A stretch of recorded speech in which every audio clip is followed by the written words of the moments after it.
Within a mysterious expanse a man slowly opened his eyes. Where is this place? He muttered, gazing around in confusion. Everything here felt unreal and fantastical. Crystal-like objects floated throughout the space, scattered in various sizes, while the ground beneath the man's feet was completely transparent. One glance downward gave him the terrifying illusion of plummeting into an endless abyss. Wasn't I already? Is this a dream? The man looked around in panic, his legs trembling uncontrollably. This strange and fantastical place filled him with fear. So you're awake?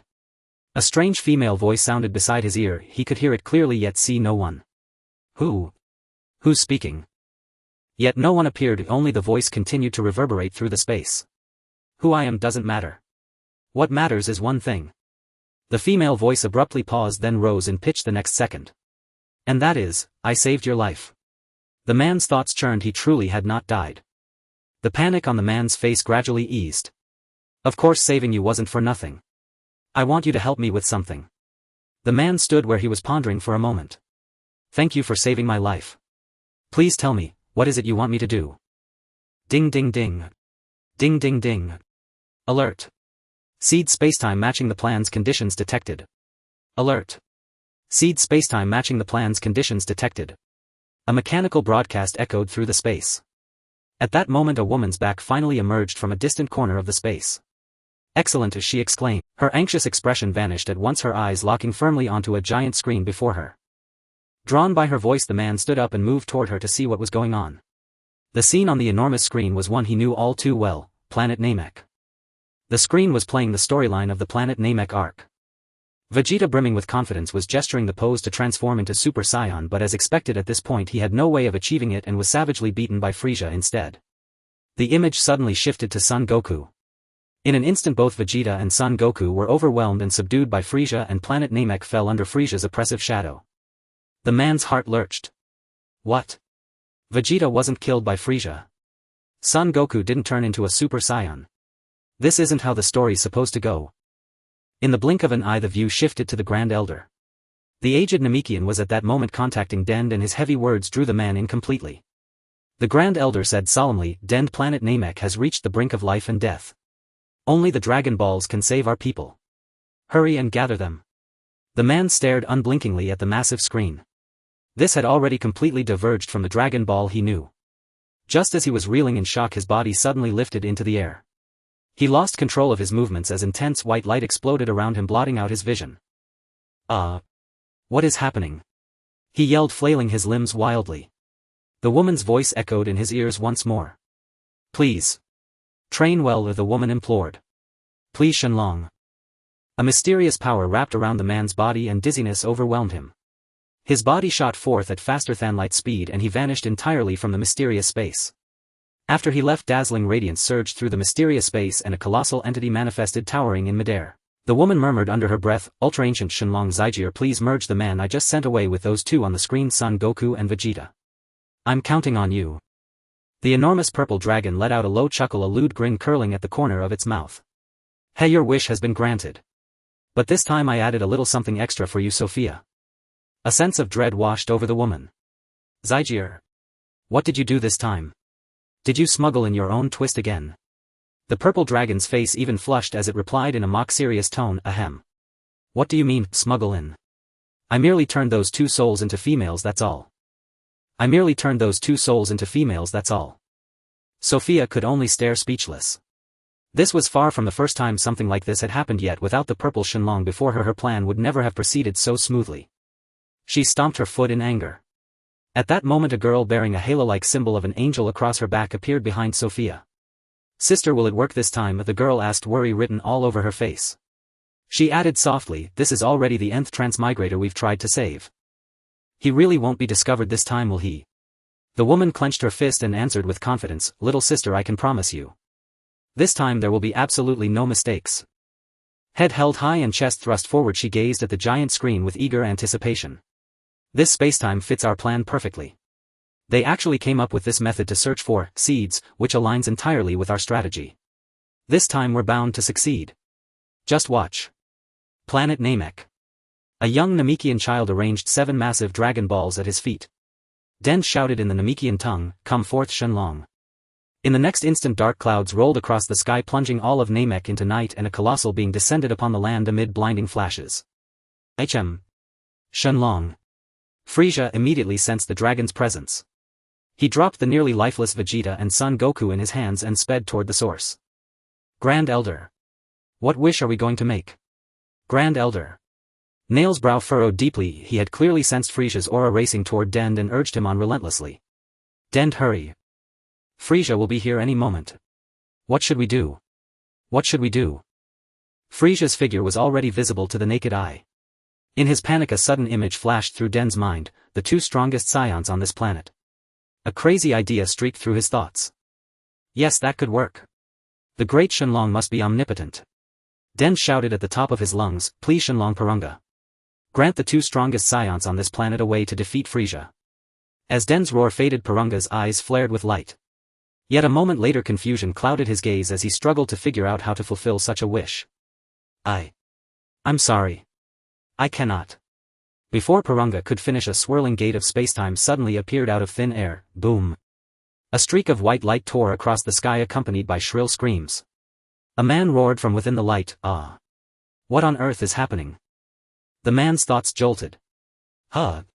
What is that? Shenlong Porunga. In the next second countless bolts of lightning crashed down from the sky onto the utterly exhausted Goku and Vegeta. At that moment the white light suddenly surged toward Goku and Vegeta. In an instant the white radiance and two streams of green light intertwined, erupting into a blinding brilliance that illuminated the whole of planet Namek. Hope once again ignited in everyone's eyes. This light seemed to pierce through the fate of planet Namek and their shared future. When the radiance faded, a brand new life form stood before them. A man with an air of absolute invincibility appeared in an instant before Frieza, blocking his path completely. This revolting face. Who are you?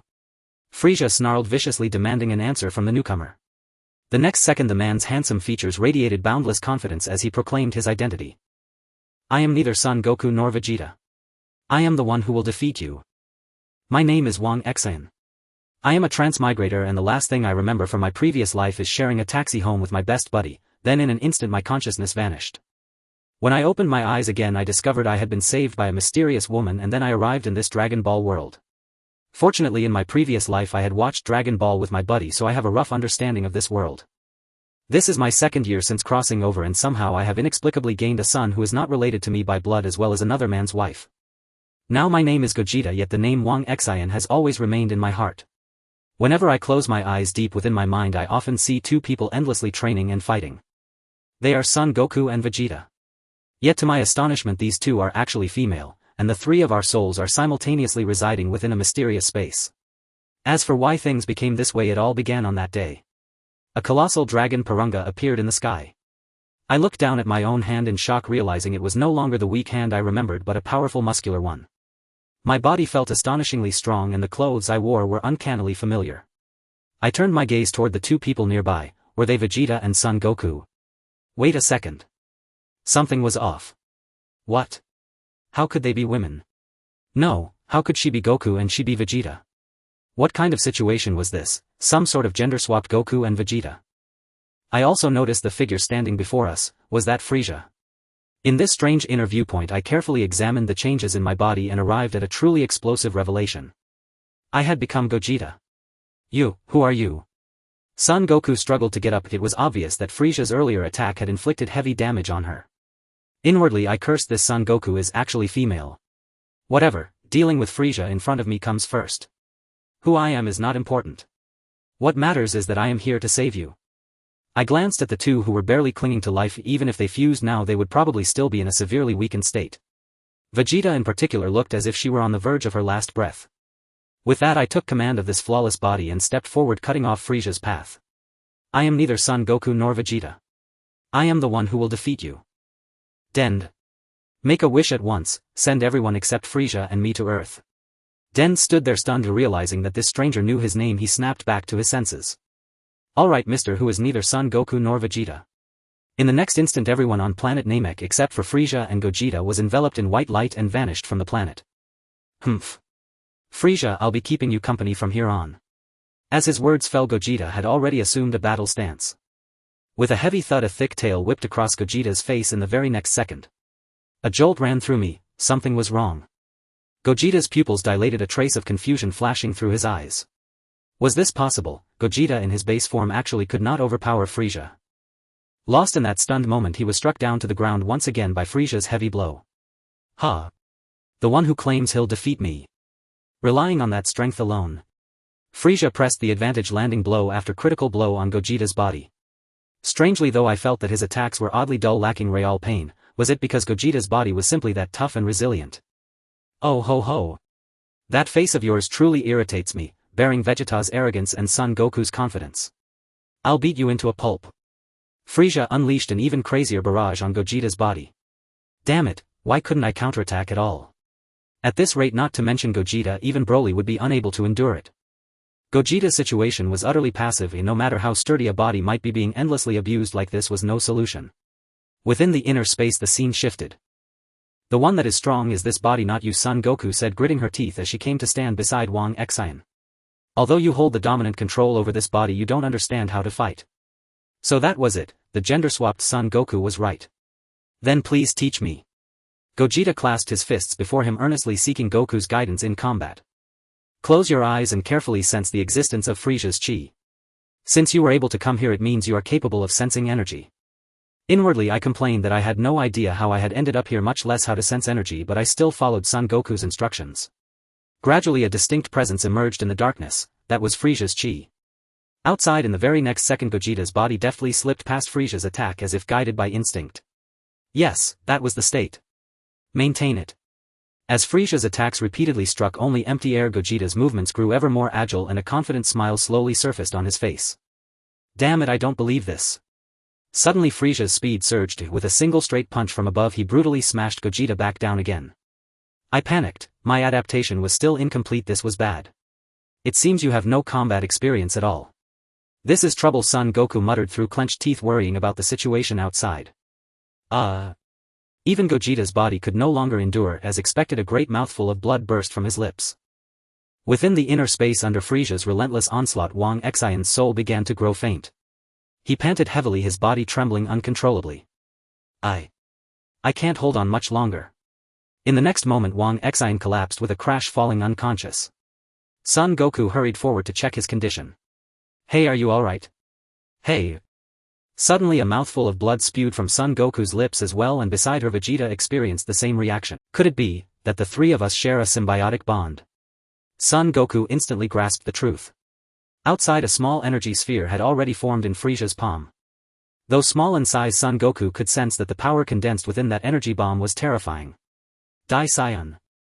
The energy bomb shot toward Gogeta's body, about to pierce his brow. At that split second Gogeta leapt forward, narrowly dodging the ki blast. That was close. Luckily I dodged in time. Gogeta instantly adjusted his state and reappeared before Frieza in an entirely new fighting posture. Frieza, from here on I will be the one to defeat you. Gogeta's lips curled into a confident smile. That smile, damn it. You are Son Goku. Gogeta scratched his head lightly, then grew serious. So you've figured it out.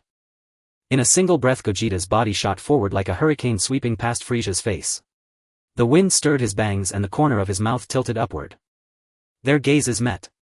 In the next instant Gogeta smiled with utter confidence, and in Frieza's eyes a bone-deep chill of terror suddenly surfaced. Kaioken times 10. With a thunderous boom, all the damage previously inflicted on Wang Xin was returned to Frieza many times over. Frieza's body was hurled backward into the mountain behind him. In that same instant the mountain shattered into rubble. How dare you treat your king like this? Frieza's eyes bulged with rage, his features twisted, veins popped beneath his skin as like a sword he lunged at Gogeta once more. But the current Gogeta was no longer the Gogeta from 10 minutes ago. He extended his 5 fingers, taking aim at the Frieza hurtling toward him. A deafening explosion erupted. Brilliant fireworks blossomed across Frieza's body, and compared to that dazzling display his figure was left utterly battered and miserable. At this point Frieza no longer possessed the pride of the former emperor of the universe. I can't, he rasped, almost out of strength, his pupils filled with nothing but fear. Frieza, as long as you no longer invade planets at will, I'll let you go. Gogeta stepped up to him, looking down from above as an invisible pressure poured out. Damn him, ordering me around like this. I will never allow it. Fine. I agree. Frieza's eyes however were fixed on the space behind Gogeta, where a pink circular disc was silently gliding toward his back. As if I would. Ha ha ha ha ha. Frieza laughed maniacally as though in his eyes the person before him was already a corpse. Die. Just as the pink disc was about to slice through Gogeta's body, in the blink of an eye it carved Frieza's own body into 2 pieces instead. POS, Cybele. Frieza stared down in disbelief at his lower half already drenched in blood, his gaze filled with utter confusion. Humph, stubborn to the end. Rot here and meet your fate. With that, Gogeta turned his back on him and walked away. Damn you, then let planet Namek be destroyed. Namek. Frieza dug his hands into the ground and a surge of purple light spread outward between his palms, shooting skyward in a pillar of radiance that pierced the clouds. This is bad. In an instant the entire planet Namek turned to ash and vanished from the universe. Damn it. Frieza. No. I refuse to believe it. In a strange environment, Gogeta's voice brightened the dark room. Frieza. Gogeta awoke with a start, sitting cross-legged on the bed. Where am I? Where is Frieza? Am I not fighting him? I was clearly on the verge of death. Inside the room. Hey you little brat, can you stop being so jumpy? You're disturbing me. Be careful or I'll kill you. It seems Vegeta has just woken up too. Hey Vegeta, stop thinking about fighting all the time. Mind your own business. Do you believe I'll kill you too? But the next moment Vegeta shivered slightly as she looked at Sun Wukong in confusion. You're not Kakarot. Who are you? Sun Wukong exclaimed loudly. Vegeta. Your voice has changed. What are you talking about? I am me. Then Sun Wukong turned around, his expression instantly frozen, becoming dumbfounded. Vegeta. You've turned into a woman. Vegeta. Why do you have breasts? Sun Wukong held his head in both hands, shaking it repeatedly, his face filled with shock. Turned into a woman. I thought they were always women. What on earth is going on? Vegeta looked terrified. Damn it. What happened? She then lowered her head, examining her completely new body. Seeing this, Sun Wukong also examined his own body and realized something was off. So does this mean they both inexplicably turned into women? Damn it. What the hell is going on? And who is this brat? Vegeta's face flushed as if she had been deeply humiliated. Sun Wukong shook his head, indicating he didn't know what was happening either, but the next moment he walked over to Wang Xin. We 3 are coexisting, discovered during the battle with Frieza. This gentleman was about to die while fighting Frieza and we were both spitting blood. This means if he dies we should die too. Coexisting. So we are all within Gogeta's body. Sun Wukong spread his hands, continuing, but why did 2 of us turn into women? I don't know what's going on either. Sun Wukong looked at Wang Xin wanting an answer, but Wang Xin could only helplessly shake his head. I don't know either, mister. Sun Wukong. Oh no, Ms. Sun Wukong. Who knows what's going on? I want to know what happened. And I discovered something more important, that is, as long as this gentleman is awake we cannot control this body. So I am the master of this body. But why is that? Is it because my vitality is stronger than theirs when I arrived in this body? Did the body default to choosing me? Vegeta sneered, and in an instant she rushed towards Wang Xin at high speed. Since that's the case, I will kill you both. This matter of me turning into a woman must be related to him. Sun Wukong was shocked. He didn't expect Vegeta to make such a decision. Vegeta. Stop. Have you forgotten our coexistence? Vegeta froze at that moment, halting her punch midair. Humph, damn it. Next time he passes out, let me control the body. After saying this, Vegeta began doing push-ups on the spot, trying to distract herself and forget that she had turned into a woman. This Vegeta. Still so irritable after turning into a woman. Sorry, this gentleman, did I scare you? Sun Wukong patted Wang Xin on the back, but this pat startled Wang Xin. Wow, even though I'm in a woman's body, that strength is impressive. It's fine, just call me Gogeta. Wang Xin firmly stood his ground. So mister. Sun Wukong, please teach me how to become stronger. Last time Sun Wukong had me carefully feel Frieza's aura, it was somewhat effective. Following him to practice should be fine. Suddenly a sound of a door opening came from outside and a pink alien came into view. You're awake. Adderlation, this is Adderlat. Hello. My name is Gogeta. Did you save me? The Adderlation smiled. Ha ha ha, I just happened to encounter you while traveling through the universe. It's fate, really. Adderlat, the famous skill instant transmission. I must learn it. My name is Keel, the strongest Adderlation here. I love to travel around. Inside the room. The strongest Adderlation. Sun Wukong couldn't wait to stretch his limbs, eager to fight him. Gogeta, quickly fight him. Let me see his strength. Mister. Wukong, I currently only have strength but lack the skill to use it. Wang Xin shrugged, indicating he was helpless as well. Sun Wukong scratched his head, revealing an awkward smile. Kakarot. If you want to fight, let me have a go at it. Vegeta, extremely enraged, came in a petite and delicate figure rushing towards Sun Wukong. Vegeta. You dare sneak attack me?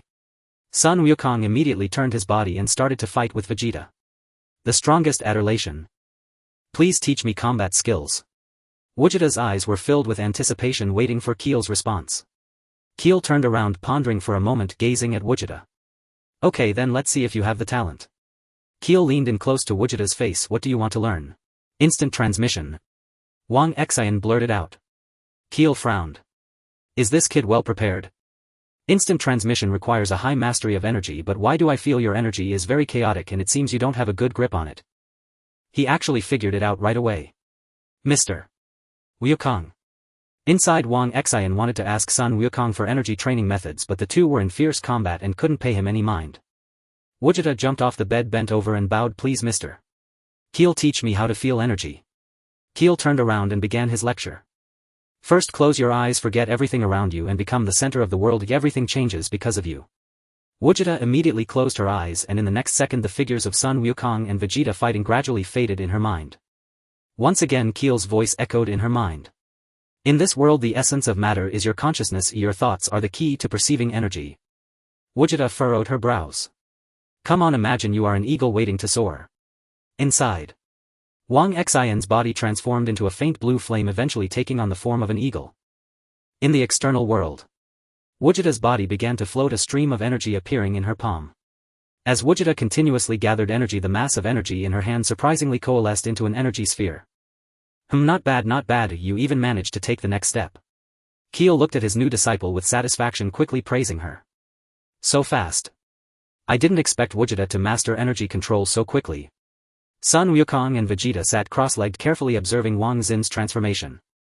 Vegeta opened her eyes, looking at her body in disbelief, not expecting to have learned the basics of flight and how to unleash energy blasts in just 10 minutes.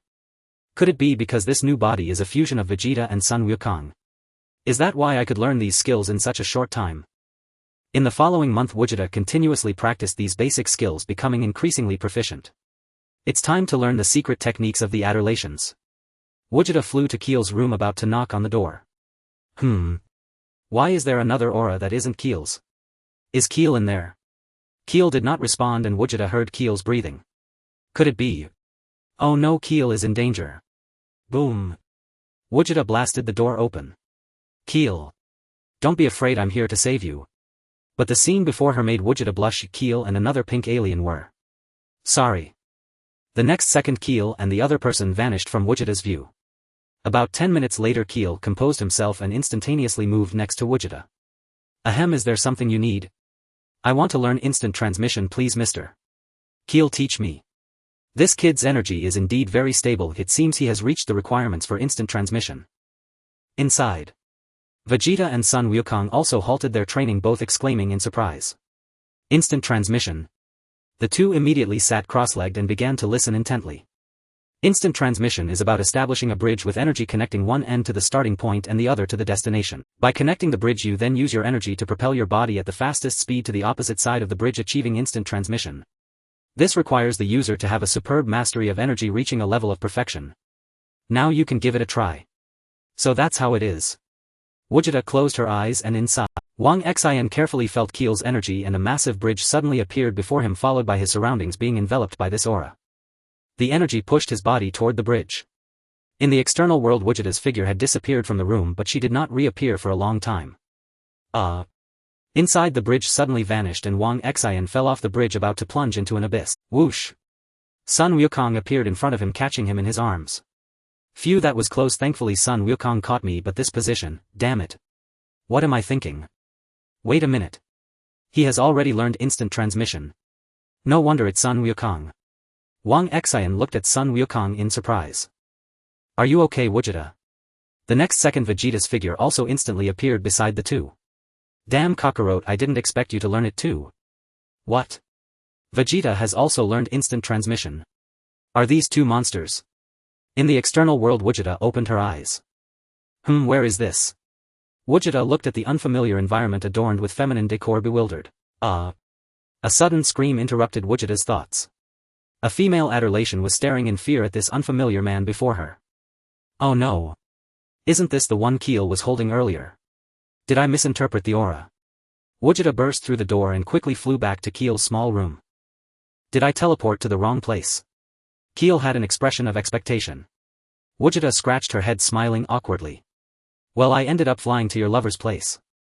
It shows that your mastery of energy is still lacking if the aura you sensed is not from my main body but from my residual aura. If you condense the bridge too quickly you will teleport to the wrong place.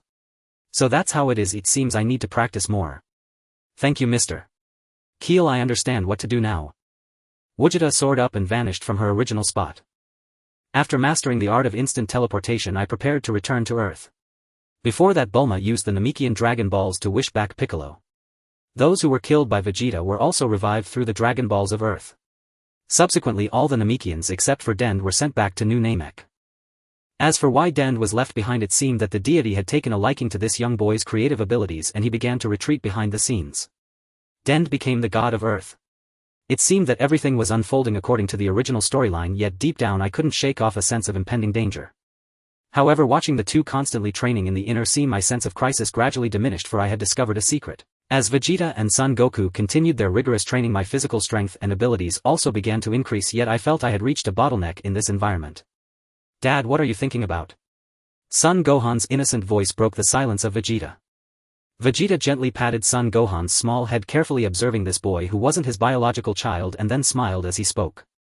Nothing much, Gohan. Suddenly heavy footsteps echoed from the corridor.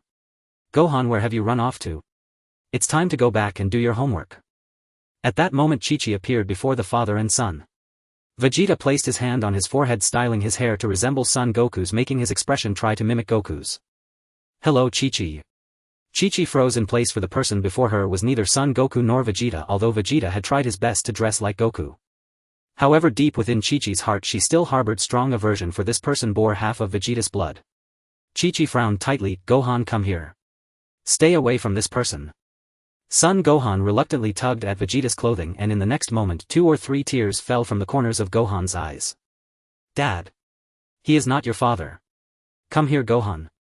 It's time to study. This scene seemed to evoke empathy in Vegeta, as the age that should be spent playing was instead burdened with excessive homework, forcing him to carry such heavy responsibilities from a young age. Vegeta lowered his hand from his head, revealing a wicked and dangerous smile reminiscent of Vegeta. Gohan is not allowed to study. I will take him to train. Faced with Vegeta's sudden outburst, Chi-Chi's eyes glistened with tears. I knew it. You are not Goku. Give me back my Goku. Chi-Chi's tears flowed uncontrollably, and no matter how Son Gohan tried to comfort her, it was futile. Just then a woman's voice interrupted Vegeta's thoughts. Vegeta, isn't this a bit too much? How could you make Chi-Chi angry? Although I want to take Gohan to train, we can't make Chi-Chi sad. Son Goku crossed his arms, questioning Wang Xin. Oh. It seems that Son Goku is not just a training fanatic as rumored, he actually cares about Chi-Chi. But now he could only be friends with Chi-Chi. Sorry. Mr. Goku, Gohan's situation reminded me of the past. Wang Xin said, lowering his head in shame and apologizing for his previous recklessness. What a boring trick. Kakarot actually has feelings for Earthlings. In the next moment Vegeta bent down to comfort Chi-Chi. I'm sorry, my attitude was a bit off just now. Woo, if Gohan doesn't study, what will happen to this family? Goku is no longer here. How am I supposed to live? Chi-Chi sobbed continuously. Vegeta stood up, gazing out the window. Indeed, compared to Bulma, Chi-Chi has it tough earning a living alone and bearing so much burden.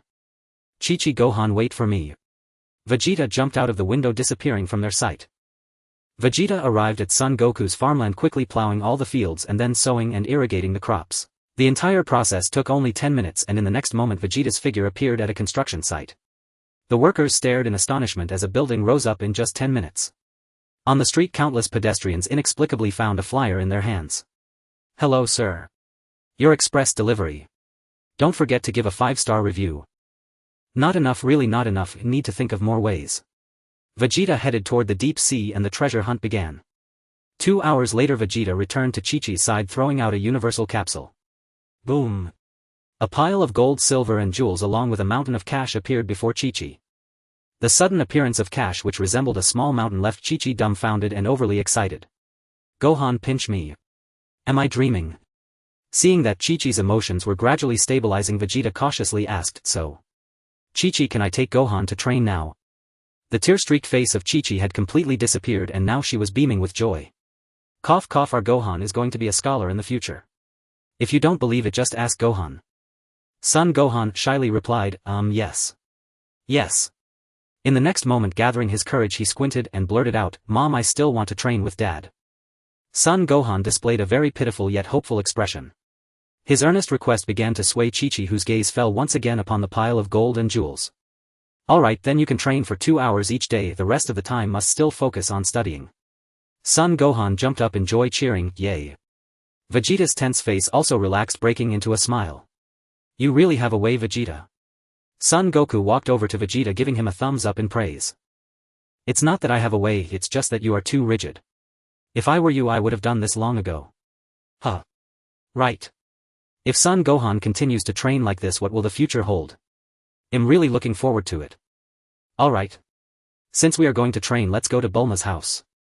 Vegeta placed his fingertip on his forehead, calling out, Gohan. Grab my hand. West City. Bulma's home. Damn Yamcha, where have you gone? I haven't seen him all day. Bulma gritted her teeth, dialing all her friends' numbers to find out Yamcha's whereabouts. Whoosh! 2 figures suddenly appeared before Bulma. Hello, Bulma. Aunt Bulma, long time no see. Son Gohan bent down and deeply bowed. Bulma was startled by their sudden arrival. Son Gohan. But in the next moment Bulma realized that the person before her was not Son Goku. Hello, Mr. Vegeta. I want to take Gohan to train. May I borrow your gravity chamber?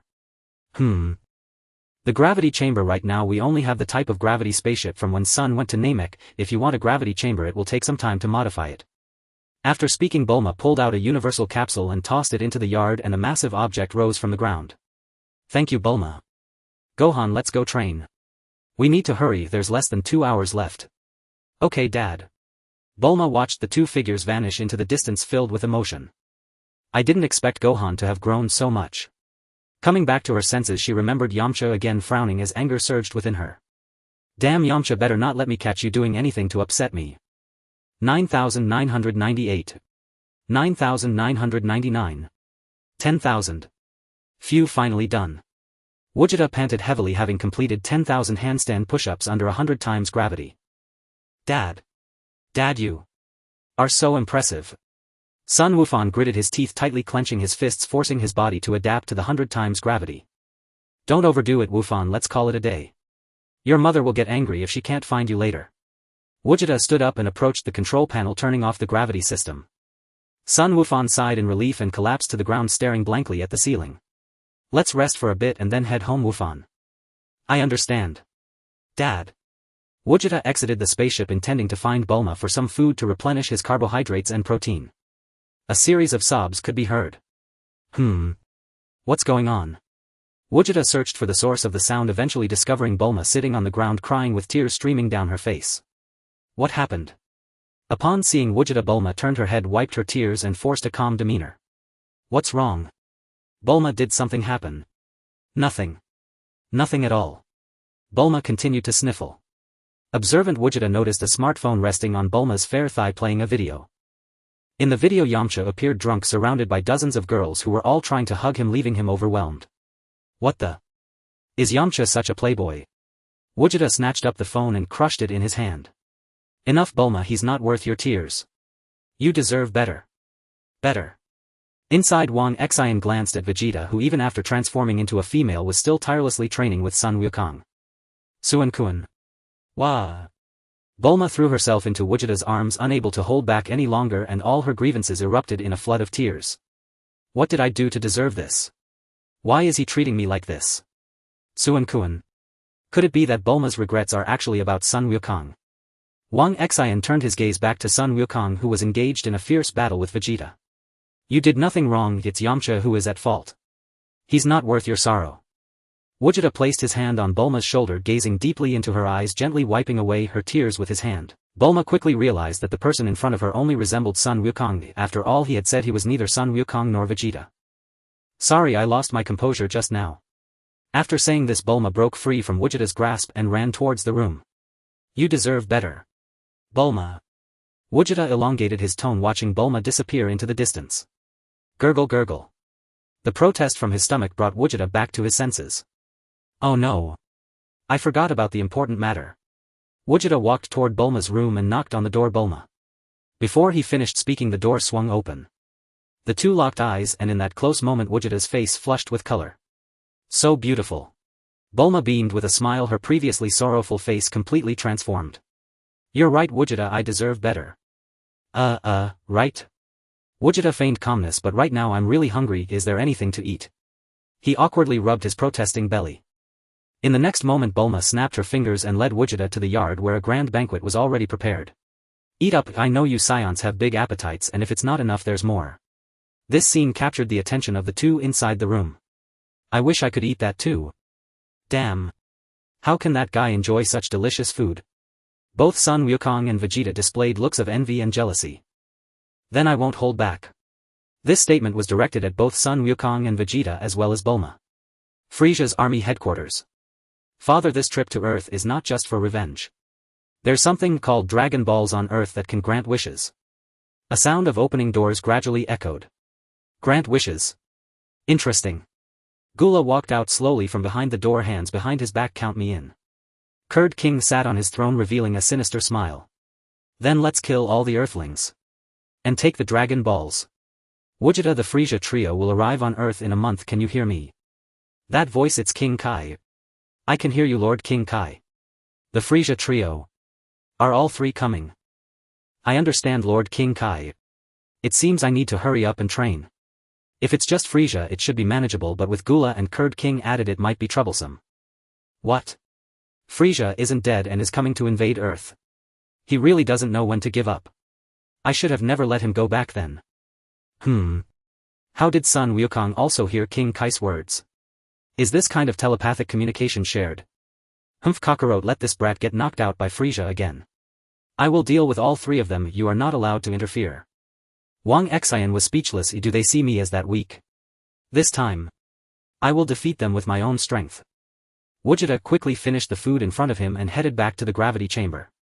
He was not the only one who received the news. All the Z warriors began their training. A month later. The Frieza trio's energy was getting closer to Earth. Everyone was gazing at the sky waiting for Frieza's arrival. However, only Vegeta was waiting for the appearance of a certain boy. He was monitoring Frieza's movements while keeping an eye on the surroundings. Strange, why haven't I seen Trunks? Vegeta flew into the air, carefully observing the terrain. That's right.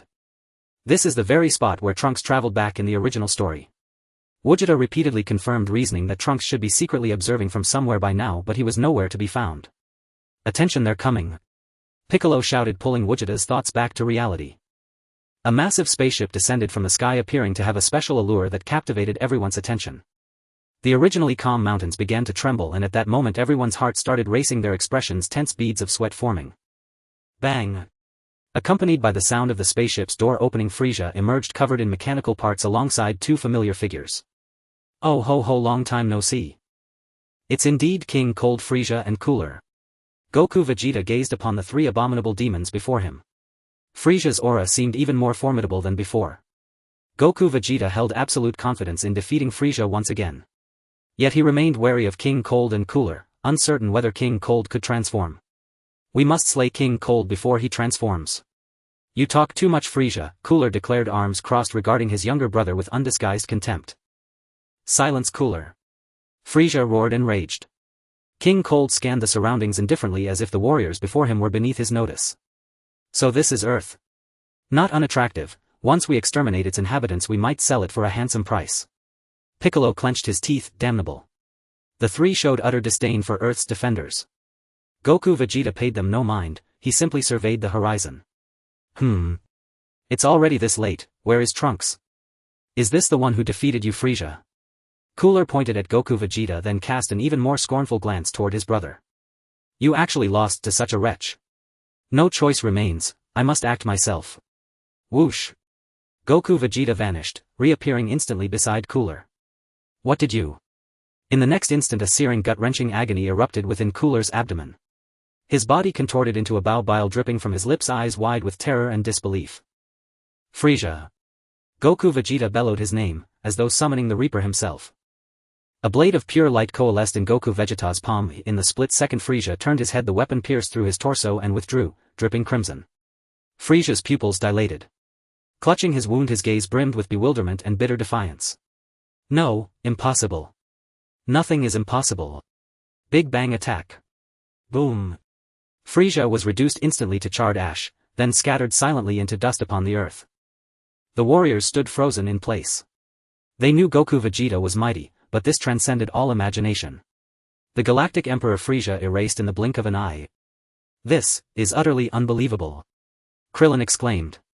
Piccolo's eyes widened in astonishment. So this is Goku Vegeta's true power. Dad, he's truly that strong. I'll become just as powerful as him. Gohan clenched his fists tightly, vowing silently within his heart. Frieza. Only now did King Cold realize his son had vanished from this land, and Cooler lay gravely wounded. Cursed wretch, you've slain Frieza. I'll tear you limb from limb. Goku Vegeta ignored King Cold's howls, mere impotent rage in his eyes. Crash. I must destroy King Cold before he transforms. Just as Goku Vegeta believed his fist struck home, a radiant object suddenly materialized before him. The light faded, revealing Cooler fully transformed. Your opponent is me.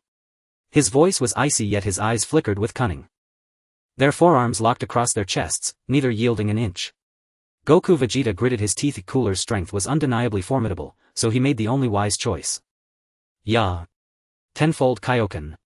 Instantly Cooler's body recoiled uncontrollably backward. Damn it. Eyes blazing, Cooler strained every sinew to resist Goku Vegeta's onslaught. So Cooler is this weak. Have I truly underestimated the sheer power of this body? Goku Vegeta smirked, a confident, almost sardonic smile, then vanished without a trace. Cooler lunged forward, nearly collapsing onto the ground. What? Stunned, Cooler whirled around, only to find Goku Vegeta gone. Kamehameha. Instant transmission. Cooler spun wildly, searching for the source of the voice, when in the next instant a brilliant blue beam erupted from behind him. Ugh. Blood erupted from Cooler's mouth, his life now counting down in silent seconds. Like Frieza before him, his eyes burned with confusion and unyielding resentment. The azure beam impaled Cooler's body, piercing straight through, propelling him like a rocket hurtling toward the stars. Damn it. His final cry echoed, then his form vanished from sight, soaring toward a distant blazing star. A chilling bone-deep aura seized Goku Vegeta's attention. This energy, King Cold. Well, King Cold has transformed. Before him stood King Cold, his form identical to Frieza's final state, yet vastly larger in scale. If this were 3 minutes ago I'd still hesitate. But now, I can scarcely believe my own strength. A self-assured smile played on Goku Vegeta's lips as he crooked a finger, beckoning King Cold to attack. King Cold's eyes blazed with fury, ignited fully by Goku Vegeta's provocation. Whoosh! You slaughtered my 2 sons, I will send you to your grave.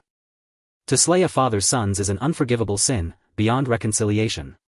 King Cold's voice boomed from above Goku Vegeta. The moment he finished speaking, twin iron fists descended like meteor strikes. Goku Vegeta crossed his arms overhead, locking the blow in place. Wrong, I underestimated him. Ya. Gritting his teeth, veins bulging across his temples, Goku Vegeta realized, far beyond his expectation, King Cold's transformed power had surged exponentially. Goku Vegeta's body buckled under the crushing force, sinking slowly toward the earth. Boom. A crater formed instantly beneath his feet, the shockwave rippling outward in concentric waves of overwhelming pressure. Get behind me, Gohan. Piccolo shielded his eyes, the sheer intensity of the aura rendered them useless. I'm fine, Uncle Piccolo. Gohan watched the battle intently, face resolute, while the others huddled fearfully behind Piccolo. Inside the chamber, Son Goku stared with deep concern at Goku Vegeta, while Vegeta wore a smug, triumphant grin. Cursed King Cold. Go on, knock him out. I'll finish him myself. Hey, Vegeta, how can you say that? What's wrong, Kakarot?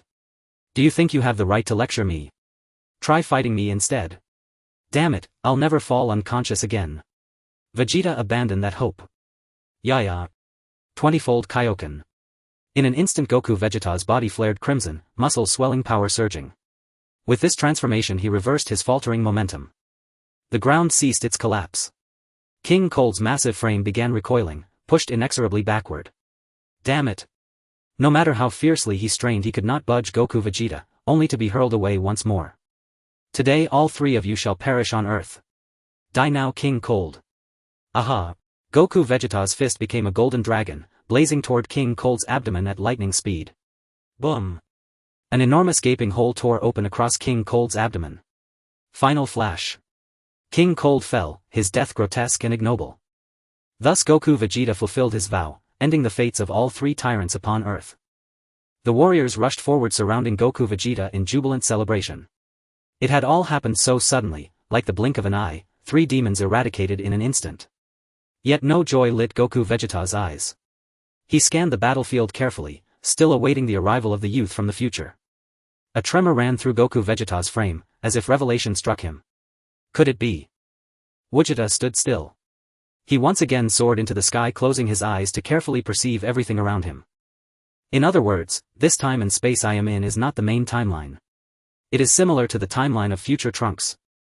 This means that Sun Wukong is very likely to die of a heart disease. And it is quite possible that I will also die of a heart disease. With no one from the future arriving, Vegeta became even more certain of this conjecture. To be safe, I must use the Dragon Balls. After all, this world has no miracle cures. Everyone. To celebrate defeating Frieza, how about we all go to Bulma's house for a party? Krillin's voice interrupted the cheers of the crowd and everyone nodded in agreement, considering this proposal excellent. In West City, Bulma was watching the video of Vegeta's battle with King Cold. She tightly clenched her hands, her expression very serious, but the next moment she relaxed. I knew it. Vegeta is the strongest. Bulma witnessed Vegeta's month-long hard training, so she was quite confident in his strength. The voice of Krillin came from the video. This Krillin, humph. Bulma crossed her arms, looking disdainful. It's fine. Let's just call it a celebration. Bulma immediately dashed out of the room to start preparing for the party. Meanwhile, Yamcha scratched his head awkwardly and said, I think I'll pass on the fun, haha. Vegeta still had a serious expression and Gohan noticed this. Dad, what's wrong? Vegeta finally returned to his senses. It's nothing, Gohan. Alright. Then everyone, let's gather at Bulma's house. Vegeta smiled at Gohan and said, Gohan, go pick up Shishi for me, I have something to take care of. Son. Gohan nodded and flew in the direction of home. Swish. In Bulma's room. What should I wear? It's really a headache, especially since everyone hasn't seen each other for so long.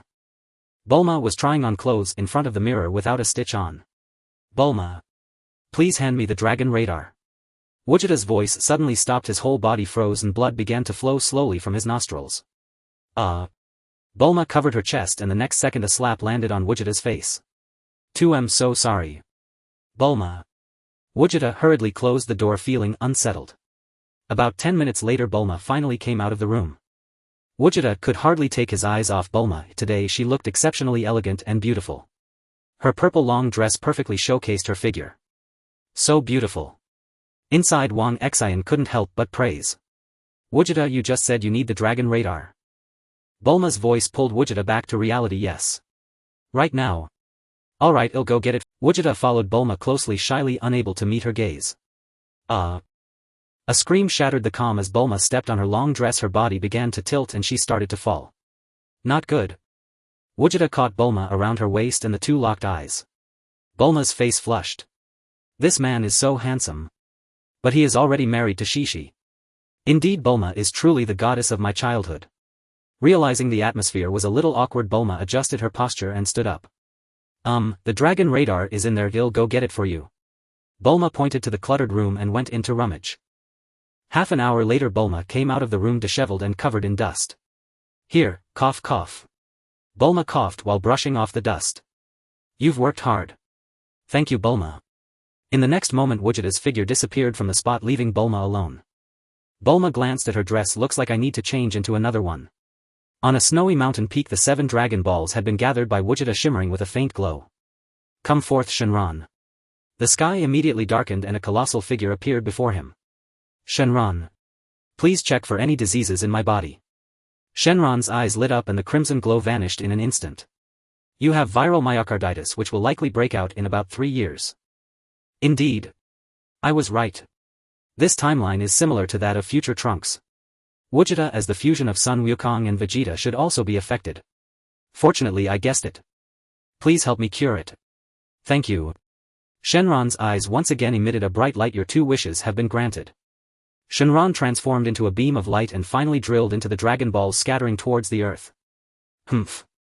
Gogeta leaped up and intercepted the scattered Dragon Balls at superluminal speed, gathering them into his arms. Gogeta sighed. Well, great, now I just have to face the androids. There are still 3 years left. This means that the androids 3 years from now may be even stronger. Because they possess not only Frieza's combat data but also that of King Cold and Gula, and finally they also have my combat data. Gogeta used instant transmission to return to the party scene. Ladies and gentlemen, please welcome our main character to the stage. Krillin shouted loudly with the microphone. Gogeta. It's him. Our hero. It's him. Our Earth has not been destroyed. He is Gogeta. Now I will passionately sing a song for him. Krillin began his self-indulgent singing, causing the crowd to snicker. Gogeta thoroughly enjoyed this moment. Such a serene and blissful scene gave him a thought. With great power comes great responsibility. I will protect the Earth and my friends. A figure approached Gogeta. Why aren't you with Shishi? Gogeta looked closely and realized it was Bulma. Shishi doesn't like me because I am neither Sun Wukong nor Vegeta. She said I am not really Sun Wukong, just someone who looks a bit like him. Gogeta scratched his head, smiling awkwardly. Bulma's gaze shifted to Chi-Chi, who was next to Son Gohan, seemingly not mingling with everyone. A trace of barely perceptible smile appeared on Bulma's face. So that's how it is. But it was easily caught by Gogeta. It seems Bulma indeed has some feelings for me, which makes things easier. As the saying goes, a man pursues a woman across mountains while a woman pursues a man through a veil. I just need to give a little hint, cough cough. Thus the two sat on a railing reminiscing about the past. Huh. I didn't expect Gohan to have grown so big in the blink of an eye. Bulma laughed, but her eyes began to show a hint of regret. Forget the past, look to the future, Bulma. Sun Wukong is no longer here. Gogeta gently placed his hand on Bulma's shoulder, gazing deeply at her fair face. I said I am neither Sun Wukong nor Vegeta. This sudden action made Bulma's face flush and she became shy. Seeing the effect gradually taking shape, Gogeta released Bulma's shoulder, turning away with elegance, leaving the shy Bulma behind. 3 years. 3 fleeting years vanished in the blink of an eye. During that time Gogeta trained with relentless fervor, not alone. The 2 Kongbei within the inner quarters were likewise pushing themselves through ever more intense exercises. Wufan, step outside for a moment. Next I will test my limits. All right, Dad. At these words Sun Wufan left the gravity chamber. Next. 10,000 times gravity. The entire gravity chamber began to shriek alarms, the red warning light pulsing against Gogeta's brow. Gogeta's face twisted into a grimace as a crushing pressure like a mountain crashing down slammed into his body with blinding suddenness. I can do this, ah. Gogeta forced his spine straight, his rasping roar carrying across the western city.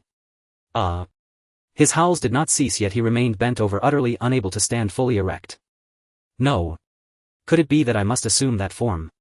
20 times Kaioken. With a furious shout, Gogeta straightened and strode toward the control console. As expected, the normal state is still too strained. Gogeta panted, his legs were beginning to falter.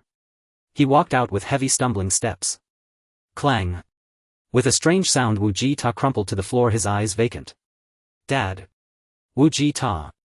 Sun Wufan and Bu-erma rushed forward to attend him. Worry filled Bu-erma's gaze, her concern was plainly written across her face. Oh dear, how did you wear yourself out like this again, Gogeta? Bu-erma turned and said, Wufan. Give your father a senzu bean at once. For 3 years Gogeta had been staying in Bu-erma's home, train, eat, sleep, wake and train again. But Bu-erma had never seen him in this condition before. Sun Wufan frowned. But Jialin the hermit said the senzu beans aren't ripe yet. No. No need. I'll rest a moment and be fine. It's only a minor injury, there's no need for a senzu bean. Bu-erma worries too much. Now a breaking news bulletin: X City is under attack by unidentified humans. Citizens are advised to remain indoors and avoid unnecessary movement. The 3 were drawn to the bulletin. At this hour, could it be the androids? Of all times, why now? Wufan, notify everyone immediately, this is clearly beyond ordinary humans. Bu-erma could tell at a glance that matters were not simple. Hearing this, Sun Wufan felt the unease and rose to his feet. Dad'll go inform everyone so we can check it out together. Gogeta nodded. Good. Let Wufan go first, it's a chance to test the fruits of these years of training. X City. Ahaha. Shi Qihao floated in the air laughing wildly as he unleashed wave after wave of energy blasts at the nearby buildings. He demolished everything around him with wanton abandon. Inside a department store, a beautiful blonde woman called to him. Hey! Shi Qihao, that Sun Wukong fellow seems to be gone already. Stop this, you can relax here. Shi Bahao fussed over a little dress in front of a mirror, unsure which to wear. Unlike Shi Qihao, there was no hint of slaughter on his face. Oh. But if we don't wreck things, what would we do? Shi Qihao's question left Shi Bahao stunned. Go sightseeing, enjoy the world. Shi Qihao glanced toward a luxury car by the entrance. The car's owner had already been killed by him. The two climbed in and sped along the mountain road. Yet all of this had been witnessed by the bald Kulin who had arrived earlier. Baiku, they're over there. The caller was Kulin. Baiku followed Kulin's pointing finger. With his keen vision, he immediately spotted two android silhouettes on a distant slope. Thud, thud, thud. Footsteps rang as the group blocked the two's path. Is there a problem, mister? Baiku. Shi Qihao casually spoke words that stunned the onlookers. How do you know me? Shi Qihao's gaze swept over the others. Tianjin Fan Jiao Zi Kulin Yamu Cha. Sun Wu Fan, son of Sun Wukong. Shi Qihao's eyes fixed on Sun Wu Fan. Interesting. If Sun Wukong is not here, then well, make his son pay. The next instant Shi Qihao's eyes hardened. Before anyone could react, he was already standing before Sun Wu Fan. Poor child, let you atone in your father's stead. Shi Qihao's fist struck toward Sun Wu Fan's abdomen. Wu Fan. Damn. When did he get so close? Like Baiku, the others had no time to react. Thud. A clear voice rang out. Shi Qihao's arm was intercepted by Sun Wu Fan. Huh. While Shi Qihao stood bewildered, a surging aura burst forth from Sun Wu Fan's body. The intense aura struck Shi Qihao again and again. I don't care who you are, if you destroy a city you are in the wrong. Damn this brat. He actually nullified my attack. Hatred flickered in Shi Qihao's eyes. The data did not show this kid having such power. How could all the readings be wrong? Damn. Aha. Curse it. Shi Qihao broke free from Sun Wu Fan's hold and began to recalibrate his stance. Humph. It seems I must get serious. The son of Sun Wukong. Shi Qihao slowly raised the energy within him. Energy increased by 30. Energy increased by 30. A system announcement sounded inside Shi Qihao's skull. In an instant he lunged at Sun Wu Fan like a ferocious tiger. After training alongside Gogeta, Sun Wu Fan's power had swollen considerably. Even before such savage assaults, he chose to meet them heat-on without reservation. Clang. A large fist met a smaller one. What appeared to be a weak blow nevertheless roared with wind, and in that moment tremendous energy rippled outward. So Wu Fan has grown this strong. No wonder he is the son of Sun Wukong. A smile of approval crossed Baiku's face. Since Frieza's invasion 3 years before, Baiku had seen Wu Fan's steady improvement. In now 3 years on, he regarded him with genuine admiration. The two in the air met each other's gaze. Unlike the cold fury in Shi Qihao's eyes, Wu Fan's held no murderous intent. One could tell by the measured strength behind his punches. How dare you look down on me, brat? The next moment Shi Qihao's blows accelerated so rapidly that none could clearly discern his motions. Boom. At last Sun Wu Fan was struck by one of Shi Qihao's punches. So even in this state I am still too strained after all. Sun Wu Fan murmured, staring icily at Shi Qihao. If only I could be like my father, things would be easier. He wiped blood from the corner of his mouth. If the blow Shi Qihao had landed had indeed been substantial. Father. Sun Wukong. Shi Qihao's pupils widened and Shi Bahao stared unblinkingly at Sun Wu Fan as if a trigger word had been activated. Oh. I heard someone was calling for me. A magnetic male voice drew Shi Qihao's attention. Shi Qihao turned toward the sound and saw a man with his hands atop his head, hair styled like a crab. Sun Wukong. But the man lowered his hands and crossed his arms. No, Gogeta. Shi Qihao's internal system spun at speed, and finally the 3 characters Gogeta flashed across his mind. Gogeta.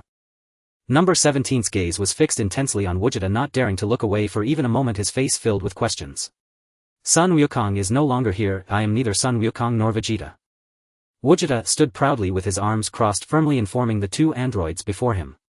Inside the room he exclaimed, Hey! Gogeta! What do you mean Sun Wukong is no longer here? I'm right here. That does seem to be correct. Sorry, mister. Wukong, at least in my heart you still exist. Number 17 was filled with confusion if this person resembled Sun Wukong so much that he could sense the immense power within him, perhaps surpassing his own. Number 17's hands began to tremble, yet the system in his mind kept issuing commands insisting that this person was indeed Sun Wukong. With a hint of trepidation, Number 17's body involuntarily lunged toward Gogeta. Gogeta gestured with his hand. Come on, let me see your strength. Detected target's combat power is too high, preparing to activate 100 energy. The system's voice echoed in Number 17's mind, boosting his confidence. Number 17 swung his fists with all his might, but no matter how he attacked he could not land a hit on Gogeta even at his fastest speed. What's wrong? Is this your limit? I haven't even exerted myself yet. Gogeta remained unfazed, his cold words striking directly at Number 17's mind.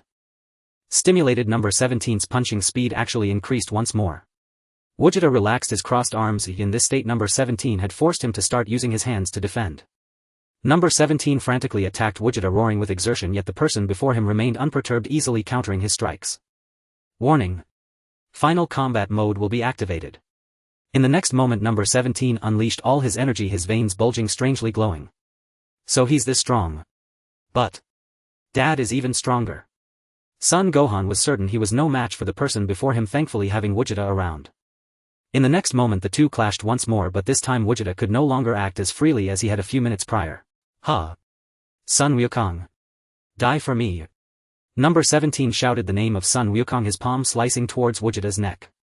Gogeta, however, was well aware of his intentions. He seized Number 17's other hand and used it as a pivot to perform a 360-degree backflip, his feet kicking into Number 17's abdomen. In an instant Number 17 was sent flying once again, leaving a large hole in the mountainside. If this were 3 years ago I might have used the King Kai fist to deal with this, but now. Warning.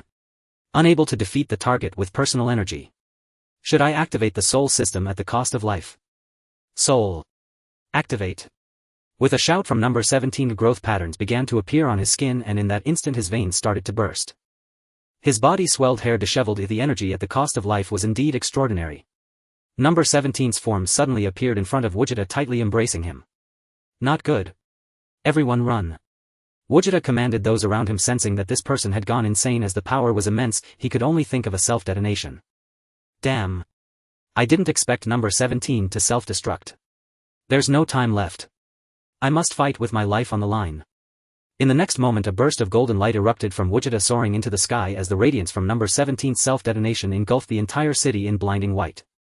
When this brief golden light faded, Gogeta appeared before everyone with a brand new visage, his golden hair standing on end, light green pupils and brows. Standing before everyone was Super Saiyan Gogeta, albeit now in tattered clothing, his strong upper body exposed.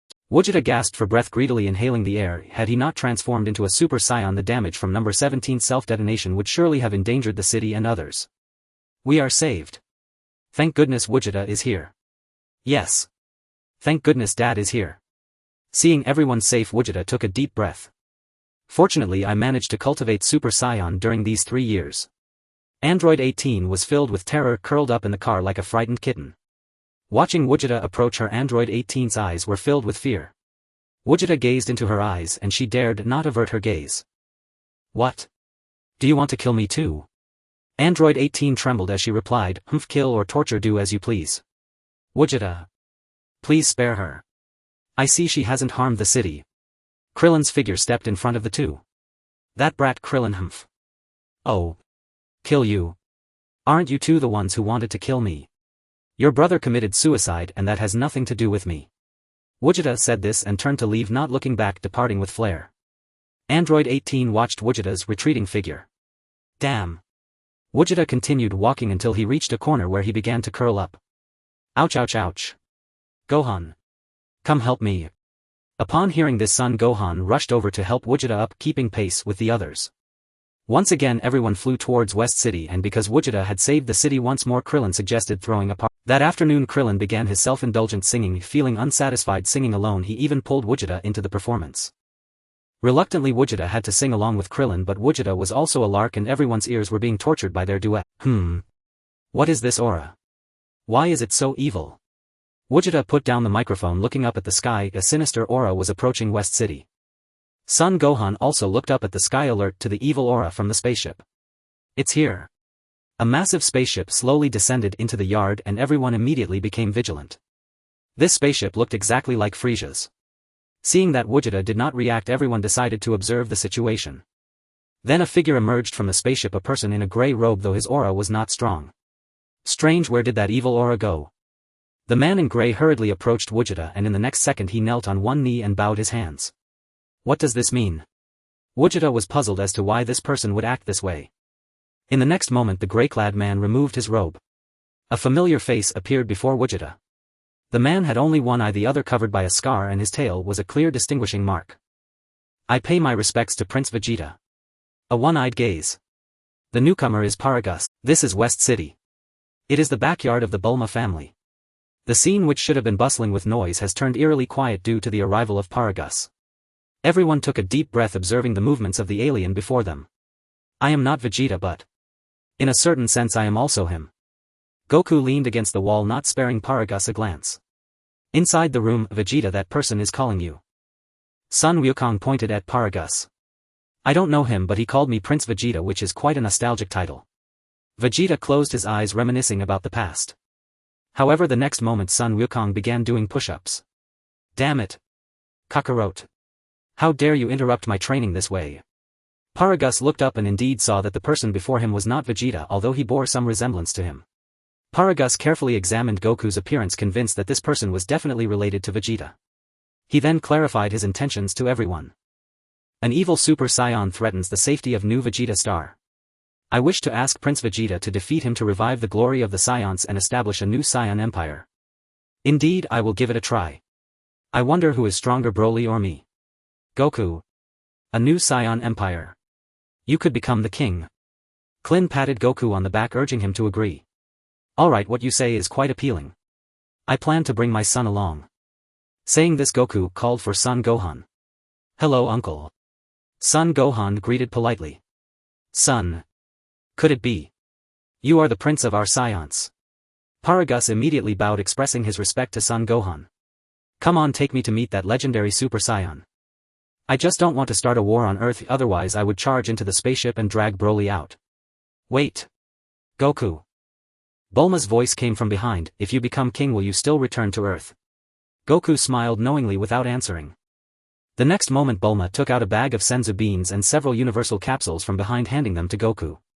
These are the senzu beans Master Karen has given over the years, take them, and inside are your favorite foods. After saying that, Bulma turned and left the other's sight while Goku took Son Gohan and walked into the spaceship. This massive object then departed from Earth, heading into space. Goku's gaze fell upon the person wearing a collar. The moment they brushed past each other, Broly's eyes began to turn fierce and filled with hatred. Kakarot. However, the next second Paragus stopped him with a remote control. Once we reach that planet, I will have a good fight with you. Broly. Everything was proceeding according to Paragus' plan, with one willing to fight and the other willing to take the blows. Prince Goku, this is my son Broly. Both his and my wish is to assist you in continuing the revival of our Saiyan Empire. Regardless of Paragus' flattery, Goku paid him no heed, keeping his eyes closed while paying attention to Broly's every move. Soon the spaceship arrived at the so-called new Vegeta star. Paragus walked ahead of Goku to lead the way, as if everything were developing according to his plan. The next second Goku halted his steps. Hey! What is it, Prince Goku? Paragus turned back to look. A lightsaber gleamed in Goku's hand. Whoosh! In an instant the lightsaber pierced through Paragus' chest, shocking everyone. Dad! Gohan was puzzled by Goku's actions. Do not be deceived by appearances, Gohan. Feel if that evil aura is still in the spaceship. Goku turned and said seriously to Son Gohan. Son Gohan closed his eyes, sensing the sudden evil aura that had appeared on Earth from the spaceship behind. Could it be? Son Gohan looked back at the spaceship in shock. Gohan, a bloody battle is about to ensue, and I hope you can learn some combat techniques from it. Paragus' expression froze. He was caught off guard by this sword, his face filled with confusion and terror. Perhaps he was guessing when the person before him discovered his intentions, or perhaps he was questioning if his acting had gone awry. But none of that mattered anymore. Damn it! Broly! Paragus cried out Broly's name with all his might. The next moment, with his last consciousness and strength, he destroyed the remote control that controlled Broly's power. Boom! The spaceship behind emitted a deafening sound, and a figure pierced through the top of the spaceship, which was none other than Broly. This aura, no doubt about it. Goku turned around, looking up at the sky, his body unexpectedly losing control and starting to tremble. What a joke! How could I be trembling? Vegeta, I can't help but start trembling too. The two within the empty space also began to feel fear together. Indeed, pure-blooded Saiyans get scared when they see a legendary Super Saiyan. But the Saiyan blood within me tells me that I must fight. Hey! Broly, do you know who I am? Goku styled his hair to resemble Sun Wukong's, once again provoking Broly in Sun Wukong's tone. The next second Broly went wild, his teeth grinding, bearing them in a savage grimace as scenes from his birth flashed through his mind. A roar shot up to the heavens, silencing this desolate and broken planet in fear. Kakarot.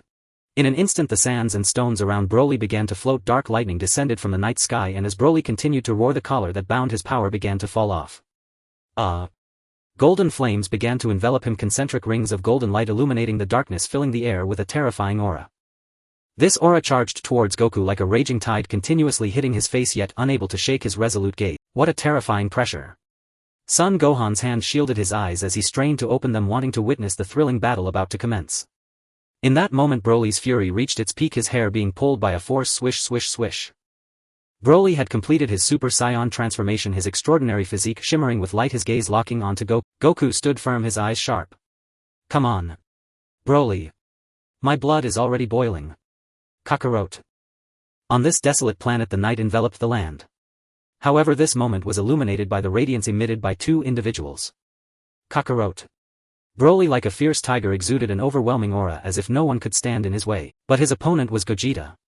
Gogeta moved like a hurricane, showing no fear of Broly's imposing pressure, and their fists collided. In an instant, the winds from their punches howled, and the clash of these two powerful forces created rippling energy waves that overturned everything around them. The spaceship behind them had been ravaged by Broly, now in tatters, shattered by the waves of energy. Such powerful energy. Just as Dad said. Son Gohan stood on a dilapidated tower, keenly observing this spectacular battle. Go Gogeta. If it gets tough, let me take over. Inside, Goku and Vegeta were eager and ready to jump in. What did you say, Kakarot? This time it's my turn. Vegeta yelled at Goku. Sorry. I have to do this myself this time. Tenfold Kaioken. Gogeta activated the tenfold Kaioken, red flame surging, enveloping his entire body. In a flash, Gogeta's fist struck at Broly's forehead. Bang! This punch sent Broly's massive body flying 10 meters away. But the next moment Broly seemed to feel no pain, and even stronger aura surged from his body. I'm going to kill you. Kakarot.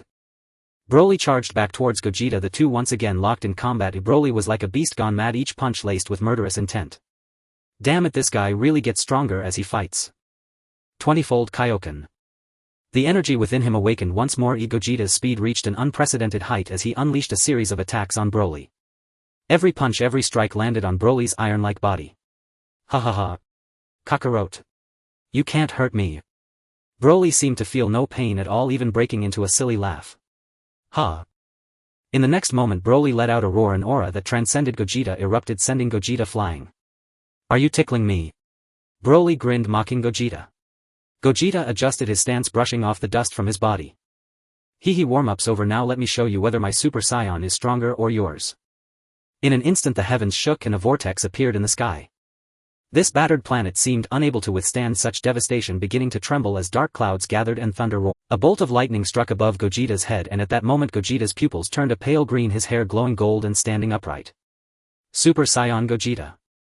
The test is over now, the real fight begins. Gogeta, like a cheetah, observed Broly's every move, searching for the perfect moment to strike. Gogeta snorted coldly, his body appearing behind Broly. Bang! With a loud crash, Gogeta kicked Broly, sending his heavy body crashing to the ground, creating a massive crater. But it wasn't over. The next moment Gogeta didn't give Broly a chance to resist, delivering a punch that heavily wounded Broly again. Broly shook his head wildly. Clearly Gogeta's strike had left his consciousness a bit hazy. A strange sound reached Son Gohan's ears, immediately capturing his attention, his pupils dilating as he reflected the scene before him. Gogeta was forcefully gripping Broly's head, carving a fissure into the barren ground, a scar upon the earth that continued to lengthen. Even Broly could not endure such torment and began to scream in agony. What's wrong, Broly? I seem to hear you moaning. Unfazed by Broly's cries, Gogeta continued dragging his head across the ground, the scene reminiscent of unzipping a garment. Damn it! I will make you die. Broly roared angrily, denouncing Gogeta's actions, and in the next moment an even wilder energy erupted from him. His chest glimmered with deep green light, his hair began to thicken, and at that moment it turned pale green. This was his legendary Super Saiyan form. Broly's moving body came to a halt. He stood up staring down Gogeta. His size doubled, making Gogeta appear even smaller. His pupils disappeared. That means this is his legendary Super Saiyan form. Broly thumped his chest, howling wildly, the oppressive aura of the legendary Super Saiyan becoming evident, causing Son Gohan in the distance to feel a chill of fear. Son Gohan clenched his fists tightly, beads of sweat covering his face. Dad. You have to win. Finally showing your true power. Gogeta watched the rampaging Broly with mockery. The previous glimmer of rationality in Broly was now gone, as evidenced by the absence of his pupils. Kakarot. Boom. Fast. Too fast. This speed had surpassed the limits of Gogeta's reflexes in his current state. When Gogeta opened his eyes again, Broly's hand was already gripping his head. Broly ruthlessly unleashed a flurry of strikes against Gogeta's head. Bang bang bang. Each punch carried earth-shattering power as Gogeta desperately used his arms to block. In an instant Gogeta found himself at a disadvantage. Hey. Kid. If it gets tough, let me take over. Vegeta's delicate figure was now gathering explosive power. Vegeta watched as Gogeta was pushed to the defensive, sensing his soul's power rapidly declining, seemingly about to grant Vegeta his wish. Damn it. Instant transmission. In the next moment Gogeta appeared beside Son Gohan. At this moment Gogeta was covered in wounds and Gohan's face was filled with worry, as this was the first time he had seen his father so severely injured. Dad. A heart-wrenching scream reached Vegeta's ears. It was the voice of Son Wufan. Fine Wufan. Vegeta's eyes were fixed on Broly, who was charging towards him, and he let go of Son Wufan's hand. Wufan, get out of the way and protect yourself. In the next moment Vegeta adjusted his stance, leaping into the air, diving towards Broly. After Image Fist. With a roar from Vegeta, his body began to spin rapidly in place and 4 identical figures appeared. The frenzied Broly glared at the 4 identical figures before him, becoming even more mad. The person he hated had transformed into Kakarot. A torrent of energy continued to emanate from Broly, the powerful pressure relentlessly assaulting Vegeta's body. It's coming. One of the clones swiftly teleported in front of Broly, tightly wrapping around him. Faced with this sudden enemy, Broly clenched his teeth, his body shaking violently. Broly was about to break free from the clone's grasp. Damn. This won't do. Everyone attack together. The other 2 clones rushed in tandem towards Broly, and in an instant Broly's violently shaking body was bound by the immense power of Vegeta and his clones. Broly roared in frustration. The moment to determine the victor is here. Kamehameha wave. Boom. A massive blue beam shot from Vegeta's hand, arcing towards Broly just as it was about to make contact with Broly's robust body. Kakarot. Broly howled as the 3 clones were knocked away one after another, a surge of force erupting once again. The Kamehameha wave ultimately struck Broly. However, Broly's gigantic figure flickered in and out of visibility amidst the dust. Indeed, he did not fall, but instead became even more frenzied. This blow inflicted significant damage, enough for him to feel pain. Broly's face grew even more menacing and his power increased. Broly emerged unscathed from the dust. This guy grows stronger with each battle. We can't delay any longer. Duang. Just as Vegeta was pondering, Broly's figure had already reached him. Broly unleashed a laser blast from his mouth. It struck Vegeta right between the eyes. Despite Vegeta doing his utmost to block it with his hands, Broly in this state was simply too formidable. Vegeta's body fell like a rocket out of control, crashing to the ground and creating a massive crater. Damn it. Dad. Son Wufan's fists were clenched tightly. Though fear gripped his heart, the one being brutally beaten before him was his father, and he could no longer endure it. Son Wufan charged at Broly like a hunting dog. With such a massive difference in size, the disparity between them was like that of a dog and an elephant, and the outcome was predictable. Broly swung a punch, sending Son Wufan flying. Wufan. Vegeta, get up quickly. Wufan is in danger. Son Wukong's forehead was covered in sweat. Wufan. Vegeta struggled to rise, his battered body moving with great difficulty. Broly's gaze fixated on Son Wufan. In that instant he froze in place as dormant memories were awakened once more. This boy before him bore an uncanny resemblance to Kakarot, and even with a different hairstyle Broly's subconscious still regarded him as Kakarot. Kakarot. Broly's body no longer hesitated. In the blink of an eye his fist was already striking towards Son Wufan's face. Wufan. A battered figure appeared in front of Son Wufan. In that fleeting moment their eyes met, and shock filled Son Wufan's gaze while fear enveloped his mind. The owner of that figure was none other than his father Vegeta, who used his battered body to shield Son Wufan from the fatal blow. Puff. Blood spurted from Vegeta's mouth like a fountain, instantly staining his collar and the ground.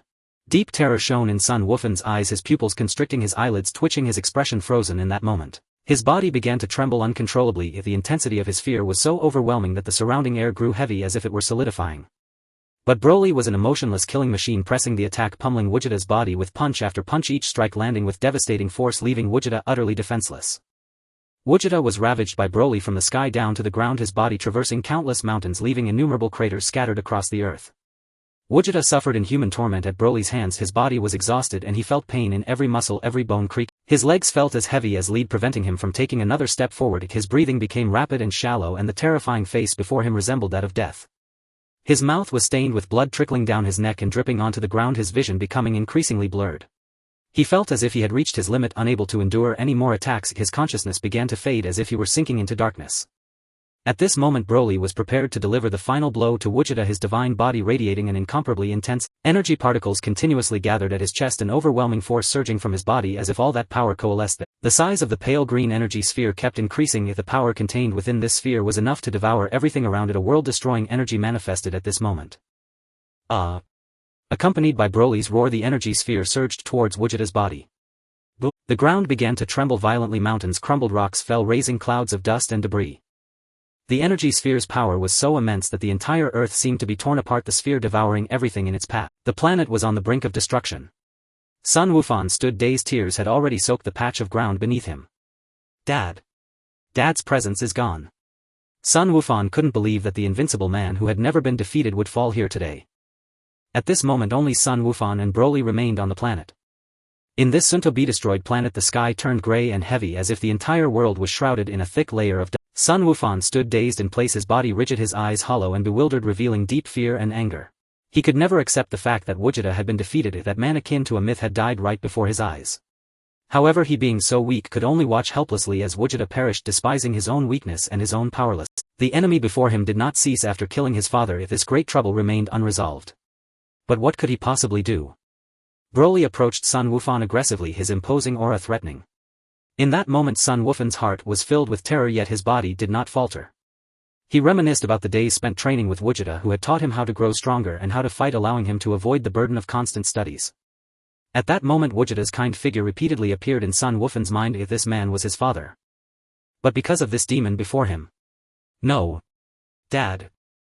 In this restless night the air around Sun Wufan began to surge and the white aura around him started to swell with each breath, feeling like an outpouring of power. Then Sun Wufan's hair began to flutter in the wind, his hairstyle becoming ethereal. Gritting his teeth, all he could think of was the scene of Broly killing Vegeta. Broly. Sun Wufan's brow furrowed, veins bulging on his forehead as if they might burst, his eyes widened with a flicker of fiery anger in his light green pupils. With the end of Sun Wufan's roar, a golden yellow aura enveloped his body. Super Saiyan Sun Wufan. With hatred in his gaze, Sun Wufan knew that the enemy before him was extraordinarily powerful, even Vegeta had been defeated by him. However, as Vegeta's son he could not retreat. Sun Wufan's eyes were resolute, fixed on Broly, who was closing in on him. Earth. Tap, a sound of footsteps caught Piccolo's attention. Vegeta. Did you not go to New Vegeta? Where's Wufan? Wasn't he with you? Piccolo looked at Vegeta, who was in tattered clothing, with confusion. Something is off. Piccolo quickly noticed the situation. Vegeta's aura was extremely weak and Piccolo became anxious. In the next moment Vegeta's lips curled into a smile as he looked up at the sky. Wufan, haha. A proud grin appeared on his face.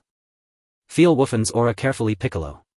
Piccolo closed his eyes and the next moment his expression froze, his eyes suddenly opened wide with disbelief. This is Wufan's aura. Vegeta took out a senzu bean, his body quickly regaining its state. Piccolo, hold on to me, I'll take you to feel it live. As Sun Wufan's first master, Piccolo was eager to see how strong Wufan had become. In the next moment the two vanished from their spot. On the battlefield Piccolo and Vegeta appeared atop a high mountain, both suppressing their auras to the lowest. What happened? Weren't we supposed to be at New Vegeta? Why is it such a desolate sight? Vegeta began to recount Paraga's scheme to Piccolo. Damn it, I didn't expect it to be like this. But why didn't you fight Broly? Instead you sent Wufan. Piccolo questioned Vegeta, a hint of anger evident in his eyes. Indeed, Piccolo truly cares for Wufan. Hearing this, Vegeta explained his intentions to Piccolo. I had already faced him, but I intentionally used an afterimage technique, creating the illusion that I was killed by Broly. At the moment Broly dealt the fatal blow to me, the real me had already reached your side. I suppressed my aura to trick Wufan into thinking I was dead. Piccolo continued to ask, what was your purpose in doing this? Gogeta crossed his arms and smiled, gazing into the distance. Look ahead, Super Saiyan Son Wufan. I sensed long ago that Wufan had met the conditions to transform into a Super Saiyan, he just needed a catalyst. Piccolo suddenly realized as the aura radiating from the distant Son Wufan in his Super Saiyan form surged towards Piccolo. Is this Wufan's current power? I can no longer keep up with you guys. Piccolo smiled, feeling relieved. Broly. You return my father to me. In his Super Saiyan state, Son Wufan unleashed all his power, overcoming his inner fears, transforming grief and anger into strength, darting towards Broly with lightning speed. With a flurry of punches hitting Broly, Son Wufan was almost frantic. Each punch was incredibly strong, fueled by his hatred for Broly. In an instant, Son Wufan's knees and legs struck Broly's torso, but these attacks barely inflicted any damage on Broly. Broly looked at him as if he were an ant, filling Son Wufan with unwillingness. Damn. Kamehameha. A blue beam shot from Son Wufan's hands. This was the Kamehameha that he wagered all his strength on. Boom! The Kamehameha surged powerfully towards Broly. At such close range, Broly could not dodge, directly hitting his torso, but in the next moment Son Wufan stood there in shock. It was not that Broly could not dodge, but that he did not need to. Broly's body, harder and stronger than steel, advanced towards Son Wufan, absorbing the immense force and continuing forward. Even though the aura and energy in Son Wufan's hands had gathered to the maximum, Broly's steps did not stop. Why? Why am I so weak? Son Wufan's cry drew Broly's attention, prompting Broly to hasten his advance. A large hand appeared above Son Wufan's head, and in the next second Son Wufan's face was covered by the huge hand, despair and unwillingness filling his pupils. Broly squeezed Son Wufan's head, repeatedly striking him, and within a few blows Son Wufan had lost his combat capability, allowing Broly to wreak havoc. Broly's palm began to emit a green glow, his face twisted in a snarl mixed with mockery and disdain. Gogeta. At this rate Wufan will be killed. Half-Son enduring such torment, Piccolo was now furious, scolding Gogeta. But when Piccolo turned to look, Gogeta's figure had long since vanished from the spot. The pitch-black earth was illuminated by the green light in Broly's hand. A sense of regret flickered in Son Wukong's eyes. He despised his own weakness. Dad. I've come to find you. Son Wukong had given up struggling, preparing to accept the judgment of the Grim Reaper Broly. But in the next moment several lasers shot toward Broly's body. Boom. Dust soared and smoke swirled. Broly's attention was immediately drawn to the newcomer, and he released Son Wukong's face, looking in the direction from which the lasers came. But there was no one in the sky. Broly turned around only to find himself facing emptiness. Son Wukong had vanished without a trace. Broly's head swiveled left and right, a look of confusion spread across his face as he scanned the surroundings. Damn it! Broly unleashed a fit of impotent rage, causing the entire planet to tremble. Gogeta held Son Wukong in his arms, feeding a senzu bean into his mouth. Dad. You're still alive. Son Wukong's face lit up with joy, as if hope had been rekindled by that invincible man. He was still alive. Yes, Wukong, you did it as a Super Saiyan, you're amazing. Now leave the rest to me. Watch closely. The real battle begins now. Gogeta placed his hand on his forehead and vanished from the sight of the two. Broly. Let us begin the second round. Gogeta's figure appeared above Broly, standing tall and confident, his face etched with determination. Kakarot. I will kill you. Broly, seeing Gogeta again, was once more consumed by madness. Humpha lunatic. Gogeta had assumed a battle stance, ready to counter Broly's attack at any moment. Broly's body surged with energy, a potent aura erupting from him, signaling the start of the battle. Whoosh whoosh whoosh. Countless pale green energy blasts shot from Broly's body, all aimed at one target, Gogeta. Gogeta quickly transformed into a Super Saiyan and leaped into the air, dodging the energy blasts like lightning. However, these energy blasts seemed to have been commanded by Broly to pursue him relentlessly, like a pack of rabid dogs trailing after Gogeta. Despite this, Gogeta remained unfazed, confidence still radiating from his handsome face. Humph, annoying. Gogeta's palm began to gather rings of light, radiating immense energy. With a flick of Gogeta's hands, the gathered light burst forth like unleashed beasts, charging at the green energy blasts. Boom! After a brilliant explosion, immense dust floated in the air. Gogeta continued to elevate his energy, awakening the Super Saiyan power throughout his body. He had reached the full power state of a Super Saiyan. Broly's figure reappeared before Gogeta, the trembling air disheveling their bangs as they locked eyes, and in the next moment, bang bang bang. The fists of the two collided, each bearing world-destroying power, creating a ripple of energy that echoed through the heavens and earth. These two astonishingly powerful forces cancelled each other out. Evenly matched. Humph, not necessarily. Gogeta threw another iron fist at Broly, the hurricane-like speed catching Broly off guard, and this powerful punch severely injured him. Broly staggered back for several meters, intense pain causing him to howl, but this only drove him to become even more frenzied and powerful. Realizing this, Gogeta had already prepared a strategy. He pressed the attack instantaneously, moving to Broly's front. Boom. A punch struck under Broly's chin, flipping him over completely. What happened? Broly, where's that momentum from before? Broly seemed to be provoked by Gogeta's words. In the next moment he rebounded, adjusting his stance. Using his massive size to his advantage, Broly's head smashed toward Gogeta, sending Gogeta staggering back a few meters from the sudden attack. After gaining the upper hand, Broly certainly chose to continue the assault, relentlessly pursuing Gogeta and bombarding him with wild punches. Gogeta hunched down, blocking his vital points with his hands. Even so, excruciating pain spread throughout his body. It seemed he needed to resolve this quickly. Ha! Gogeta broke free from the flurry of punches, placing his hands on his forehead, and in the next moment he shouted. Solar flare. A blinding white light spread out from above, ultimately flashing into Broly's eyes. The temporary blindness drove Broly into a frenzy, his body spinning 360 degrees in the air as he covered his eyes with his hands. Overwhelmed by a strong sense of discomfort, he roared, and in that moment he opened his mouth. Countless green energy blasts escaped from it. Like a torrential downpour, the entire planet was subjected to his onslaught. Great opportunity. Ultimate Kamehameha Wave. Instant transmission. Gogeta's figure appeared behind Broly, and the blue energy wave engulfed all of Broly's energy blasts, converting them into nourishment for the ultimate Kamehameha Wave. The 5-meter diameter energy column swiftly expanded to a 20-meter diameter, its volume doubling as it crashed into Broly's body. The ultimate Kamehameha Wave swept over Broly's back, propelling him toward the sky, and this energy wave, infused with all of Gogeta's power, ultimately pierced through Broly's body. Broly's figure vanished from the sight of the three. Broly's energy has disappeared. Wonderful, Dad has won. Son Wukong exclaimed, his heartfelt joy shared with Piccolo. Piccolo's previously tense brow relaxed. Only Gogeta's eyes were filled with dread and confusion. Strange. This isn't my doing. His energy vanished suddenly. Did you notice too, Gogeta? Son Wukong's expression turned serious, clearly sensing the anomaly, just like Wang Xin.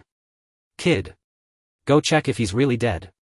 Vegeta urged Wang Xin, clearly feeling the same. Gogeta quickly flew to the spot where Broly had disappeared. Everything in the sky seemed normal, but it was precisely this normalcy that made Gogeta uneasy. Where's the body? Where did the body go? Damn it. What is going on? Can Broly also use instant transmission? Wang Xin's gaze remained fixated on the spot where Broly had vanished, the scene of Broly's disappearance replaying in his mind. Forget it, according to the plot perhaps we will encounter him again. Son Wukong and Piccolo approached Gogeta, and looking at their smiles, Gogeta chose not to ponder the matter any further. Wukong, you have also successfully become a Super Saiyan. Gogeta ruffled Son Wukong's hair, giving him a thumbs up and smiling sideways. But Son Wukong could not bring himself to feel happy, his face was downcast. Dad, after this incident I realized how small I truly am. I will work harder on my training from now on. If it weren't for you I might have died this time. Gogeta wore a proud smile. This is the effect I wanted. West Capital. What? Are you saying that the new planet Vegeta is actually a conspiracy? Bulma's exquisite face began to show a look of astonishment, her brows furrowing in disbelief. However, in the next moment Bulma's expression began to change, a barely perceptible smile hidden at the corners of her mouth. Great. Goku won't leave Earth now. Bulma's heart was filled with joy. Piccolo nodded. Gohan. Gohan. Where are you? Though he was not yet visible, Shishi's excited voice drew everyone's attention. Mom. Shishi grabbed Gohan's arm and pulled him into an embrace. Wah. Gohan, what happened to you? Are you okay? You didn't tell Mom before you left. Shishi's tears flowed uncontrollably. Sorry, Shishi. I forgot to tell you. Goku squatted down and apologized to Shishi. Humph. You guy. Don't let Gohan run around with you anymore. Mom, I'm fine and I've already mastered the Super Saiyan transformation. Gohan gently released Chi-Chi, and in the next moment, whoosh. Gohan's eyes were no longer innocent, a hint of mischief flickered in his pupils, catching Shishi off guard. Gohan has learned bad things from Goku. Shishi cried out, and Goku was at a loss for how to respond. Gohan immediately cancelled his transformation and leaned down to comfort Shishi. Mom, stop crying, I'll go home and study with you right now, I promise. I will become a scholar. At these words Shishi immediately quieted down. Really? Gohan? Gohan nodded and then moved beside Goku. Also, Dad, I will train hard too. Goku met Gohan's gaze, realizing that the child had grown quite a bit, and he nodded appreciatively. Gohan really has had a tough time. And so this gathering came to an end. Goku chose to continue training at Bulma's house. Dad. I've already adapted to this 5,000 times gravity. Goku extended his fist to Gohan, giving him a thumbs up. After a day of training, Gohan and Goku wiped off their sweat and opened the door to the gravity chamber. Bulma was leaning against the wall waiting there for quite some time. Hello, Aunt Bulma. Hehe, you're out, Gohan, hurry home, your mom is waiting for you. Gohan then said goodbye to the two and turned to fly away from West Capital. Bulma stood beside Goku. Aren't you going back to check on Shishi? Bulma probed Goku. No need, having you is enough. Bulma's body shivered. Goku quickly reacted and corrected his words, I meant it's enough to have you taking care of me, I'm hungry again, please Bulma. Bulma nodded in agreement, leading Goku to the restaurant, a faint blush visible on her face. In the dim light the two began their dinner. However, the atmosphere felt a bit unusual and Goku certainly noticed it. He saw Bulma continuously drinking one bottle after another. Goku, do you think I'm not good enough? That's why I was betrayed. Bulma asked Goku, her words slurred from drink. You're already very good, Bulma. Thank you for your comfort, Goku. Goku felt the restless atmosphere around him and began to feel uneasy inside. If not now, when? In the next moment Goku wrapped Bulma in his arms, offering her the most stable embrace. A smile appeared on Bulma's face and she immediately hugged Goku tightly. Goku. I'm not Son Goku, so I don't like Shishi at all. If you like me, just say it. Goku pretended to be bashful, turning as if to leave the warmth of Bulma's embrace. Don't go. Goku, I like you. Fueled by the alcohol, Bulma spoke her mind. She firmly grabbed Goku's hand, her petite frame possessing surprising strength as she pulled him back. Goku found himself unable to resist lying on Bulma's lap. They gazed into each other's eyes filled with deep affection. Goku and Bulma's gazes met as if time had stopped at that moment. Their eyes conveyed deep feelings and the attraction between them grew stronger. Goku's eyes sparkled with affection as he sensed Bulma's inner desires and tenderness. They quietly locked eyes, their feelings intensifying. Their breathing grew rapid and their bodies slightly trembled as if unable to suppress their excitement. Bulma gently caressed Goku's face, reminiscing about their long time together. Goku's strong charisma and familiar face had truly moved Bulma's heart. Her red lips gradually moved closer to Goku's. Thump thump thump. It's the feeling of a heartbeat. Vegeta, look. Goku and Bulma are about to kiss. Wow. Son Goku, can you not interrupt at this time? Vegeta snorted. Boring, why not continue training? Even as a woman, Vegeta was utterly relentless in his training. Goku closed his eyes, waiting for Bulma's gentle kiss to fall on his face. Boom. Bulma screamed, waking Goku. A violent explosion interrupted their spellcasting and Goku opened his eyes, looking out the window, leaving Bulma standing alone. Damn it. Who is it? Don't let me find you. In the restaurant. Bulma stomped her foot in anger, feeling the same way as Goku inside. Damn it. Who is it? I had planned this so well. And this explosion suddenly ruined everything. At this moment Bulma's face showed a hint of drunkenness, yet her mind was very clear. Goku flew into the sky, carefully sensing the surrounding aura, but no matter how hard he tried he couldn't detect the enemy's presence. In a patch of grass. A beautiful woman with fair skin, bright eyes and short golden hair was tightly clenching her fists, biting her lip. This woman was the instigator of the incident, Android 18. Since I can't kill you, I'll come to disturb you every day. I'll make you wish you were dead. Android 18 recalled the moment her brother self-destructed, her eyes trembling again. Who do you want to make wish they were dead? A magnetic male voice interrupted Android 18's thoughts. She looked up in terror, her gaze meeting Goku's. Android 18's eyes were filled with helplessness, her bright and captivating eyes beginning to tremble. Under the bright moonlight her face appeared even more exquisite. Goku was deeply captivated by those bright enchanting eyes, unable to tear his gaze away from Android 18's flawless face. It was the breeze, it was the moonlight, it was the feeling of a heartbeat. Goku stood there in a daze, experiencing love at first sight. That day her face was covered in dust, I couldn't see her clearly, but seeing her today, she's indeed a beauty. Indeed, all love at first sight is driven by appearance. What a beauty. Seeing that it was Goku, Android 18 instinctively reacted by running away. Android 18 activated the energy within her, awakening her powerful energy throughout her body, using all her speed to escape. Whoosh whoosh whoosh. A figure flew in front of Android 18 at lightning speed. Where do you think you're going? You ruined my beautiful moment. What will you pay for it? Despair, helplessness, weakness. Android 18 stood frozen, prepared for death before the terrifying strength of the person in front of her. If you want to kill me. Her words were cut off. Go on, I won't kill you. Such a beautiful woman, it would be a pity to kill her. Gogeta carefully observed the charming face of number 18, unable to take his eyes off her. Number 18 couldn't believe her ears. The person before her actually wanted to spare the life of someone who had tried to kill him. She did not understand the reason behind his actions. Why? Gogeta continued, I heard from Klin that you have never destroyed a city. Coming to kill me was merely a command from the person who arranged you. I can see that you are not a bad person. So you can leave. Gogeta gestured animatedly, his saintly demeanor gradually convincing number 18. Number 18's figure floated away while Gogeta crossed his arms, watching her retreating silhouette with a wicked smile. Gogeta.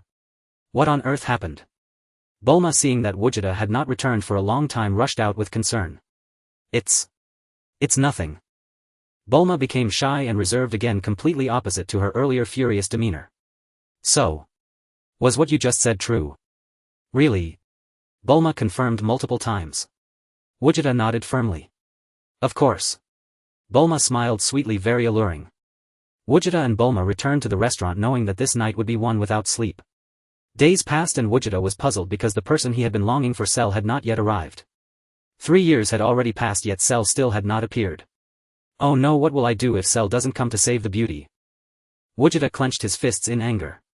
Honey. Come look quickly. His thoughts were interrupted by Bulma's voice and he flew toward her. The child in Bulma's arms suddenly broke free from her grasp. A tuft of blue hair marked him as a child resembling Bulma. This child was Trunks, Gogeta and Bulma's son. As for why he is still called Trunks, his appearance hasn't changed much. Characters in Dragon Ball mostly look alike except for their hairstyles and attire. Trunks is very emotionally unstable today. He has escaped my embrace more than once. After breaking free from Bulma's hold, Trunks floated in the air. Gogeta's expression turned serious as he carefully sensed Trunks' unusual behavior. A smile of relief soon appeared on his face. Bulma, I have a secret to tell you. Bulma walked over to Gogeta, gently leaning against him. What is it? So mysterious. Trunks' talent might have surpassed Gohan. Gogeta couldn't contain his inner joy and burst into laughter, making Bulma smile as well. In the next moment, Trunks' emotions became exceptionally agitated. His body was surrounded by a fiery aura, drawing the gazes of both. Trunks' aura filled the entire yard, continuously surging from him like an uncontrollable wave rushing toward the two. Gogeta stood in front of Bulma, blocking the aura. Trunks. Seeing such a drastic change in his own flesh and blood, Bulma's eyes began to tremble with worry. Gogeta. What on earth is happening to Trunks? Faced with such an abnormal situation, Bulma felt fear. The only one who could provide safety and a reasonable explanation was her man, Gogeta. Don't worry, Trunks is a genius. This must be the strongest Trunks in history. Seeing Gogeta so calm and collected, Bulma felt reassured. The fierce aura continuously swept through everything around, leaving the entire yard in shambles, with the aura around Trunks becoming even more turbulent. Swish. In the next moment, this aura turned golden. Hundreds of kilometers west of West City on Baotou Mountain. Son Gohan, who was doing his homework, also stopped writing, staring out the window, shocked by the sudden powerful aura. Whose aura is this? Not only Gohan. Even Piccolo, meditating in the snowy mountains, was disrupted by this violent aura. Golden. Could it be? Even Gogeta was astonished by Trunks' transformation. Super Saiyan. No way, at 1 year old. Super Saiyan. Wait. Gogeta's gaze lingered on Trunks' eyebrows and hair. It was just a golden aura surrounding him. His eyebrows and hair did not exhibit the typical traits of a Super Saiyan. A simulated Super Saiyan, but this is already quite extraordinary. Bulma. I want to train Trunks together. Let him become a warrior even stronger than Gohan. Gogeta couldn't contain his joy. This was his own son. This was the first son he had in the Dragon Ball world. Gogeta placed his hand on Bulma's shoulder, shaking her body excitedly. Honey, I know you're excited, but you're making me dizzy. Gogeta immediately released Bulma and she adjusted herself. I respect all your choices because he is our son. With such an understanding wife, Gogeta felt very gratified. The Saiyan blood within him began to surge. He envisioned the scene of fighting alongside Trunks as he grew up. There are still 6 years until Majin Buu's resurrection. In these 6 years I will train Trunks and Gohan well. Clop. Dad. I sense a powerful aura. What happened? Son Gohan's expression was solemn, full of worry. Bulma explained to Gohan, Gohan, it's nothing, it's Trunks. Trunks' little brother. Gohan's face was filled with disbelief. Such a powerful aura was actually emanating from a 1-year-old child. With a series of thuds, the yard was soon filled with people. Whose child is this? Why does he have such a powerful aura? Piccolo asked first. Alright, since you all want to know, I will tell you. Vegeta pointed at Trunks. He is my child with Bulma. Bulma's face flushed red, quite shy. After 10 seconds of silence, Bulma's voice broke the quiet scene. She was about to explain. But in the next second, Vegeta wrapped his arms around Bulma and Trunks. Yes, we have a child. Klin's eyes widened in shock. What? What about Shishi? Everyone's expressions mirrored Klin's, all waiting for Vegeta's response. I am Vegeta, not Son Goku. I am myself. I have my own choices. Vegeta spoke with conviction, each word reasonable, causing Bulma's countless words to be swallowed at that moment. Bulma's face was filled with happiness. That's right. Moreover, Mom seems to have always been antagonistic toward Dad, so now Dad is a brand new person. I agree with him being with Aunt Bulma. Son Gohan added. Good boy, it seems these years of love were not in vain. Everyone has arrived just in time. It has been so long since we last met. Bulma, please host everyone and prepare a banquet. As Gogeta greeted everyone, the atmosphere quickly became lively. Gogeta approached Trunks again, teasing him, clearly pleased with Trunks' demeanor. Time, please move a bit faster. Gogeta was eager to train with Trunks just as he had with Gohan. If this child before him was indeed his pride. Inside the room. Hey Gogeta, is Trunks only 1 year old this year? When did you and Bulma have him? Goku asked with curiosity. Last year. It was clear Vegeta was silent, drawing the attention of the two. Vegeta, what's wrong? Why aren't you speaking? Goku stepped forward to ask. Vegeta slowly opened his eyes, and the next moment his sharp gaze fell on Gogeta. Hey kid. Gogeta thought, no way could Vegeta be looking for trouble with me. No, that couldn't be. In this timeline, Bulma and he haven't even met yet. Wiping the sweat off his brow, Gogeta pondered deeply and dismissed that thought. However, as Vegeta moved closer, Gogeta unconsciously took a few steps back. Vegeta noticed Gogeta's unusual behavior, a hint of confusion flickering in his eyes. This man, usually so fierce, seemed to have transformed into someone else. I say kid, it's been so long, you haven't fought in a while, have you? I've been waiting for you to pass out, yet I never saw that day come. Vegeta's words carried a hint of disappointment, but they brought a sense of relief to Gogeta. However, it was clear that both Vegeta and Goku were eager to regain control of their bodies, even though they had now become women. Gogeta's expression turned serious as he recalled the moment when their three souls clashed together. Vegeta, Goku. His call captured the attention of both. What's wrong, Gogeta? Gogeta placed his hand on his chin, deep in thought, and then began to share his ideas with them. If I'm not mistaken, Gogeta's appearance is actually caused by the Dragon Balls. After all, the one who tied the knot must untie. In fact, I suspect we don't need to remain in this symbiotic state. Your transformation into women might also be a result of the Dragon Balls. Goku and Vegeta's eyes widened in shock. What? They both reacted in unison. I'm just speculating, so I plan to use the Dragon Balls to separate us three again. Upon hearing this, the weight on Goku and Vegeta's hearts lifted immediately and their excitement was undeniable. Really? We can still go out. I can finally join the fight personally. Goku's eyes sparkled with anticipation and he began to gesture as if he were already in the outside world. Ha ha ha. I can finally go out again. Gogeta. If we can go out, I want to fight you. Vegeta also began to crack his knuckles, eager for a challenge. Seeing their excitement, Gogeta planned to separate them from within him. After all, he too wished to battle with them. So many years had passed and the two had continuously trained within him. In a sense, they were his teachers. He had become so proficient in instant transmission thanks to Goku's guidance, as well as the Kaioken and Vegeta's Gallic Gun, among other techniques. Gogeta clenched his fists tightly. Alright. Let's make a wish now. Gogeta's figure moved towards the basement into a dim room where 7 sparkling crystal-clear Dragon Balls glimmered. These were the Dragon Balls he intercepted years ago. Gogeta picked up the Dragon Balls and flew to a highland. With a loud shout, "Come forth, Shenron!" the dragon appeared in the sky. State your wish. Wait. To separate Goku and Vegeta, they must have physical bodies. And they must be male bodies. Shenron. Please create new bodies for Goku and Vegeta. Male bodies. Shenron's eyes brightened and 2 brand new bodies appeared before Gogeta. Yay. This is amazing. Vegeta. Goku could hardly contain his joy, feeling deeply moved, and turned to cheer with Vegeta. Now for the next step. Shenron. Please separate Goku and Vegeta's souls within me into these 2 new bodies. Shenron was momentarily speechless. What's wrong, Shenron? Sweat began to bead on Shenron's forehead. I'm sorry. I cannot do that. What? In the next second Shenron gave Gogeta no chance to ask further and dove into the Dragon Balls, drifting away to different parts of the world. Inside the room all three wore expressions of disappointment. Sorry, I didn't expect this outcome either. Goku patted Gogeta's shoulder and comforted him. It's okay, even if we can't go out, just seeing everyone doing well is enough. Vegeta however hid his disappointment and resumed training with a nonchalant expression. But. Wait. Mr. Goku. I have another idea, which is to use the Namekian Dragon Balls. We fused using the Namekian Dragon Balls. Yes.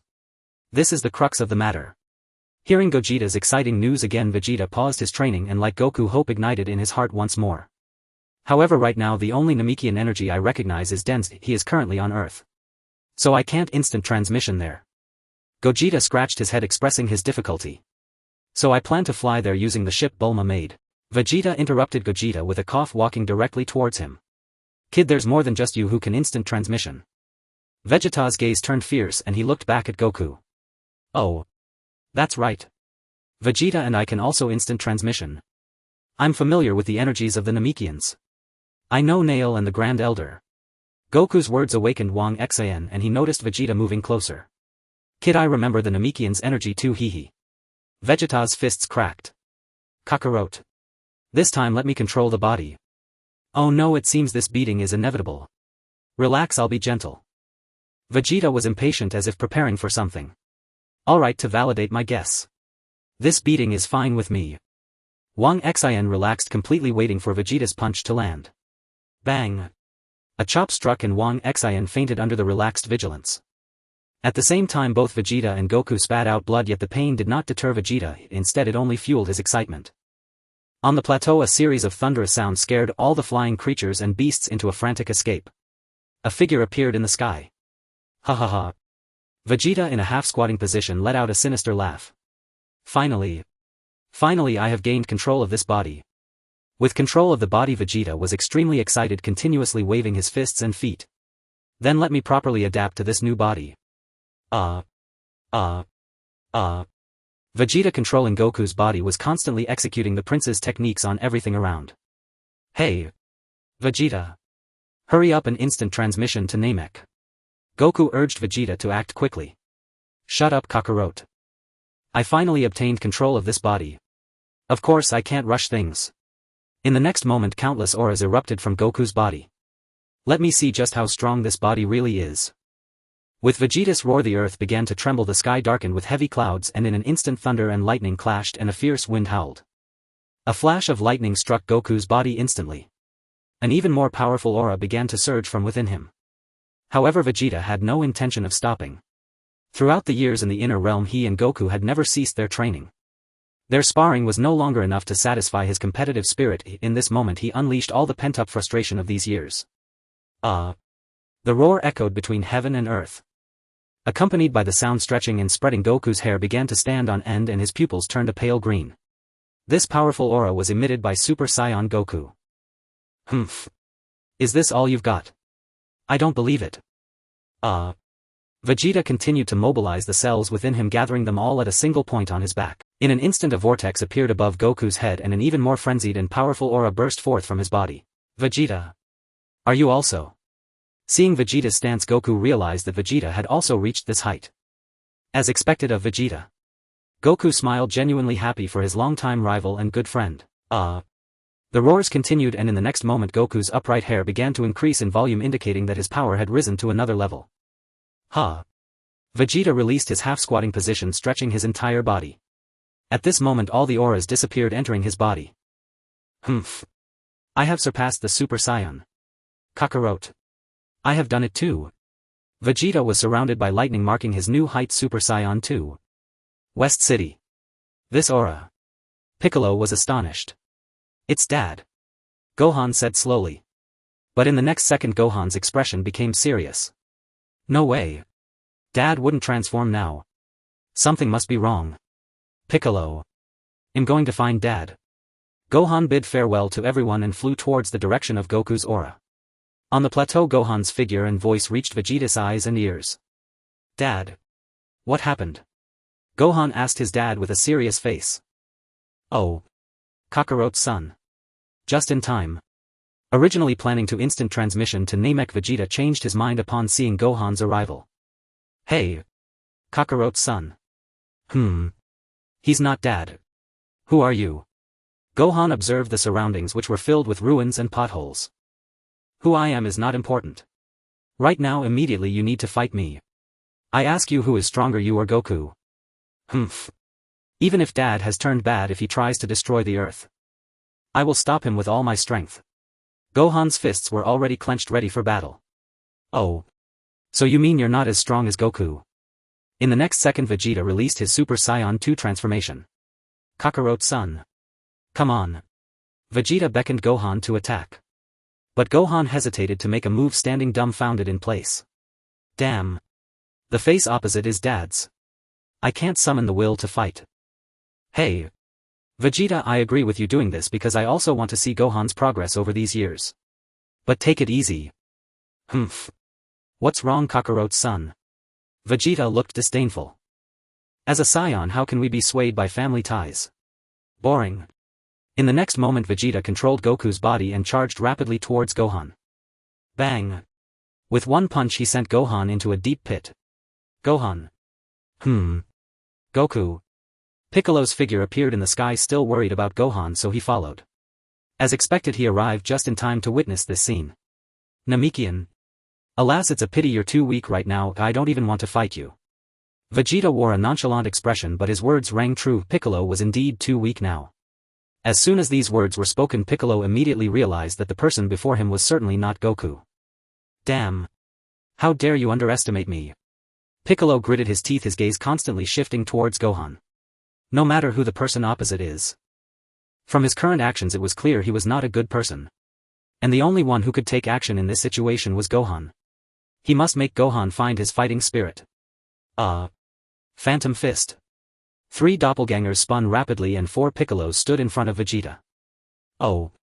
I've seen this move used by Goku and Vegeta. However, I'm afraid your speed is too slow.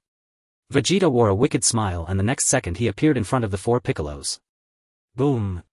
4 energy blasts appeared in succession at the abdomen of the 4 Piccolos. In that instant, Piccolo's true form revealed itself. Piccolo was panting. Hehe, Namekian, I told you you're too weak. Vegeta mocked Piccolo while slowly approaching him. No. Although the person opposite is not Goku, he possesses Goku's body, I can't fight back. I simply can't fight back. Piccolo stood frozen in place, carefully observing Vegeta. Whoosh. The next second, Piccolo tightly grabbed Vegeta's hand. His arm immediately draped over Vegeta's shoulder. Poochie.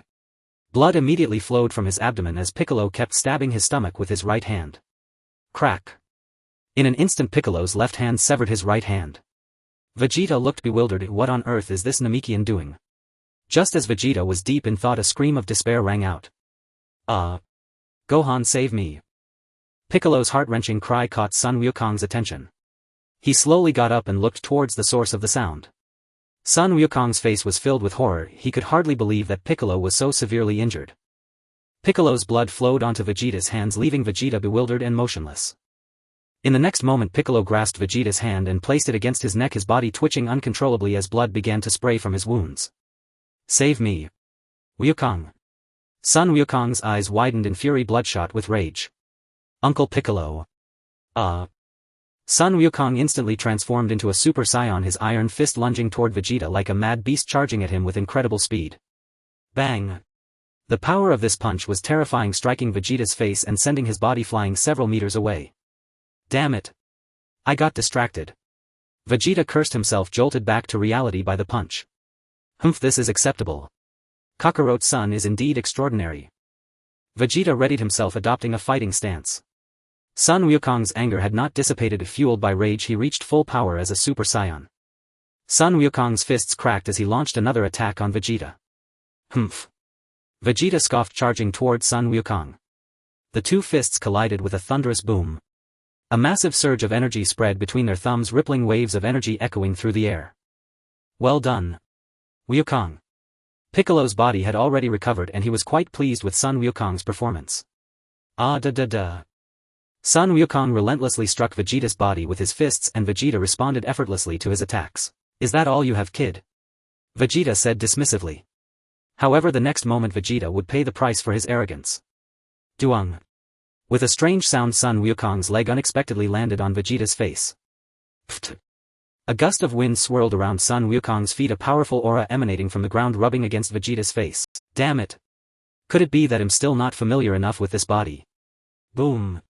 A side kick sent Vegeta's heavy body crashing onto the mountainside. Crash. The mountainside immediately crumbled into rubble, a cloud of dust engulfing Vegeta. No. I can't let it end like this. Vegeta stood up again. Aha. Swish swish swish. At this moment Vegeta reappeared before Sun Wukong in his Super Saiyan form. Kid, I must say you have some power. Dang. With a loud crash Vegeta sidestepped and delivered an uppercut to Sun Wukong's face in the blink of an eye. Vegeta smirked wickedly. His fingers spread wide, a blade of energy emerged from the edges of his fingers. Zing. Blood. Vegeta. Stop. Seeing the blood flow from Sun Wukong's cheek, Sun Wukong could no longer hold back. What's wrong, Kakarot? Just now when your son hit me you didn't react like this. Let me teach him a lesson. Ha. Vegeta shouted loudly, a massive aura propelling Sun Wukong's body forward once again, but it did not shake his confidence. Readjusted, Sun Wukong launched another attack on Vegeta. Whoosh. His speed was so great that Piccolo, watching from the sidelines, could not catch Sun Wukong's movements with his eyes, forcing him to close his eyes and feel the surge of Sun Wukong's aura. Damn it. You dare harm Uncle Piccolo. Sun Wukong's fury reached its peak as a furious punch swept past Vegeta's cheek, the wind howling. Vegeta swiftly sidestepped, effortlessly deflecting Sun Wukong's attack in that instant. You still have a long way to go, Kakarot's son. Bang. Vegeta's powerful kick landed squarely on Sun Wukong's abdomen. Pfft. An unknown liquid erupted from Sun Wukong's body. Without giving Sun Wukong a chance to react, Vegeta's figure appeared above him in the blink of an eye. A devastating blow. Clang. A massive boulder exploded, instantly shattered by Sun Wukong's body as Vegeta slammed him hard against the rocks. Ah ha ha ha. Kakarot's son, is this all you've got? Vegeta savagely unleashed powerful punches, mercilessly pummeling Sun Wukong's body, rendering his muscles unresponsive. Clang. Finally Sun Wukong lost consciousness, overwhelmed by the crushing force. Piccolo watched this scene unfold, knowing that trouble was imminent. The only hope of contending with Gogeta had now lost its fighting capability. Piccolo gritted his teeth, hating himself for letting his guard down over the years. He had slacked off on his training due to the presence of Gogeta and Sun Wukong. But he did not understand that if he did not fuse with the Supreme Kai, how could he catch up to the two in such a short time? Wukong. Sun Wukong could no longer contain himself if this situation was not what he wanted to see. Vegeta. Stop.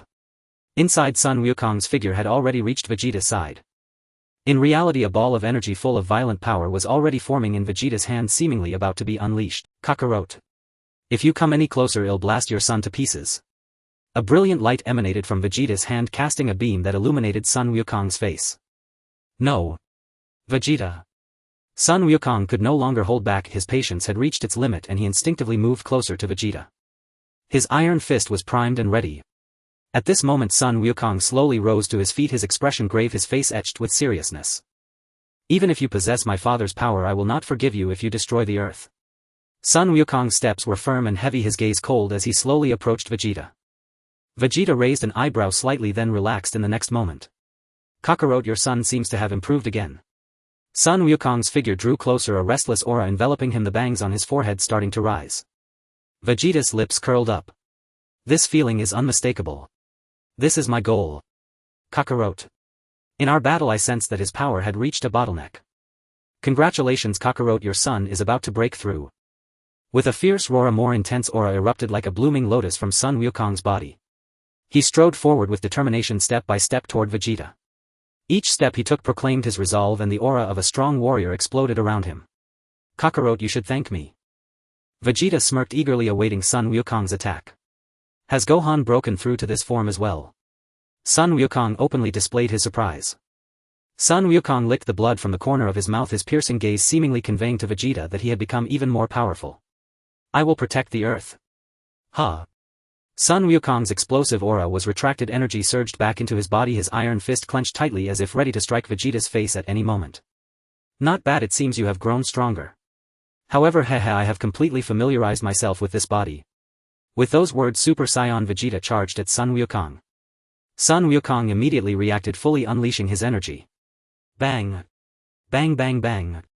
The two iron fists collided fiercely, neither willing to give way, each punch infused with the power of shattered stars. Humph, not bad, Kakarot's son. The distance between the two was once again widened, preparing for a second round of attack. Vegeta. Sun Wukong's voice reached Vegeta's ears once more. But Vegeta ignored him. Vegeta. Gogeta is about to wake up. Sun Wukong said excitedly, leaning down to look at the unconscious Wang Xin. TCH. No other choice. Then let's finish this quickly. Vegeta summoned the energy of Super Saiyan within him, his aura rising steadily as the power of Super Saiyan 2 was awakened throughout his body. Ha! With a burst of energy, lightning crackled around him and Vegeta had transformed into Super Saiyan 2. This terrifying aura. Piccolo couldn't help but marvel, sweat pouring down like rain. Sun Wukong stood frozen, unable to believe that such terrifying combat power could belong to the newcomer. The Earth. Is it going to be finished? Even as Sun Wukong had transformed into Super Saiyan 2, a hint of despair lingered in his eyes. It was hard for him to believe that the invincible man in his eyes would become the enemy of the Earth on this day. I absolutely. A crisp sound came from Sun Wukong's neck, interrupting the words he had yet to speak. Sun Wukong's eyes became vacant, his expression dull as if his body had been hollowed out, and he collapsed. The Super Saiyan state was immediately dispelled. Gohan. Piccolo let out a heart-wrenching wail. Just when Piccolo thought Vegeta would strike the killing blow, Vegeta's actions left him utterly stunned. Vegeta. Quickly take our bodies. Then instant transmission to Namek. Sun Wukong urged Vegeta repeatedly. Shut up. Kakarot. I know. Vegeta's figure vanished from Piccolo's sight, appearing before their bodies the next moment. Namek, the Namekians. Vegeta placed 2 fingers on his forehead, carefully searching for Nail's energy. Found it. Vegeta's body trembled, but his expression was strange, frozen in place. Vegeta. Don't dawdle. Hurry up, Gogeta just turned over. TCH. The next moment Gogeta's body appeared on Namek. I woke up. Gogeta stretched out his hands, carefully looking around. Is this Namek? His body shivered the next moment. 2 immobile bodies lay rigidly beside him. What the? This is Sun Wukong and Vegeta's bodies. Gogeta took out a universal capsule and stored the 2 bodies. He surveyed his surroundings, but his expression began to freeze. This was not the Namek he remembered. The village was deserted, as if it had just been ravaged. Gogeta. A weak voice interrupted Gogeta's thoughts. Nail. How could you be so hurt? Gogeta, please. Save everyone. Nail. Don't speak. Gogeta unbuckled his belt to bandage Nail. No. It's not necessary. I'm about to die, please save Namek. It seems there's really no other way. In a fleeting thought, this familiar scenario flashed through Gogeta's mind. Right. I confuse him with Piccolo. Gogeta conjured a wisp of energy in his hand, preserving it in the land beneath his feet. The next moment Gogeta placed his hand on Nail's body. Whoosh. Their figures appeared on Earth. A glint of alertness flashed in Piccolo's eyes. Bang. Piccolo punched Gogeta squarely in the face. Ouch, ouch, ouch. Piccolo, what are you doing? Gogeta was baffled, utterly confused by Piccolo's sudden attack. What? Look at the mess you've made. Piccolo pointed at the unconscious Sun Wukong. Was this done by Vegeta? Inside, Sun Wukong and Gogeta both glared at Vegeta. Vegeta crossed his arms, smirking, turning away. Let me explain, Piccolo. Pfft. A sound of blood spitting interrupted their conversation. Piccolo looked astonished at the fallen Nail. He. Who is he? His name is Nail, just like you. He is a Namekian. There's no time to explain. Piccolo, he's about to die. Nail groaned in pain. Please. Please. Fuse. And you will lead the consciousness. Seeing that Nail was near death, Gogeta helped him explain to Piccolo. Piccolo. Trust me. After you fuse with him, your strength will increase. It will be beneficial for you. Piccolo still hesitated. Something has happened on Namek. Don't you want to save your homeland? Piccolo's gaze began to drift, his inner turmoil evident. Piccolo, fuse with him. Namek is in trouble. As Namekians we have the duty to save our homeland. A divine voice echoed in Piccolo's ear. Piccolo stepped toward Nail, placing his hand on Nail's body, and a white light enveloped them. Nail's last smile faded and a brand new Namekian warrior appeared before Gogeta. Great. Finally completed. Piccolo. Grab my hand. Let's go to Namek together. Wait. Piccolo, come to the heavenly temple. I want to fuse with you. Piccolo halted, his steps frozen in place. What's wrong? Piccolo. Piccolo's body trembled. Fuse. The old man said he wanted to fuse with me. That's great. Piccolo. Hold on tight to me. Hearing this, Piccolo immediately placed his hand upon Goku's shoulder. Whoosh. In an instant the two appeared atop the lookout, where the guardian Dende and the attendant Popo had already been waiting. Piccolo, the affairs of the Namekians must be resolved by us alone. Uncle Piccolo. I believe Elder Guardian is absolutely right. Dende nodded in full agreement with the Guardian's words. The Guardian approached Piccolo. We are in truth one being. Should we merge as one, our power shall surge beyond measure. Piccolo recoiled slightly, such a temptation was irresistible. Power beyond measure. Goku watched eagerly. What nonsense. I am Piccolo, the great demon king. His words instantly shattered Goku's hopeful anticipation. Oh, come now, Piccolo, you are no longer that malevolent being you once were. You know this better than anyone. Piccolo, this fusion will not cloud your thoughts, rather you shall inherit my wisdom and experience, an unalloyed boon to you. The Earth's divine guardian has already chosen his successor. My sole remaining wish is to return home, to behold once more the land that gave me life and raised me. Yet now that sacred land stands under dire threat, I cannot stand idly by. Emotion surged within the guardian, his fists clenched tightly. Very well, I accept. The guardian had awaited precisely these words. His clenched fists relaxed and his expression softened with quiet relief. The guardian stepped before Piccolo, his entire form radiating emerald light. In the next breath a new Namekian stood before them all. Lord Guardian. Popo, the guardian's faithful attendant, wept. Over centuries of companionship he had long regarded the guardian as his dearest confidant. Is this my power?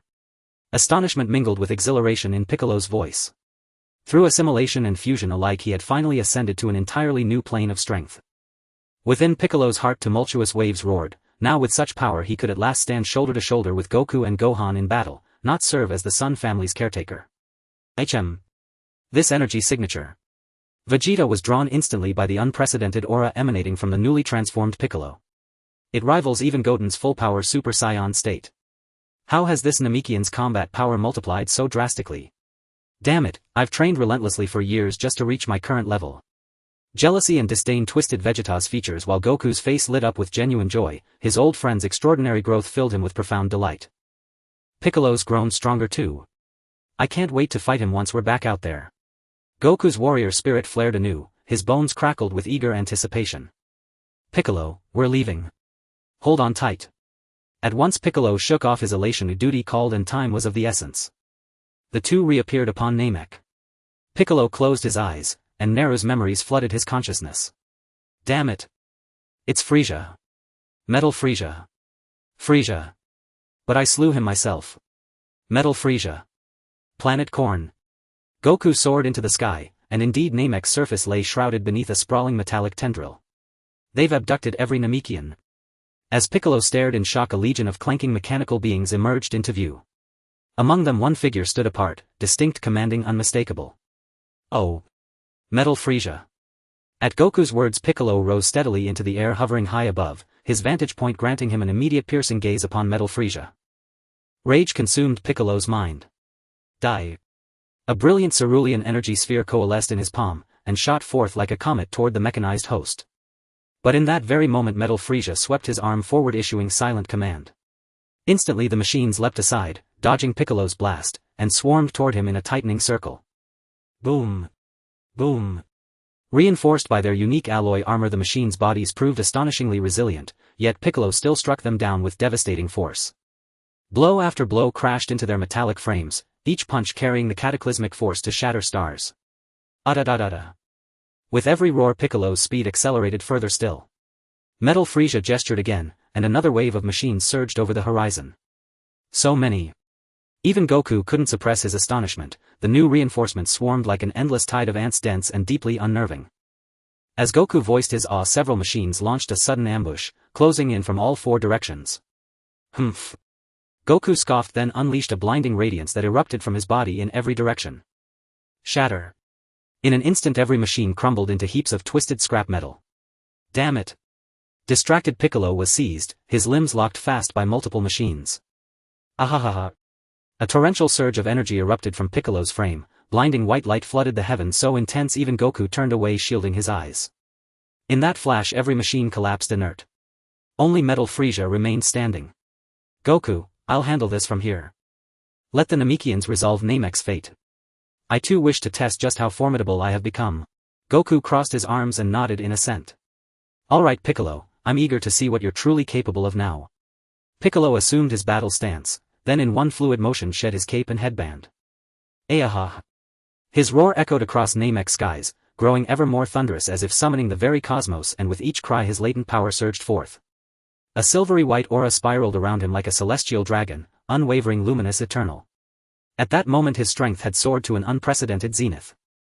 Indeed, Piccolo's power now neared that of Goku's full power Super Saiyan 1 state during the Cell Games. Yet this was clearly not his final limit. Piccolo lunged, straight toward Metal Frieza. Clang. Clang. Each impact between fist and metal rang sharp and deafening. Piccolo's blows hammered unrelentingly into Metal Frieza's armored frame. Metal Frieza staggered backward, his face lacerated, his metallic body dented and warped, even its advanced alloy yielding under Piccolo's relentless assault. Screech. A harsh grating sound, the unmistakable snap of Piccolo seizing Metal Frieza's tail. Jaw clenched, teeth bared, Piccolo's memory flashed with images of Metal Frieza's atrocities against the Namekians. Fury burned fiercely in his eyes. Die. With titanic force Piccolo wrenched, tearing the tail clean off. Then in one brutal kick he sent Metal Frieza hurtling through the air. Makenkasapo. A triumphant smile curled Piccolo's lips. Yet Goku knew, this victory was far from absolute. From the rubble Metal Frieza rose once more, his severed tail regenerating before their very eyes. No, impossible. The words hard to believe were etched across Bik's face. How is this possible? Bik fell into self-doubt once again in this fleeting moment of contemplation. Atop the mountain countless metal gulas appeared simultaneously, adopting the same posture, glaring at the two with fierce intent. Bik couldn't believe his eyes. The countless metal gulas akin to ants appeared before him out of nowhere. Bik. Go for it. Gogeta encouraged Bik, knowing that Bik's strength had not yet been fully unleashed. Countless metal gulas leaped up, surrounding Bik completely. Faced with so many demons, Bik no longer concealed his true power. Solar Fist. Bik attempted to break free from the encirclement of the metal gulas. However, the metal gulas were controlled by the supercomputer made from the core of Gula, rendering the Solar Fist ineffective against them. The dense swarm of gulas continued to close in on him. Damn it. Bik found himself in a bitter struggle, forcing him to elevate his strength once more. Aha. After a brief yet intense burst of energy, Bik's power reached its peak. As expected. It's at the level of Gohan's Super Saiyan 2 during the Cell Games. But with so many metal gulas, how will Bik respond? In the next moment Bik curled his body, a brilliant white light radiating from his abdomen and enveloping him entirely. His green body was bathed in white, his curled limbs suddenly stretching out, releasing a massive wave of energy. The dazzling white light instantly engulfed several metal gulas. Bik gasped greedily, this move nearly depleting his energy. Yet the number of metal gulas continued to increase. Thousands of metal gulas moved closer to Bik, unlike before they raised their hands high, countless energy cannons shimmering with light. The reflections of tens of thousands of energy spheres were cast in his pupils, and in an instant cold sweat drenched him. An overwhelming sense of dread washed over him, as if the chilling air was announcing the imminent arrival of death. What an intense sense of oppression. Bik. Although Gogeta had promised to let Bik fight on his own, the situation had already exceeded his expectations. Countless energy cannons rained down from the sky, rushing towards Bik. It's over. Bik's gaze lost its sharpness. The confidence he initially had upon arriving on Namek was already gone. Beads of sweat began to form on his forehead and his body started to tremble uncontrollably. Bik's eyes were dazed. Helplessness, despair, confusion and hesitation flooded his heart. Whoosh! A figure radiating a sense of safety appeared before Bik, grabbing hold of his body, and in that moment Bik understood how powerful and invincible this man before him was. If the man's hand rested on his shoulder. In the next second the two instantly teleported behind the gula that Bik had just sent flying. Cha-la! Gogeta delivered a flying kick, instantly sending the gula before him into a cloud of explosions. Boom! In the universe, this green planet underwent a drastic transformation in an instant. Over 1/3 of its area had turned gray. Namek shook violently. The sea level rapidly rose, magma surged, and the aftermath of the explosions plunged the entire Namek into an abyss of devastation. Volcanoes, tsunamis and earthquakes followed in succession. Bik's face displayed terror, a sense of dread engulfing his mind. Cold sweat streamed down his back and every hair on his body began to tremble. He could hardly imagine what fate awaited him if struck by such an attack. Bik. You've already done your best. Now it's my turn. Gogeta cracked his knuckles, preparing for battle. With his back to Bik, he strode directly toward the army of metal gulas, and in that moment Bik deeply realized what a formidable warrior the man before him was. Gogeta was terrifyingly fierce. 20-fold Kaioken. The red aura surged around Gogeta as he alone could stand against an army. Gogeta swept through the crowd of metal gulas like lightning. Wherever he passed, the ground was littered with the remains of metal gulas. Such ferociously valiant acts could only be performed by Gogeta. But in the next second the metal gulas began to regenerate their lost limbs. Humph. Let's see whether you recover faster or I clean you up faster. The golden aura surged from Gogeta as he resembled a golden lion continuously pouncing on his prey. The number of metal gulas in front of him drastically decreased. He moved with such speed that the gulas couldn't recover in time. Gogeta dealt with the swarm of demons as effortlessly as autumn leaves falling. He gathered the disabled metal gulas together. In the next moment a brilliant firework erupted on Namek. Super explosion attack. Boom. What a magnificent scene. Gogeta's sharp gaze focused on another group of metal gulas. Gallic gun. Another colorful firework display unfolded before Bik as the tension on his face gradually melted away, replaced by a smile. After repeating this for 10 minutes all the metal gulas had been eliminated. However, Gogeta knew that unless the core was destroyed an endless number of metal gulas would continue to spawn. Copying and pasting would create countless metal gula troops. Gogeta leaped high and swiftly headed to Bigelow Star. The scene before him was truly terrifying. The massive planet resembled a parasite, its huge tentacles deeply embedded in the soil of Namek. The true form of Gula lay within this planet. Gogeta charged in alone, countless laser beams firing at him from all directions, overwhelming him. Gogeta shouted loudly. Evidently his shout had an effect as his power had reached the full capacity of a Super Saiyan. His incredibly strong physique combined with unparalleled speed allowed Gogeta to delve deep into Bigelow Star, where a gigantic grotesque face of Gula was grotesquely connected by numerous wires looking terrifying. Noticing Gogeta's arrival, the main body of Gula began to resist. Its eyes continuously shot out beams attempting to eliminate Gogeta. Gogeta would not let him succeed. After years of rigorous training he was no longer the Gogeta who first fought Gula on Earth. He skillfully dodged Gula's repeated attacks. Countless wires attempted to entangle his body, but Gogeta certainly understood the purpose of these wires. Heh. Gogeta smiled faintly. The wires wrapped around Gogeta, beginning to drain his energy. Then let you experience the might of Saiyan power. Aha. This roar shot into the sky, resonating between heaven and earth like a lightning bolt, tearing through the vast expanse, shaking the entire Namek and sending chills down people's spines. This aura surged forth like a fierce wind, filled with immense energy, radiating light and illuminating the entire interior of the planet. The energy of a Super Saiyan at full power constantly streamed into the core of Bigelow Star as Gula greedily absorbed this energy. Yes, this is the feeling. Ha ha ha. As long as this continues I can create countless Super Saiyan armies. Suddenly Gula's voice came to an abrupt halt. His eyeballs began to tremble, a bad premonition spreading throughout his brain. No. No. I don't want this. Gula's main body emitted a painful groan. No. Gula's facial muscles tightened, every inch of his skin marked with signs of agony, his eyes flickering with fear and helplessness. Boom. In an instant the main computer core of Bigelow Star began to collapse and the gigantic tentacle released its grip on Namek at that moment. All the wires instantly loosened from Gogeta's body. Gogeta looked at Gula with disdainful mockery. Next, it's your turn. He gathered a yellow energy core in the palm of his hand and hurled it towards Gula's head. No. Don't. The horrifying screams and the violent explosions echoed through the sky, marking the end of Gula's life. The figure of Piccolo appeared at the feet of Gogeta. He looked up at Gogeta, who was as formidable as a general killing in battle. Piccolo. Hurry and save them. Next I will completely eradicate this cursed planet.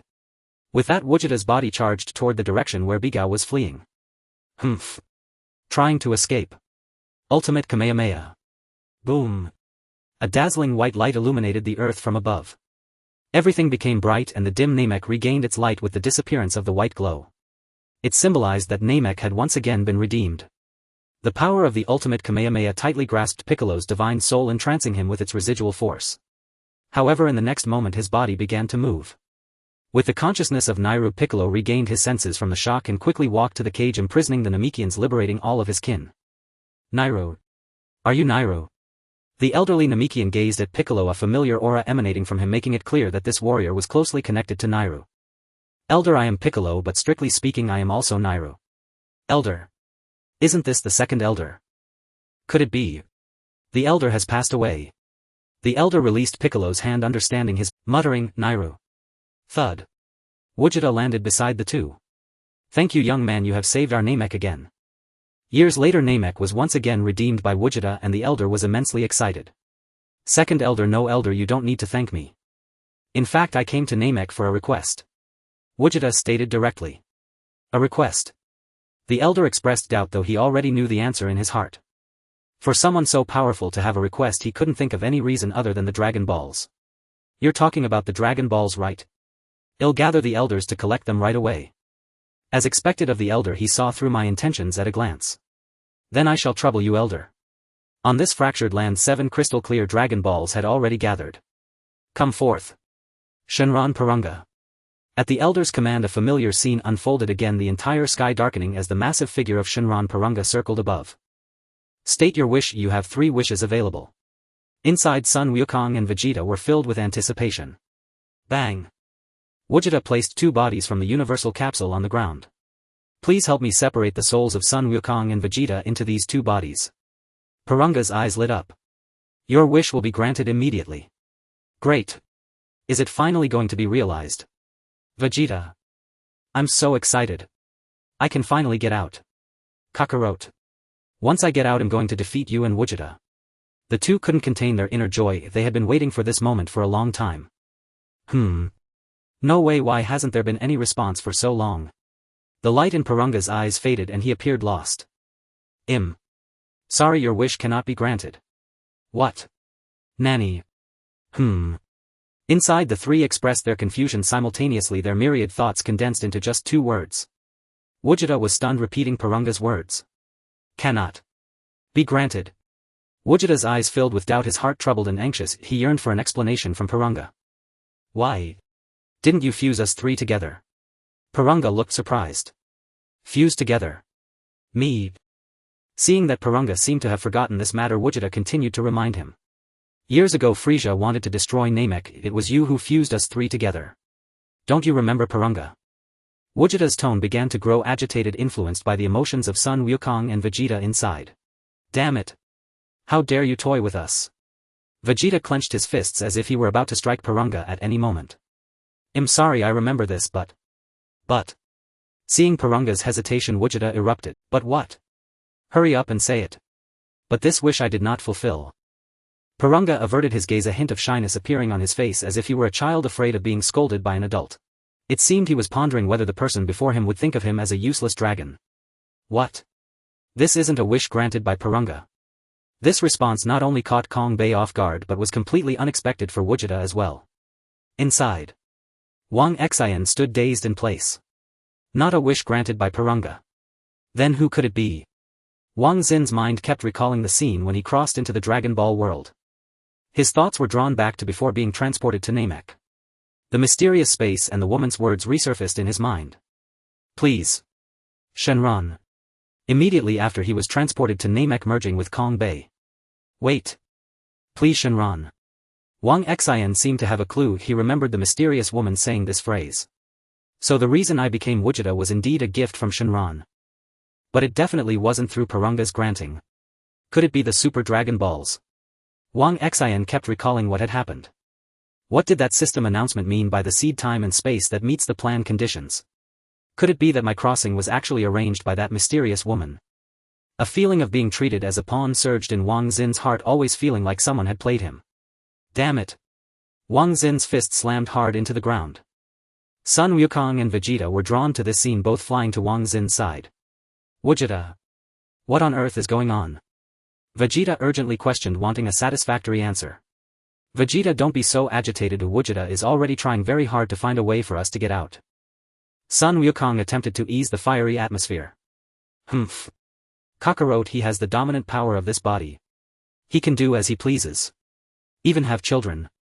Vegeta was extremely agitated at this moment, wishing to knock Wang Xin out immediately to regain control of the— I'm sorry. Mr. Wukong and Vegeta. Wang Xin slowly stood up. Whether you believe me or not, I will definitely find a way to help you be reborn. In Namek, the divine dragon Porunga stood tall in the sky. No one could believe that even the omnipotent dragon had unfulfilled wishes. Beneath this colossal being, Gogeta's gaze was dazed, his steps trembling as he realized that the confidence he once had was now absent from his eyes. Gogeta. Piccolo's voice snapped Gogeta back to reality. Gogeta paused slightly, turning to look at Piccolo. Gogeta, if the wish cannot be fulfilled, why not choose another? Well, since it cannot be changed, I might as well accept reality.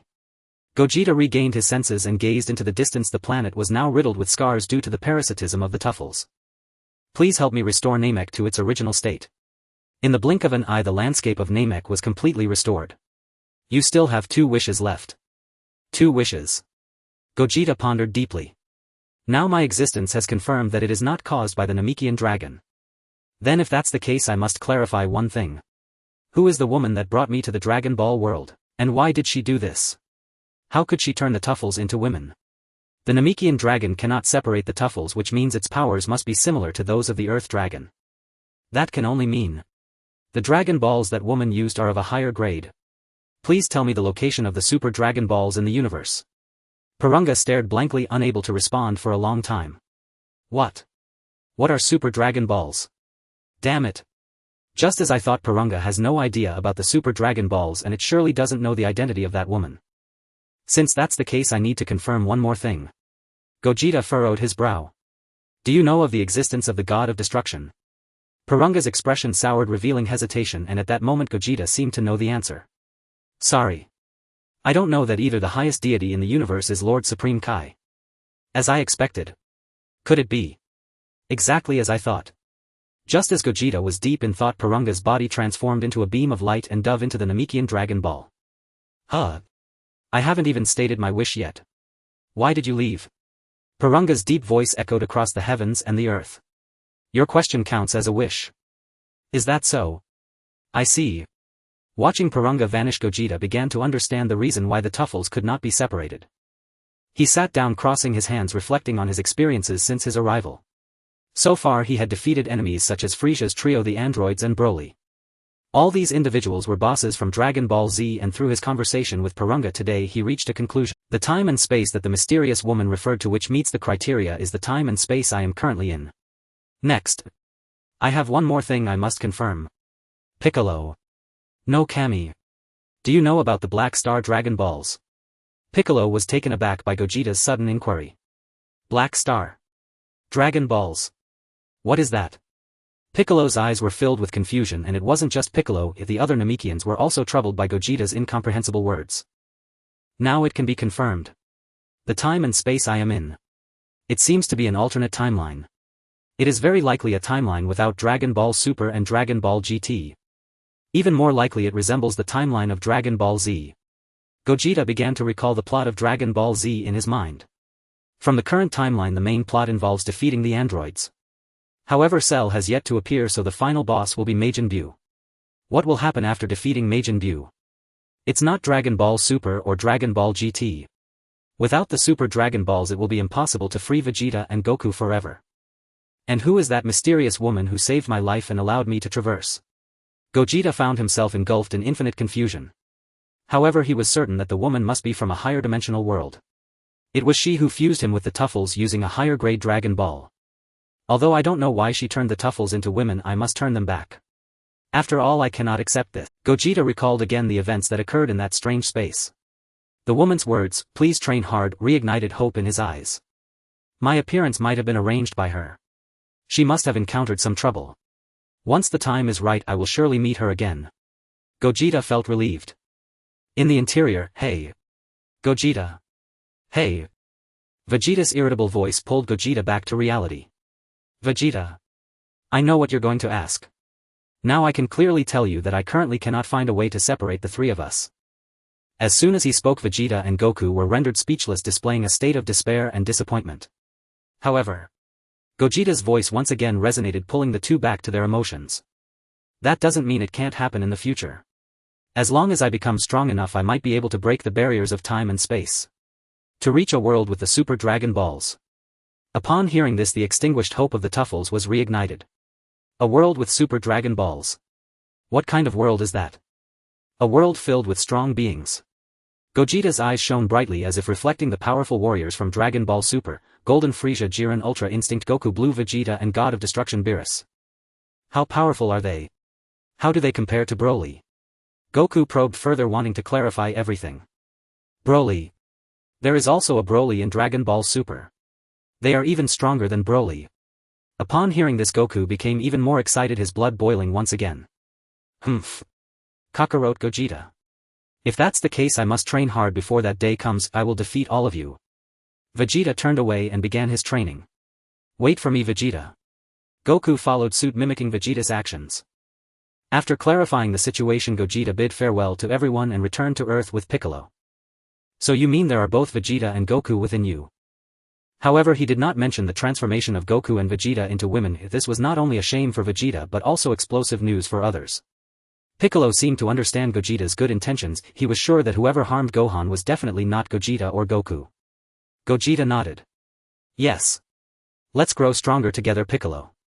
Piccolo smiled, knowing that this man had saved his life and he naturally longed to grow stronger with him. Piccolo extended his fist, preparing for a fist bump. The two exchanged smiles and their fists collided. My goal is to tread the path of the strongest. Time flies like a fleeting white horse.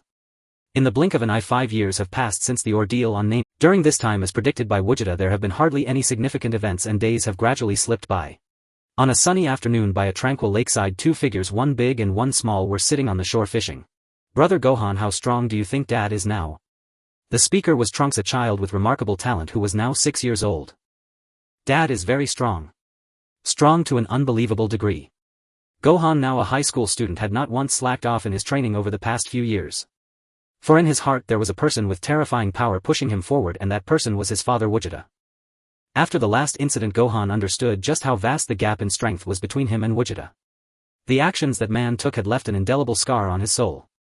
Though he did not know the reason behind Gogeta's attack, followed by a return to normalcy. If that invincible man truly became an enemy one day, how would he respond? Or if there came a day when that man was no longer on Earth, what choice would he make? For this reason, Gohan was constantly training with the ultimate goal of defeating Gogeta. Yet he knew that even so it could not bridge the gap between them. Then I must train hard. I want to become even stronger than Dad.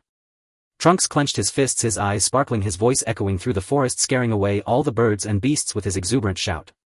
Gohan squinted and smiled at Trunks. Then Trunks, make sure you put in the effort. In Gohan's eyes, this brother, though not blood-related, was dearer than a biological one. Since Trunks could remember, Gohan would always tease him after training, and their bond had thus become very close. And Gohan knew that this 6-year-old child possessed a truly terrifying talent, able to exude an aura that could summon storms since the age of 1. Such a frightening talent must have long surpassed his own. So brother Gohan, who is stronger, you or Dad? Trunks' innocent voice came again. Of course it's Dad, Trunks. Trunks' eyes began to twinkle, and the next moment a smile appeared on his face. Then brother Gohan. Let's have a match. If I want to surpass Dad, I first need to surpass you. Gohan stood up, looking at Trunks with kind eyes. Okay. Let me see the results of your training. As soon as he finished speaking, Trunks was ready to launch forward, darting away like a flash of lightning, the distance between them immediately widening. Trunks had already assumed a fighting stance. Brother Gohan. I'm coming. Gohan nodded. But in the next moment, Trunks' fist was already close to Gohan's cheek. To Gohan's surprise, the speed of that punch was astonishingly fast. A gust of wind brushed past Gohan's ear and his pupils dilated as he could hardly believe that this younger brother possessed such speed. Fortunately, Gohan reacted in time to dodge Trunks' arrow-like punch. Ah-da-da-da. As Trunks' speed of punching increased with his words, each punch, though small, posed a significant threat as they swung towards Gohan. However, as time passed, these strong punches did not inflict any substantial harm on Gohan. The experienced Gohan gradually saw through Trunks' fighting style. Trunks, pay attention to controlling your breath. Gohan said while evading. But Trunks had no intention of heeding Gohan's advice and continued to throw wild punches at him. Seeing that Trunks wasn't listening at all, Gohan chose to counterattack. Bang!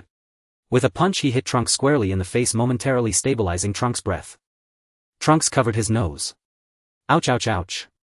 A few tears swirled in his eyes, seemingly about to fall at any moment. Sorry Trunks, I was too forceful. Gohan walked over concerned to check on his injury. But in an instant Trunks' expression changed. Humph. You jerk. If that's the case then he'll become a Super Saiyan. Ha. The next second a golden aura enveloped Trunks, and unlike other Super Saiyans, Trunks' Super Saiyan aura was incredibly domineering, giving off a feeling of overwhelming power. What? Trunks, when did you learn to transform? Gohan was astonished. He had not expected Trunks to easily transform into a Super Saiyan form. Recalling how Gogeta had to get beaten and put in so much effort to help him transform into a Super Saiyan, it was astonishing that Trunks achieved it so effortlessly with his own talent. I think I learned it when I learned to walk. That's what Mom told me. You learned it when you were learning to walk. Gohan's face was filled with disbelief. Gohan remembered the scene from when he was learning to transform, feeling a sense of being outclassed. Brother Gohan. You should also transform into a Super Saiyan. If you lose, I'm afraid you'll say I was cheating. Trunks clenched his fists, his eyes sharpening. Alright. Ha. Gohan shouted loudly, already transformed into a Super Saiyan. Then let's start the second round. As soon as he finished speaking, Trunks immediately charged at Gohan. His speed was as fast as lightning and his power was incredibly strong. His movements were sharp and precise, bringing relentless pressure with each move. Trunks' attacks came like a torrential storm, each strike accompanied by the sound of air being shattered. Is this Trunks' power? In that moment even Gohan began to feel shocked if the 6-year-old child possessed such overwhelming strength. Trunks' fists were as heavy as hammers, each swing generating a gust of wind. His gaze was sharp and serious, revealing his determination to completely defeat Gohan. Facing Trunks' onslaught, Gohan showed no signs of retreat. He began to take it seriously, realizing that this younger brother might not be any weaker than himself. In fact, under the same conditions, Trunks' strength had already surpassed his own. It was just that Trunks lacked some combat skills, allowing Gohan to manage. The battle between them was exceptionally intense, each blow landing solidly, filled with power and speed. Their figures intertwined in the air like two bolts of lightning streaking across the sky. Trunks' attacks grew increasingly fierce while Gohan's speed increased dramatically. Aha! Not good. This is bad. Son Gohan shouted, struggling against the overwhelming might of Trunks, who had transformed into a Super Saiyan. Ha! At that moment Son Gohan had reached full power in his Super Saiyan form. Continuous streams of energy radiated from his body, sending waves of energy rippling outward. It was precisely these waves of energy that reversed the situation, as Trunks was instantly repelled away from Son Gohan's body, forced to cease his assault. Is this the power of Brother Gohan? The pressure emanating from Son Gohan in full Super Saiyan form left Trunks in awe. Trunks, you are strong, much stronger than I was back then. Come on. Let's continue. Son Gohan's expression turned serious as he focused. Great. I've earned Brother Gohan's recognition. Then I must try even harder. Trunks was seen in a half-crouched stance. A more intense aura surged from him, resembling a massive fountain. Such a formidable aura stirred the calm surface of the lake, causing countless fish to leap from the water, an apocalyptic scene for them. The waves spread out, ultimately surging forth. Whoosh! This earth-shattering force once again instilled terror in the animals of the forest. Countless splashes erupted, resembling fairy blossoms that slapped against Trunks' body. As the aura ceased to expand and the lake calmed, Trunks' body became filled with aggression, charging towards Son Gohan. Fast. Too fast. Like lightning, swift as the wind. A powerful rapid punch connected with Son Gohan's face before he could even react. Son Gohan was sent flying several meters by Trunks' energy-infused punch. Trunks pressed forward, appearing above Son Gohan, intent on landing a devastating kick. Thud. A crisp sound resonated. Son Gohan's powerful hand firmly grasped Trunks' leg, rendering him unable to move no matter how much he struggled. For the first time Trunks felt helpless, and no matter how hard he tried he could not break free. Damn. Is this Brother Gohan's power? No. I refuse to accept this. I want to become stronger. Trunks summoned his full strength once more, trying to surpass the force that bound him. His face flushed, beads of sweat forming, but it was all in vain. Trunks furrowed his brow, his gaze sharp. Is it really over like this? I refuse to believe it. Brother Gohan is strong, but I must become stronger than him. I am the son of Vegeta. Trunks, you are already strong. Son Gohan softened his expression, his brow relaxing, eyes clear and smiling as he faced Trunks. However, Trunks paid him no mind. He closed his eyes, lost in his own world. A figure began to materialize in Trunks' mind, surrounded by golden light. Trunks could sense the aura of the newcomer, violent and powerful. Embrace my power, Trunks. The figure drew closer. Finally he saw the appearance of the newcomer. The person wore a fierce expression, their face twisted, eyes hollow. To Trunks' shock, it was another version of himself. Embrace my power, Trunks. I have come to help you win this battle. In an instant golden light surged toward Trunks, enveloping him, and a brand new powerful energy erupted from him. Damn it. I must defeat you. In a heartbeat. Trunks' pupils vanished, his face contorted in rage, his spiked hair swirling as it grew denser. A new face appeared before Son Gohan, resembling a terrifying demon. Trunks, what happened to you? Gohan exclaimed, anxiously concerned for Trunks. But at that moment a fresh terrifying aura struck Son Gohan. This chilling power filled Son Gohan with dread. Crack. Son Gohan's grip on Trunks' hand loosened, and with a crisp sound Trunks' hand struck Son Gohan's shoulder. Heart-wrenching screams echoed. Trunks. What happened to you? In this transformed state Trunks had clearly lost all control, like a frenzied beast relentlessly attacking Son Gohan. Realizing Trunks had lost his sanity, Son Gohan no longer cared about hurting him. He gave it his all, dodging Trunks' attacks while occasionally retaliating with powerful punches. Bang! Son Gohan's heavy punch landed on Trunks' body, but no matter how much Son Gohan attacked, it was futile. Damn it! Trunks, wake up. I'm your brother Gohan. Son Gohan tried to awaken him, but the fierce aura kept slapping against his face. Damn it! I have no choice but to go all out. If that's the case, then don't blame me for being too harsh. Before he finished speaking, Trunks' iron-like fist had already slammed into Son Gohan's abdomen, causing blood to spray from his mouth. Then a heavy kick landed on Son Gohan. Bang! Son Gohan's body crashed down like a small mountain, the tremendous impact shattering the hill and burying him under the rubble. Damn it! Son Gohan was covered in injuries. The out-of-control Trunks rampaged like a monster, relentlessly causing destruction, beams of light continuously obliterating the ground. Wherever he went, explosions erupted, reducing everything to dust. Damn it! This can't continue. I must stop Trunks immediately. Son Gohan stood up again, and despite his serious injuries he still emanated a fierce aura. Trunks. Your opponent is me. Son Gohan's shout once again caught Trunks' attention. Trunks grinned wickedly, his eyes filled with violence as he summoned his strength and launched a full-scale attack on Son Gohan. Ha! With a powerful shout, golden light surrounded Son Gohan, lightning crackling around him. Super Saiyan 2 Son Gohan stood resolutely before Trunks. Enough. Trunks. Sun Wufan strode with unwavering resolve, his eyes fixed relentlessly on the demon before him. With a thunderous crash, he and Telenkizi froze in a single rigid line, as if time had instantaneously congealed around them. Their fists met in a resounding boom that made heaven and earth tremble. Their gazes remained locked, unyielding upon one another. One pair of eyes was resolute, imbued with grim determination and courage, intent on halting Telenkizi's savagery. The other was ferocious and merciless. Telenkizi sought to cast Sun Wufan into oblivion. In that instant the surrounding air seemed to solidify, if the sparks thrown off by their colliding fists were the very emblems of their blazing fury. Telenkizi. I will never allow you to commit such a crime. Sun Wufan's voice rang like tempered steel, and power once more pooled into his clenched fist. Force poured into his grip and shattered the balance between them. With a thunderous reverberation, their rigid alignment broke apart. Telenkizi's frame convulsed and was flung back by a star-shattering force. A bestial roar escaped him as Telenkizi struck his chest, an ancient Saiyan ritual. In the next heartbeat he stopped retreating, his posture steadied, and a tempestuous aura erupted from his core. Damn! This form. The scene, hauntingly familiar, dredged up memories of an old foe for Sun Wufan. Bully. Bang! Ruthless, precise and swift. Before he could react, Telenkizi had already slipped behind Sun Wufan. An uppercut smashed hard into Sun Wufan's back. He regretted his momentary distraction. The blow inflicted grievous injury and blood spurted from his mouth.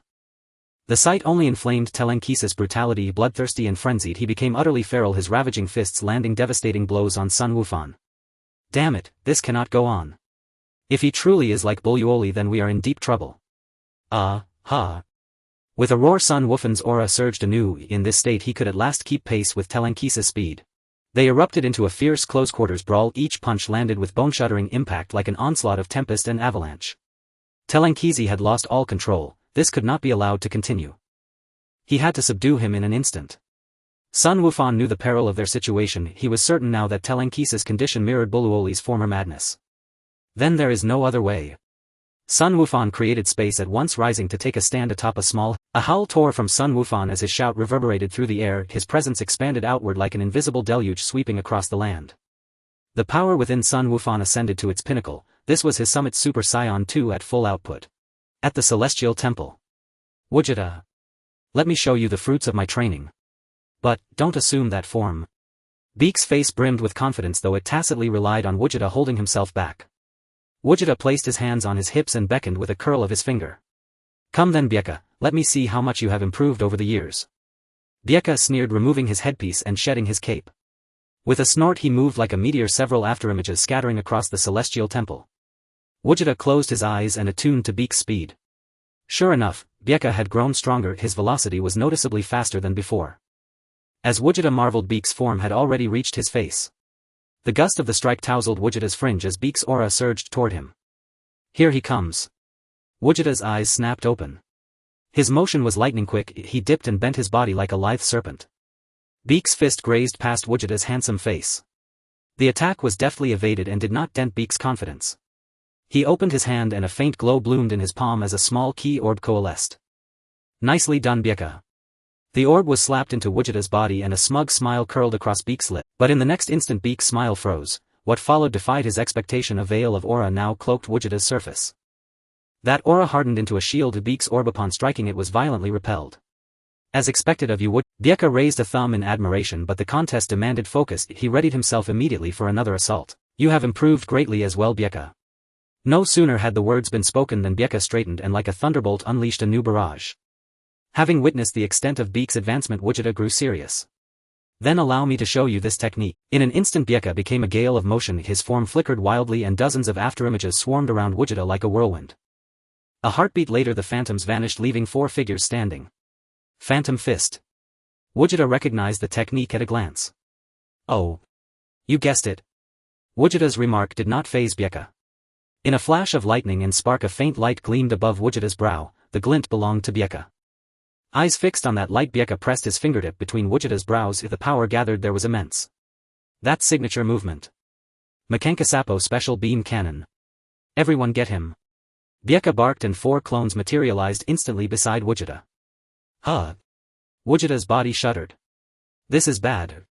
The next moment the 4 clones clung to him like leeches. Aha. Flames erupted around Gogeta, fierce and ravenous, ready to incinerate the 4 clones. Useless Gogeta. This is the result of my training these years. Damn, there's no time, Gil, endure it. Makankasapo. No. Bieka, you're really going all out. A yellow spiraling column of energy surged toward Gogeta's body. Immobilized, he stood like a lamb before slaughter. With a tremendous detonation the instant the Makankasapo neared Gogeta, the blast's aftershock smacked into Beak's face. In that moment he understood he had failed. The Makankasapo is meant to pierce through, yet it detonated instead. Blinding radiance erupted from Gogeta's body, illuminating the entire temple. As the smoke cleared, a transformed figure hovered aloft, none other than Super Saiyan Gogeta. Bieka collapsed to the ground. The maneuver had exhausted him. Just a Super Saiyan. Gogeta approached and helped him to his feet.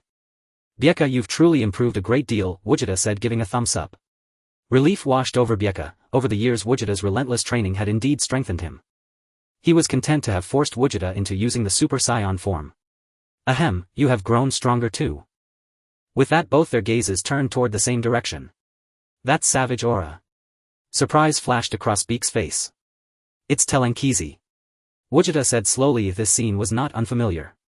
Damn, it seems I must teach him how to control his power. Bieka. Stay here and rest, I have to handle something. Gogeta's eyes sharpened as he fixed his gaze upon the source of the aura, then leapt into the air and flew toward it. The sunlight filtered through the sparse clouds, casting its rays upon the desolate wasteland. This should have been a serene and tranquil place, yet it had been turned into a battlefield due to the fight between these 2 individuals.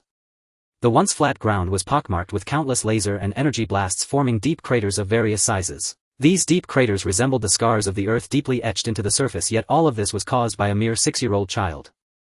On the barren land with dust swirling around, after about a minute the dust settled, revealing the figure of Sun Wukong once again.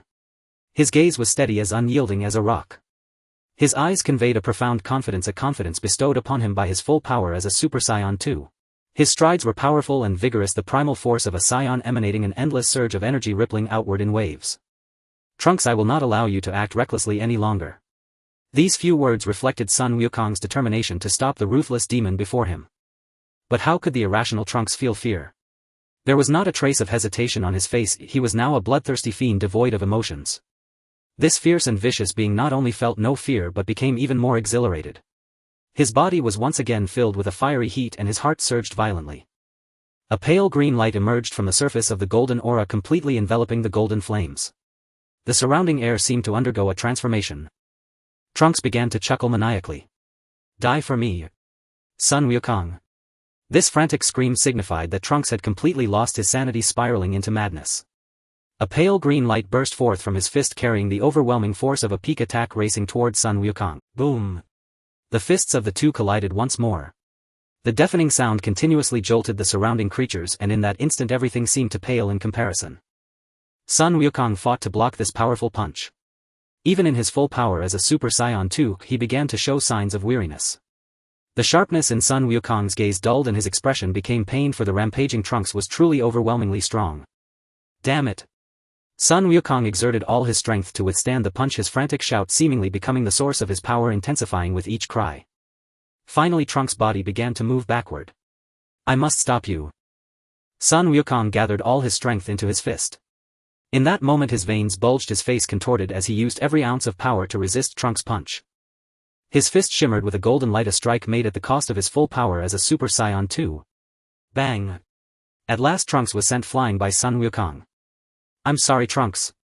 As the voice faded, Sun Wukong's figure appeared in the sky, sunlight shining on his already scarred face. Kamehameha. A blue beam hundreds of meters long surged towards Trunks. This overwhelming force was about to engulf Trunks' body. But in the next moment Sun Wukong's expression turned fearful. He could hardly believe his eyes. Trunks was standing tall, charging towards Sun Wukong against the energy wave infused with the power to shatter stars. What? Strong. Too strong. Terrifyingly strong. In that moment Sun Wukong seemed to understand that his younger brother's power could no longer be described as terrifying, it could only be called monstrous. If even the full power Kamehameha was ineffective, then Sun Wukong truly had no way to subdue Trunks. Sun Wukong came to terms with it. Trunks' figure was drawing closer and the Kamehameha had drained too much of his energy. His body could no longer sustain the fight. Father, I'm sorry. I couldn't stop Trunks. Sun Wukong began an endless cycle of self-blame, once again lamenting himself. If only I could be stronger. In an instant Trunks' figure appeared before Sun Wukong. His small palm gathered immense energy, the faint light illuminating Sun Wukong's face as if it symbolized the light of death. Sun Wukong closed his eyes, awaiting the arrival of death. At this critical moment a strong hand appeared before him. Even with his eyes closed, Sun Wukong could feel the broad shoulders of this person. In that moment he realized he was saved, the earth was saved, and Trunks was saved. Sun Wukong's eyes lit up. With this familiar figure was indeed that man who never admits defeat. Father. Vegeta's expression was grave as he lowered his finger from his forehead and slowly began to speak. Are you alright, Wukong? Sun Wukong nodded, a smile returning to his face. Leave the rest to me. Vegeta's powerful voice conveyed his confidence vividly. Ha! Trunks. Stop this at once. With this roar Vegeta's gaze grew more serious, the primal power within him awakened and surged throughout his body. This perfect body instantly erupted with power surpassing all. Vegeta firmly grasped Trunks' hand, extinguishing the faint light that had been in his palm. At this moment Trunks felt pain screams escaping his lips. I still can't control my power. It seems you need some special training. Trunks. Wake up. Vegeta continuously called out Trunks' name, trying to rouse him, but this time it seemed to exceed Vegeta's expectations. Not only did he fail to awaken Trunks, but it only drove him further into madness. The fierce aura represented Trunks' power reaching new heights, the temperature around him skyrocketing, indicating that Trunks' frenzy had reached an unprecedented level. After this earth-shattering cry, Trunks surprisingly broke free from Vegeta's grip. It's impossible to wake him now. Vegeta had already decided to abandon the idea of waking Trunks. If that's the case, then let's respond to violence with violence. In an instant an overwhelming pressure radiated from Vegeta, the fierce aura enveloping him. This was the aura of Super Saiyan full power Vegeta. This terrifying power completely crushed Trunks' strength, an inexplicable sense of oppression penetrating Trunks' body. Father. The rampaging Trunks awakened to this familiar power, but it was already too late. Crack. Accompanied by a melodious sound, Trunks' eyes became hollow, his pupils restored yet dimmed, and the ferocity on his face faded away. Vegeta released the knife hand strike from Trunks' neck, and in that instant Trunks' hair returned to its original state. With his eyes closed, Trunks fell into a deep sleep. Vegeta lifted Trunks and placed him beside Sun Wukong. However, this familiar scene left Sun Wukong in a daze, murmuring, one strike. Just one strike. Memories flooded back, reminding him of when he too was subdued in a single move years ago. Sun Wukong's fearful gaze was interrupted by Vegeta's voice. Speak up, Wukong, what happened this time? Son Wukong shook his head, pushing aside the past, and recounted the events to Vegeta. Oh, it seems it's still the old problem, unstable energy coupled with poor control leading to power erosion. Vegeta placed his hand on his chin and after deep consideration made a bold decision. Trunks. Gogeta. What happened?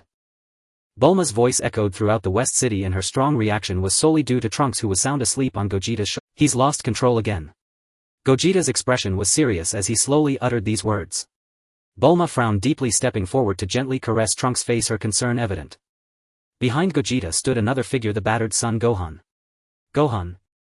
Bulma's gaze lingered on Son Gohan, and as she observed his unsteady steps she began to piece together what had transpired. The fact that even Son Gohan couldn't stop the out-of-control Trunks hinted at just how frenzied Trunks' rampage had been.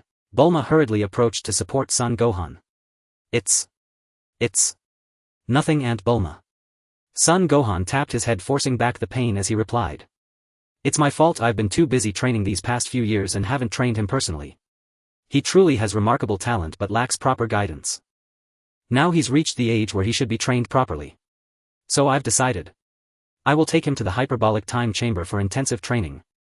At this declaration both Gohan and Bulma wore puzzled expressions and immediately asked in unison, hyperbolic time chamber. What? Dad, what is that? Inside. Hyperbolic time chamber. What's that? Vegeta also looked shocked, knowing that anything that came from Gogeta's mouth must be significant. Huh? Gogeta even knows about the hyperbolic time chamber. Son Goku was equally surprised by this revelation. Damn it. Kakarot knows too. How many things are you two hiding from me? Oh Vegeta, the hyperbolic time chamber is. Before Son Goku could finish explaining, Gogeta's voice interrupted him. It's a special space. Honey. Please prepare 2 years worth of food. We need to go in for 2 years of training. Upon hearing this, Bulma's expression changed dramatically. What? 2 years? A wave of reluctance washed over Bulma and she lowered her head.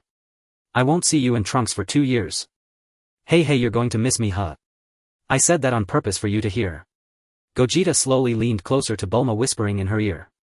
That's right, don't miss me too much, okay? It's just 2 years. Gogeta pouted, making a shameless expression. Smack. A crisp sound of a slap echoed as Bulma's face flushed angrily, pulling her hand away from Gogeta's face. With hands on her hips she shouted, Humph. I won't miss you. Gogeta covered his stinging face, realizing Bulma was truly angry, so he quickly revealed the truth. I was joking, Bulma. In this special space 1 year inside equals 1 day outside. Bulma's furrowed brow relaxed, though she still pretended to be very angry. Humph, whatever. You two handle it yourselves. After saying this she turned to leave in a huff, but the next second Bulma turned back with a smile. 2 years worth of food isn't enough. I'll prepare 3 years worth for you. My wife is so kind to me. Gogeta's face beamed with joy. This moment of happiness was truly enjoyable. Dad, can I join you for training? Son Gohan's voice interrupted this warm moment. It seems the hyperbolic time chamber can only accommodate 2 people at a time. If you want to go in, you'll have to wait for me and Trunks to come out. Gogeta understood Son Gohan's feelings at this moment, as he had just experienced a defeat and was very eager to become strong. Alright then. Dad, I'll wait for you to come out. In the underworld. Yama's hall. Oh no. Why are there so many cases to review today? The speaker was none other than the supreme ruler of the underworld, King Yama. Lord Yama, you must be tired. It might be because more people are dying in the outside world. The little ghost busily relayed documents while comforting King Yama. All departments were extremely busy and the entire underworld was in a state of hustle. However, deep within the underworld, beside a colossal evil thought extraction machine, a little red ghost wearing headphones was lost in music. As his steps became increasingly explosive, the evil thought extraction machine behind him began to operate beyond its limits, releasing clouds of thick smoke. Huh? What is that smell? The little ghost finally noticed something was wrong, but it was already too late at that moment. Boom. The machine behind him could no longer withstand the overload and exploded in that instant. Purple smoke instantly enveloped the little ghost surrounding his body. This purple smoke symbolized evil thoughts. Suddenly the little ghost's cheeks began to be eroded by the smoke and his body underwent a series of changes. The little ghost's nose began to grow larger, his body uncontrollably swollen, and his belly became round and bloated. Ultimately the little ghost transformed into a hideously ugly monster corrupted by these evil thoughts. The monster muttered, "Evil thought wave. This shout echoed throughout the entire underworld, and as the shout ended, a barrier surrounded the entire underworld, causing countless evil beings to resurrect and spread into the human realm.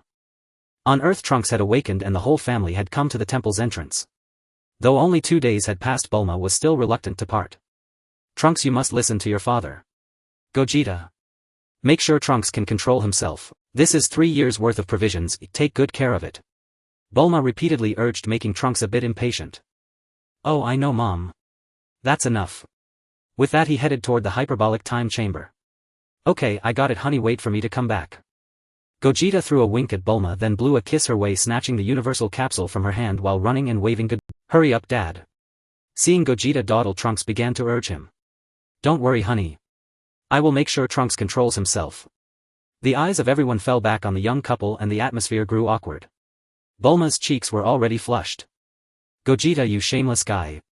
With so many people watching. Ahem. Piccolo's voice broke the awkwardness. Gohan, aren't you going in?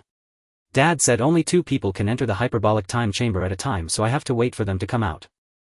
Dende approached the 2. Big brother Gohan, I've upgraded the hyperbolic time chamber and now an extra person can join in, you should go too. Son Gohan was overjoyed. Really? Dad? Wait for me. Clang. That was the sound of the hyperbolic time chamber door closing and Gohan's hopes were dashed. Alright. Piccolo. Can you hear me? Is that you, Lord Kai? The underworld has undergone tremendous changes. Chaos has already begun to ensue between the 2 realms. A creature called Evil Thought Wave is wreaking havoc in the underworld. Where is Goku? Why can't I reach him? Evil Thought Wave. What is that thing? Evil Thought Wave is a monster composed of all the evil thoughts of those wicked beings in the underworld. Its power is terrifying. It possesses incredibly strong abilities. Now the deceased villains from the underworld have returned to Earth. The root cause of all this chaos is Evil Thought Wave. The voice of Lord Kai began to tremble, indicating that this predicament was an unprecedented crisis. Damn. Of all times, Goku and Trunks have entered the hyperbolic time chamber. What? You mean Goku has entered the hyperbolic time chamber? Yes, Lord Kai. It's over. So the only strong warriors on Earth are you and Gohan? Piccolo nodded solemnly. Yes. This is troublesome. Those villains from hell are causing chaos on Earth and someone needs to stop Evil Thought Wave. Gohan. Piccolo gritted his teeth. What is it, Uncle Piccolo? Seeing Piccolo's anxious expression, Gohan knew the situation was serious. Piccolo relayed Lord Kai's words to everyone. You go to the underworld to deal with Evil Thought Wave. I will handle the villains that escaped from the underworld on Earth. Understood, Uncle Piccolo. Gohan clenched his fists, realizing that a fierce battle was inevitable. Piccolo's words also made Bulma realize the severity of the situation. She rested her chin on her hands, her face filled with confusion. The plan is set, but there is one problem. How can Gohan reach the underworld? Just as Bulma's voice fell, an elderly voice interrupted everyone's thoughts. I will take Gohan to the underworld. Everyone turned to the source of the voice. Old fortune teller. Earth. The human realm had completely descended into chaos, with all the deceased villains reappearing. Their sins were so grave that they could not be cleansed even in hell. The reborn villains turned the human world upside down, and among them were some familiar faces: Raikum G. Sperta and a hideous toad-like creature, a walking durian. They were all clad in the battle armor bearing the insignia of the Frieza force. Behind them loomed countless Frieza soldiers. This gang of cosmic bullies filled the Earth's sky. Dark clouds loomed over the city, threatening to destroy it. They densely populated the skies above the city. It feels so good to see the Earth's sky again, Father. The speaker was none other than the former Cosmic Emperor Frieza. Heh, those vile Earthlings. I will wipe you all out. King Cold's face darkened, revealing a sinister smile. Saiyans. Saiyans. The pain you caused me will never be forgotten. Frieza and King Cold looked back at the fearsome figure of Cooler. In the sky, 2 figures observed everything happening on Earth from the shadows. Is this Earth? The slender man trembled, clearly shocked by the sight that completely overturned his previous research on Earth. The man stood frozen in place, a look of terror on his face. Watch out. Lord Kai. A small minion from the Frieza force charged at Supreme Kai Shin. In the next moment, Supreme Kai reacted instantly. His gaze was sharp, fixating on the lone soul before him. The minion seemed frightened by the gaze and halted its attack. Boom. The minion was instantly blasted into oblivion, doomed to never be reborn. Are you alright, Lord Kai? Jebbet asked with concern. Xin sensed everything around him carefully and remained silent. They're coming. In a desolate wasteland, a massive spaceship descended onto the plain. 4 to 5 figures emerged from the spaceship. All these individuals shared a prominent feature: they bore the M mark representing evil on their foreheads. A small dwarf-like alien commanded the others, "You lot. Go gather energy for me." The dwarf wore a lewd smile, gazing up at the sky. This dense evil energy. It's so enjoyable. Clearly the turmoil on Earth delighted Babidi. This was the scene he had longed to see. My esteemed Master Babidi. We will wholeheartedly serve for the resurrection of Majin Buu. Upon finishing, the aliens flew off in all directions on Earth. Master Babidi. It seems the resurrection of Majin Buu is about to be realized. Dabura knelt on one knee, showing a submissive demeanor like a dog. Ha ha ha. My Majin Buu. I can't wait to see your resurrection. Babidi's expression began to twist, as if already fantasizing about Majin Buu's revival. Is this the Earth of this world? A mysterious green creature covered in spots cautiously poked its head out to survey its surroundings. Clearly the scene before it exceeded its expectations. Beep beep beep. The systems report issued a reminder. Detected the existence of number 18 in this world. Detected the existence of number 17 in this world. The green creature swayed its tail, which had enormous suction cups. Oh. Looks like my search wasn't in vain. As long as I can become complete, I will be an invincible existence. In the underworld. All powerful beings of the galaxy, please head to the underworld to stop evil thought wave. All powerful beings of the galaxy, please head to the underworld to stop evil thought wave. King Yama's voice echoed from the broadcast. Is this the underworld? Gohan had successfully arrived in the underworld under the guidance of the old fortune teller. What lay before him was surprising. A massive eerie creature was sprawled above the Yama's hall. Evil thought wave. Evil thought wave. The monster continuously repeated this phrase. Old fortune teller, are you saying that the chaos on Earth was caused by him? The old fortune teller nodded. Gohan, from here on out it's up to you. The old fortune teller then vanished from Gohan's sight. In an instant, a green figure in a white robe appeared before Gohan. The person before him had a slender and muscular physique with thick lips as his distinguishing feature. He was the expert from the West Galaxy called Ribrian. The figure swiftly dashed toward Evil Thought Wave. Aha! His hand was like a sharp blade aiming to slash at Evil Thought Wave. So fast, Gohan widened his eyes, but in the next moment his words were cut short. Ribrian's body was repelled by the ugly behemoth crashing toward Gohan. Why you, hello. I am Gohan. The awkwardness of the situation caught Ribrian off guard, but with the urgency of the matter he couldn't afford to worry about that. My name is Ribrian. Ribrian scrutinized Gohan closely, sensing that he must also be an unparalleled expert. Gohan. Let's team up. In the divine temple within the time chamber, Trunks, come here. Vegeta sternly stood beside Trunks, loudly reprimanding him. What's wrong, Dad? Trunks stopped his push-ups and took small steps toward Vegeta. I ask you. Do you know what you've done? Trunks shook his head. No, I don't. However, seeing Vegeta's angry expression, he realized he must have caused a significant trouble this time. With his head down like a docile lamb, Trunks awaited Vegeta's continued scolding. Surprisingly, Vegeta did not continue to berate him. Vegeta's brow relaxed as he patted Trunks on the head. You must learn to control your power rather than be controlled by it. You have great talent, but if you do not establish a solid foundation, you will not be able to wield this power. Trunks listened earnestly to Vegeta's teachings. So what should I do, Dad? Vegeta's expression turned serious. Control your breath and your restless heart. The boy has possessed immense power since childhood, whereas son Gohan obtained his strength only through life and death experiences. It can't be entirely blamed on him. If I had such terrifying power from a young age, I might be even more arrogant than he is. I heard from Gohan that you always leak your energy during battles. You always think about unleashing all your power to defeat your opponent in one blow. You're too eager for success and restless. Training is a long process. If you continue like this, you will increasingly misunderstand your own power. Trunks' eyes widened, looking very serious. However, the next moment Trunks' words pulled Vegeta back to reality.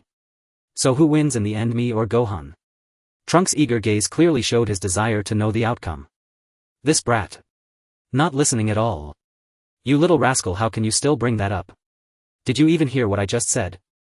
Vegeta glared fiercely at Trunks, his eyes wide open. Without showing you a bit of discipline, do you even know what a stern father is? In an instant Trunks' thirst for knowledge disappeared, his head drooping and his eyes suddenly reddened. Forget it, this little guy is only 6 years old after all. You won. Vegeta blurted out. Suddenly Trunks' reddened eyes became dry, filled with joy. Great! I defeated Brother Gohan. However, the next moment Trunks' expression froze as Vegeta looked at him seriously. Don't celebrate too early. This power does not belong to you. After losing control you seemed like a different person, recklessly destroying Earth, and you even thought of killing your brother Gohan. Vegeta's words struck Trunks heavily, each word hitting him like a hammer. Trunks looked alarmed. Me? Dad? You mean I was going to kill Brother Gohan? Trunks held his head, his eyes filled with fear. He couldn't believe he had done something so cruel after losing control. Trunks, this is why I called you here for special training. In these 2 years you must learn to control your breath and stabilize your bloodthirsty nature. Trunks immediately stopped self-reproaching. He secretly vowed to master the brutal yet powerful energy within him. Dad. Please teach me. I don't want to harm Earth or my family anymore. Trunks' attitude was very sincere. He had fully recognized his mistake. Vegeta lowered his arms that were crossed over his chest and caressed Trunks' cheek.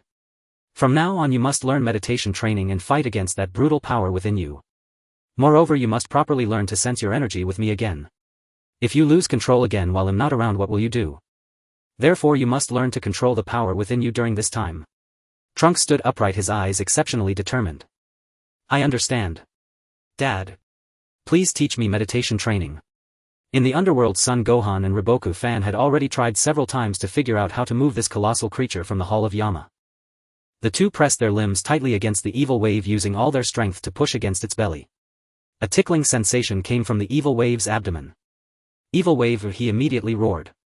Feeling uncomfortable, the evil wave waved its giant hand to scratch its belly, and in that instant the two were sent flying. Damn it, Riboku Fan, it seems brute force won't work. This monster looks like a child but has such immense power. A child? Son Gohan's words seemed to awaken Riboku Fan. Riboku Fan seemed to think of a solution and smiled knowingly.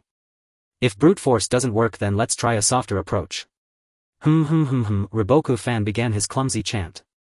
Good baby evil wave, come to me quickly. Son Gohan was dumbfounded by Riboku Fan's antics, staring blankly at what Riboku Fan was doing. However, after this series of actions it seemed the evil wave was quite receptive. Its body began to squirm. Yes. Come down, evil wave, great. As expected of Riboku Fan. Son Gohan happily waved his hand. However, the next second the evil wave began to frown, its nostrils flaring. Evil wave. With a furious roar, a large hand immediately attacked Riboku Fan's location. Immersed in his own dance and singing, Riboku Fan didn't have time to react, and he saw the giant hand coming, about to engulf his body. Watch out! Riboku Fan. In an instant, Son Gohan swiftly rescued Riboku Fan from the clutches of the evil wave. Riboku Fan was horrified. He had already died once. If he died again, it would be the end for him. Thank you, Son Gohan. No need to be polite, Riboku Fan. Since soft approaches don't work, we must use a harder fist to bring it down. Aha! With a roar, Son Gohan transformed into a Super Saiyan, his fists clenched and ready to Is this the power of Son Gohan? Riboku Fan was dumbfounded, realizing the person before him possessed such immense strength. Evil wave. Seeing Son Gohan transform, the evil wave even clapped its hands, laughing like a child. In an instant, Son Wufan's heavy fist coalesced with latent power. Innumerable forces converged upon his knuckles as he unleashed a sudden strike toward Xianbo's corpulent body. The blow carried a force that could pierce the heavens, a ravenous impact surging like a maw toward Xianbo's abdomen, poised to drive into him. Bang! The outcome surprised them both. That solid punch was inexplicably bounced away by Xianbo's springy belly, sending Son Wufan hurtling some 10 meters back. Mr. Wufan. With a guttural roar, Paigu Fan grew ever more aware of how troublesome Xianbo truly was. If even Son Wufan had been checked, his own role would be all but negligible. Son Wufan hunched his frame to absorb the impact and swiftly readjusted his stance. This was trouble. Then Son Wufan's power swelled once more. His aura overshadowed the little spirits trapped in Difu, leaving them pale and trembling. This power. So formidable. The little spirits trembled. Thank goodness, it's Son Wufan. We are saved. Yenlua Wang slapped the table in exultation. With Son Wufan present, the crisis in Difu might be resolved. Son Wufan had reached full power Super Saiyan. His ferocious fist surged again toward Xianbo. Bang! At last the strike found Xianbo's rotund belly with a thunderous impact. Xianbo's body was hurled head over heels. His round form rolled relentlessly across the ground as pained howls spilled from his mouth. Paigu Fan's fist, pressed tight to his chest, finally relaxed. Only Son Wufan knew that the matter was far from so simple. Sure enough, the next moment a gigantic fist descended from the sky, its power immense, its speed blinding. Sun Wukong found himself unable to defend against the sudden onslaught. In an instant the distance between his head and Xianyanbo's fist shrank to but a centimeter. With a sharp clang, Sun Wukong's hand strained with all their might to shove Xianyanbo's colossal hand aside. His face contorted, the blow had caught him off guard. Damn! What strange technique is this? In a flash a blood-red aperture opened to Sun Wukong's left. Clang! A massive hand burst forth from the crimson void, its palm coalescing into a fist that hammered towards Sun Wukong. With a cry, Sun Wukong was struck flying. More and more fists assailed him from unpredictable places. He was toyed with at Xianyanbo's whim. Dicho. Bieka had already arrived to uphold order among mortals. Stop. That Namekian Shinran. Humph. I did not expect to run into Namekian Shinran here, how irksome. Bieka turned and found 4 oddly shaped aliens striking pretentious poses. Bieka stared bewildered. Who are you? The white-haired one in the middle spoke. Since you so want to know, we shall tell you. Likumo. Bait. Jisai. Gerduo. We are the A squad under Frieza de Wang. Jinia Jandue. Though there were only 4 of them, it did nothing to deter their posing. Their melodramatic postures made Bieka wince if the name sounded vaguely familiar. Bieka rummaged through his memories but could not place it. I care not what force you call yourselves. There is not a single good man in Frieza's legion. Moshangwang. In that instant the Jinia Jandue was obliterated in a flash, gone without return. Elsewhere in the city countless Frieza soldiers wrought wanton destruction. Kellen. You made it. Yamucha and Tianjin Fan hailed Kellen, busy clearing out Frieza's rabble. Tianjin Fan. Yamucha. After so long apart they exchanged old news. What on earth has happened? How have the dead all risen? Kellen rubbed his glowing head, bewildered and unable to fathom the truth. At that moment Beak's figure appeared before them. It is Xianyanbo. On the wasteland Babidi closed his eyes and carefully sensed the malevolent energy suffusing Dichio.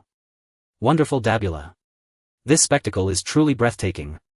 Babidi's eyes brimmed with eager expectation.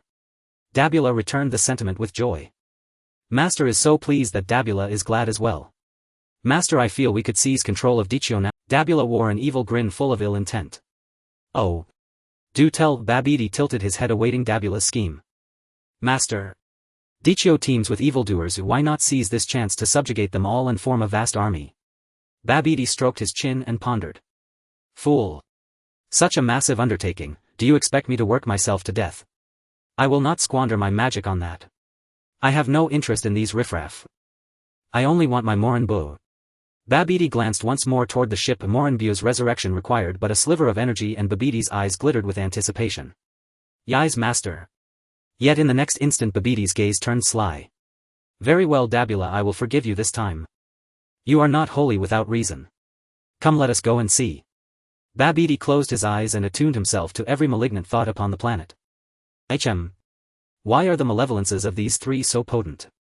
Babidi's body trembled, then he broke into an evil smile. Excellent. Let's go find them.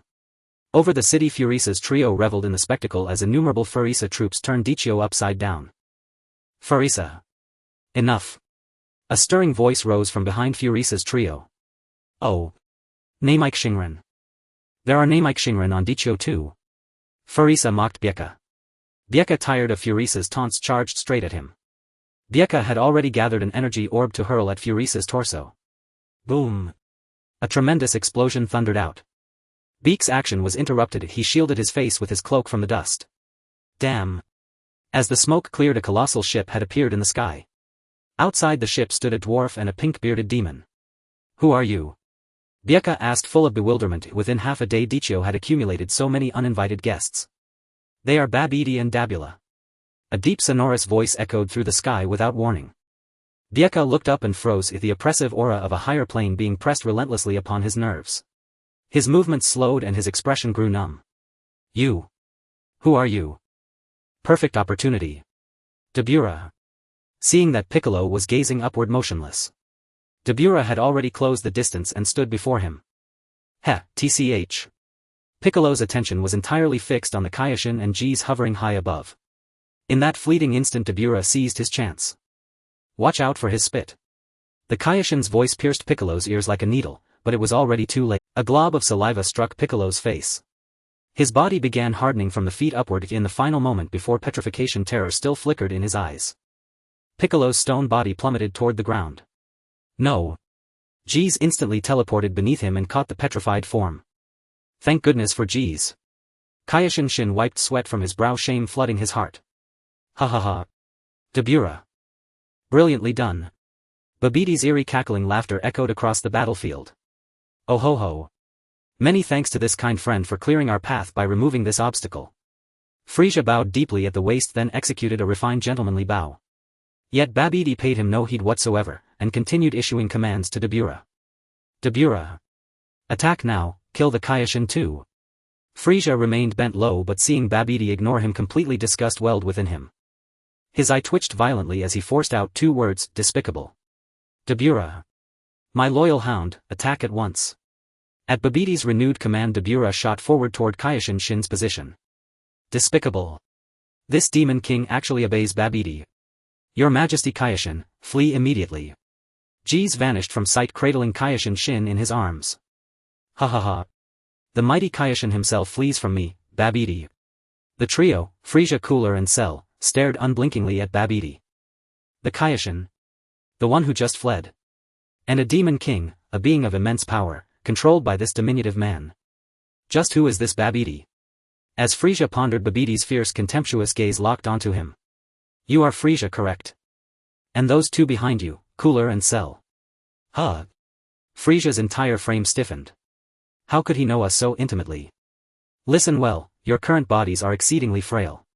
To destroy you would be effortless. Yet I hesitate, I simply cannot bear to kill you, heh. I can forge new bodies for you, and with magic transplant your souls into them. Frieza immediately attempted to channel his inner energy, but found it stubbornly unresponsive. Had this figure not intervened moments earlier, he might truly have perished at the hands of that Namekian. After repeated futile attempts to mobilize their energy, all three realized, just as Babidi claimed, they could not even muster 1/10 of their former power in the netherworld. Their spines straightened instantly, every trace of resentment toward Babidi dissolved into thin air. Lord Babidi, please grant us new bodies. To Frieza's utter astonishment, even his arrogant elder brother uttered those very words. Yes. Lord Babidi.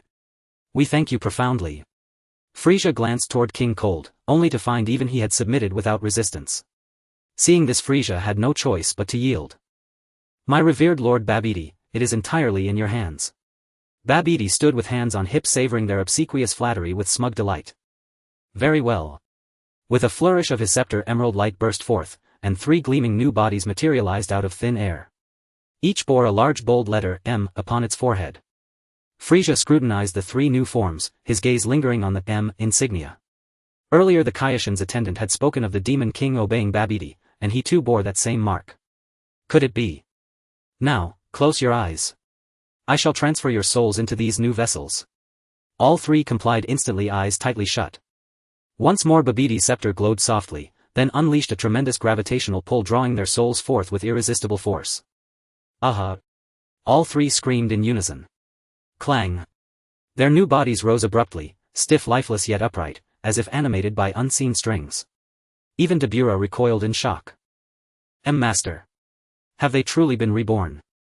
Babidi smirked cunningly. Ha ha ha. From this moment onward these three are exactly like you. Utterly loyal dogs. Come here, now. Say it, say you are Lord Babidi's dogs. Their bodies moved beyond their will, marching in perfect unison before Babidi. In chilling unison they declared. We are Lord Babidi's dogs. We are Lord Babidi's dogs. Their hollow, emotionless chant, mingled with Babidi's manic laughter, resounded across the entire city. The netherworld. Gohan's tattered upper garment revealed a torso crisscrossed with deep wounds, evidence of prolonged torment by the evil contamination. Despicable. Then I have no choice, I must give everything I have. Whoosh. Whoosh. Whoosh. An overwhelming aura surged from his being, rippling outward in concentric waves, golden energy blazing across the landscape like an apocalyptic tide. The full power of Super Saiyan 2 left Goten unable to keep his eyes open. Shielding his brow with his sleeve he stammered, "SSO overwhelming, an indomitable presence." Unlike Goten, the evil contamination showed no fear, only exhilarated applause. Whoosh! Gohan's leg lashed out like lightning, slamming squarely into the evil contamination's face. But it did not end there. Gohan's furious fists rained down relentlessly, each blow crackling with the force to cleave the heavens. Ada dada. It was as if he channeled every ounce of anguish inflicted upon him during his torment. The evil contamination scowled, the colossal infant finally registering pain. Evil contamination. He wailed in agony. Advantage swung back to Gohan, and he wasted no time capitalizing. Seizing the evil contamination's tail, Gohan erupted with primordial strength, the very fabric of reality trembling around him. Gohan roared, and the evil contamination's body began spinning wildly. With relentless torque, Gohan whirled him through a full 360-degree rotation, then suddenly released his grip. Boom! The evil contamination crashed helplessly to the ground. Before he could react, Gohan stood over him, and for the first time genuine fear flickered in the evil contamination's eyes. Humph! Gohan exhaled coldly. Kamehameha. A searing azure beam, 10 meters wide, blasted straight toward the evil contamination's forehead. Boom! It worked. He's defeated the evil contamination. Goten watched breathless. Victory had been agonizingly hard won, and leapt skyward in pure elation. But in the next instant his joy froze. From the swirling dust emerged a new chillingly familiar visage. Stage 2, the evil contamination. After countless revivals of the Frieza army's devastation, the cities of Earth are now deserted. The fact that the dead could come back to life left humanity in doubt, especially for some atheists whose beliefs were entirely up. The once bustling streets have become desolate, with humanity hiding in their shelters while demons occupy the entire street. Every city has plunged into an eerie sea. However, within a narrow alley there exists an unconventional entity. This unknown being, newly arrived in this world, greedily absorbs the life force of these cosmic pirates. The recently revived Frieza army appears particularly fragile before this creature. They can bully Earthlings, but when confronted with this unknown being, they can only become its meal. Come on. Come on. Bring me more high-quality life force. The unknown being spoke, its hoarse voice echoing through the eerie street, making it even more terrifying. Ding ding ding. Target number 17 detected. The system in Cell's mind kept alerting him. Oh. At this moment Cell had already consumed an unknown number of Frieza soldiers' life forces and had unexpectedly reached the second stage. This time and space truly surprises me. So much high-quality life energy that I reached the second stage without even absorbing number 17. Cell's thick lips revealed his grotesque appearance once again, his mouth corner beginning to drool greedily, which was quite horrifying. Hee hee. Number 17. It's your turn next. Cell flew towards the location of number 17 on the map in his mind. Above the snowy mountains a young man with disheveled hair floated in the air. Is this the feeling of seeing the sun again? So wonderful. Number 17 stretched out his arms, embracing nature, savoring the beauty of this moment, as life in hell was like a purgatory. Experiencing life freed once more, number 17 had completely relaxed his guard, enjoying this moment. I wonder how my sister is doing now. Likewise, androids are still humans and possess emotions. The siblings relied on each other before they were transformed into androids. Now revived again, number 17's greatest desire was to see his sister number 18, who was his only family in the world. With his eyes closed, number 17 felt the gentle breeze, this pleasant sensation causing him to lose himself. Little did he know danger was silently approaching him. Cell had reached the snowy mountains, secretly observing every move of number 17. Indeed, it's him, just as he looks in the blueprints. Upon confirming that the person before him was the target, Cell's body began to move. At this moment the silence was eerily profound. The gentle breeze caressed number 17's cheek. At this moment he remained oblivious to Cell stealthily approaching from behind him. Number 17. A strange yet powerful voice called out from behind number 17. He turned to look, wanting to uncover who it was. Sizzle. A gigantic suction cup-like tail lunged at him, instantly filling number 17's eyes with horror. He was at a loss, weak and helpless. Cell's tail tightly wrapped around number 17's head, who struggled incessantly. Let go of me. But after succeeding, Cell would not comply with his wishes. A far stronger suction began to engulf number 17's body. Cell's tail emitted whimpering sounds which came from number 17's final struggles. 10 seconds later, number 17's figure and voice completely vanished, and Cell's body began to undergo a series of changes. A dazzling green light began to gather around him, bathing his body and enveloping him tightly. In the next instant a golden glow burst forth, with the two colors of light intertwining, resulting in an even stronger beam of light erupting. As the light faded, Cell's appearance had completely transformed. The wings had fully grown and his legs had taken on a human-like form. His face began to refine, his thick lips transforming into a handsome mouth, while the glint of killing intent in his eyes remained unchanged. I have finally become my perfect form. Ha ha ha. Cell continuously examined the changes in his body, powerful energy surging within him. He suddenly exhaled, causing the surrounding air to tremble. What's going on? This isn't what the blueprints from Dr. Gero indicated. Cell looked at his tail, which despite him having reached his perfect form had not shortened or regressed. It still looked as if it was ravenous and demanding sustenance. Could it be? Cell hurriedly checked number 17's data with the core computer. What? So he's already this strong. Is his power what caused my mutation? Due to having fought against Goku, number 17's power was far greater than what Dr. Gero had initially provided in the data. Cell's eyes widened at this. Number 17 seemed completely different from the data given by Dr. Gero. What on earth happened in this time and space? Cell began to feel a sense of dread. Fortunately, he just let his guard down. Otherwise that would have been trouble. Even in his perfect form, Cell did not seem satisfied as his tail urged him to move forward. Since that's the case, let's absorb number 18 and see the results. I really want to know how strong you'll become after absorbing number 18. Cell opened the system computer in his mind, inquiring about number 18's location, his greedy gaze constantly glancing into the distance. Number 18 located. Great. Cell's body shot through the sky like an arrow, his speed and strength achieving a qualitative leap within this perfect form. The room of spirit and time. Dad. I've already managed to control my energy very well. Goku paused his training and looked towards Trunks, revealing a gratified smile. Good. My son is truly impressive achieving this so quickly. Continue to practice steadily. You need to focus on controlling your mindset now. Goku's expression was unusually serious. He had worried deeply about his son. I will, Dad. Next time. I will defeat Brother Gohan with my own strength. Inside the interior, Goku and Vegeta were also tirelessly training. Goku, are you saying that Trunks defeated Gohan? It seems Trunks is indeed very strong. I'm a bit excited about the prospect of fighting him once we get out. Yes. Boom. An unusual noise interrupted their conversation in an instant. Goku and Trunks simultaneously looked towards the door. What happened? Above the city, a gigantic spaceship hovered, which was none other than Babbidi's ship. You three come with me. Like puppets, the Frieza trio trembled as they followed closely behind Babbidi, moving like lifeless beings into the spaceship. A massive blood-veined cocoon came into view. Ha ha ha. My Majin Buu is about to be resurrected. Babbidi's maniacal laughter echoed, yet an unusual gaze was fixed upon him which he remained oblivious to. Dabura. Extract their powers and inject them into Majin Buu quickly.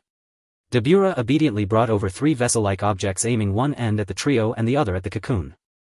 You three. Quickly release the energy within you. Babbidi, though short in stature, commanded with a booming voice. In an instant, 3 powerful streams of energy began to leak from the 3 puppets, with the energy extractor greedily absorbing their robust powers.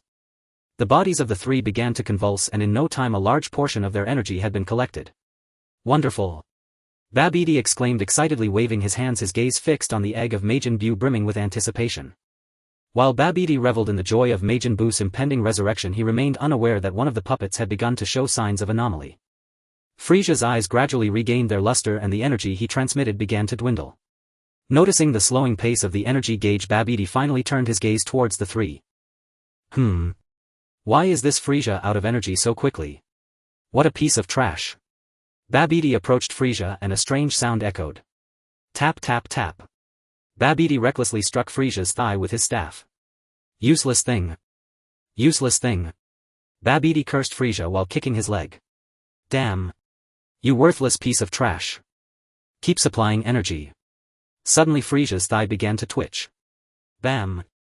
Babbidi was instantly kicked against the wall of the spaceship, a mouthful of blood spewing from his lips. Lord Babbidi. Frieza's actions took everyone by surprise, and even Dabura did not react in time. Dabura hurriedly rushed to check on Babbidi, lifting him up. Clearly Babbidi was in dire straits. Damn. Weren't you under my control? In the next moment Frieza's eyes fully regained their gleam and his gaze turned perilous once more. Ho ho ho. My esteemed Lord Babbidi, thank you for crafting me a new body, allowing me to be reborn. However, to think you could control me. You must be dreaming. With that, Frieza forcefully ripped the energy extractors off Gula and King Cold. The energy from the extractors flowed incessantly into his body. Ha ha ha. The power of my father and Gula is now mine. In an instant Frieza's appearance began to change. 8 downward pointing antennae sprouted from his head and he grew taller. His mouth was obscured by a mask and his tail became thick and robust. A completely new form descended before everyone. I haven't been idle all these years in hell. Saiyans. The humiliation you brought upon me, Frieza, will repay you double. Frieza's aura surged like towering waves, relentlessly crashing against the walls of the spaceship, causing it to shake violently. After years of special training in Hell and gaining a new transformation, Frieza's power had ascended to a new height. Dabura. Charge at me. Dabura, being Babbidi's most loyal servant, showed no fear even against the overwhelmingly powerful Frieza. Bang. With just one strike, Dabura was swept out of the spaceship by Frieza's tail. The speed of the attack left Dabura no time to react, but he quickly regained his stance and charged at Frieza once more. However, in the next second, Frieza extended his fist fingers splayed. Boom. The red energy wave instantly struck Dabura down. Dabura. Damn. You two join in. Suddenly the two puppets beside Frieza sprang to life, tightly embracing his legs. A strong wave of discomfort shot through Frieza's legs. Humph, damn. A more intense red light enveloped Frieza's body, the red energy frantically emitting heat, igniting the two puppets. Heh, father, you never expected that a mere little spell could control you. Frieza scoffed, then turned his gaze to Gula. Humph, Gula, where's your once indomitable aura? Can't see it now, how ridiculous. Now you let yourself be manipulated. Frieza mocked Gula, releasing all the disdain Gula had once shown him. In that case, let me liberate you completely. The red flames on Frieza's body suddenly blazed with even greater intensity, a heat capable of burning everything spread from his skin. Boom. Frieza's face twisted in rage, veins bulging. This power instantly turned Gula and King Cold to ashes. Ha ha ha. Frieza's sinister laughter echoed from the spaceship, reaching every corner of the city. On Babbidi's face the arrogance vanished, his once displeased tone turned subdued, his eyes filled with fear. Don't kill me. I can make you stronger. Babbidi crawled desperately, ultimately reaching Dabura's side, trying to grasp this last straw of salvation. Don't kill me. To Babbidi's surprise, Dabura also began to plead for mercy. Oh. You are the king of the demon realm. The king of the demon realm turns out to be such a useless being. Frieza spat, landing perfectly on Dabura's face. A fierce glint immediately appeared on Frieza's face. Then die. Frieza's fingertip drew a red laser, instantly piercing through both their bodies, blood flowing from their chests to Frieza's feet. Humph. Such trash can call themselves the king of the demon realm. Better let me take the throne. Frieza kicked the two aside and walked towards the outside of the spaceship. Heh, next up is that detestable Saiyan. Frieza's eyes gleamed cunningly, then his lips twitched, revealing a fierce glint seemingly recalling unpleasant memories. In the underworld, the second form of the evil thought wave stood rigidly before Sun Wukong, its eerie gaze never leaving his body. This elicited a sense of inexplicable discomfort in Sun Wukong, but more so an overwhelming feeling of pressure. Although the shape of the evil thought wave had changed, becoming petite and exquisite, its strange face was still preserved, albeit now with an air of ferocity. Sun Wukong stood still, carefully sensing the power of the evil thought wave in its new form. Damn. I didn't expect it could transform as well. If this is troublesome, its power seems to have increased by an unknown number of tiers and I can't even perceive it. Just as Sun Wukong was lost in thought, the corner of the evil thought wave's mouth twitched, curling upwards, its eyes revealing a brutal glint as a most peculiar laughter began to emanate.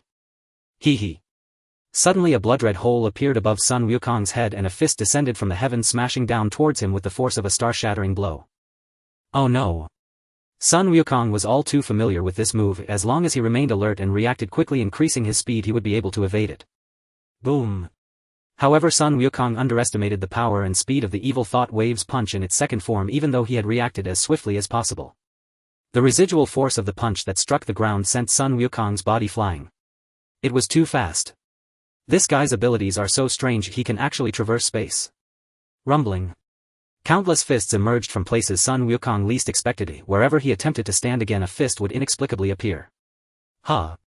Sun Wukong's body shot upward like a rocket, his arms pressed tightly against his sides. His palms emanated a soft glow, gathering the surrounding energy together like flames ejected from a thruster. Let's try this.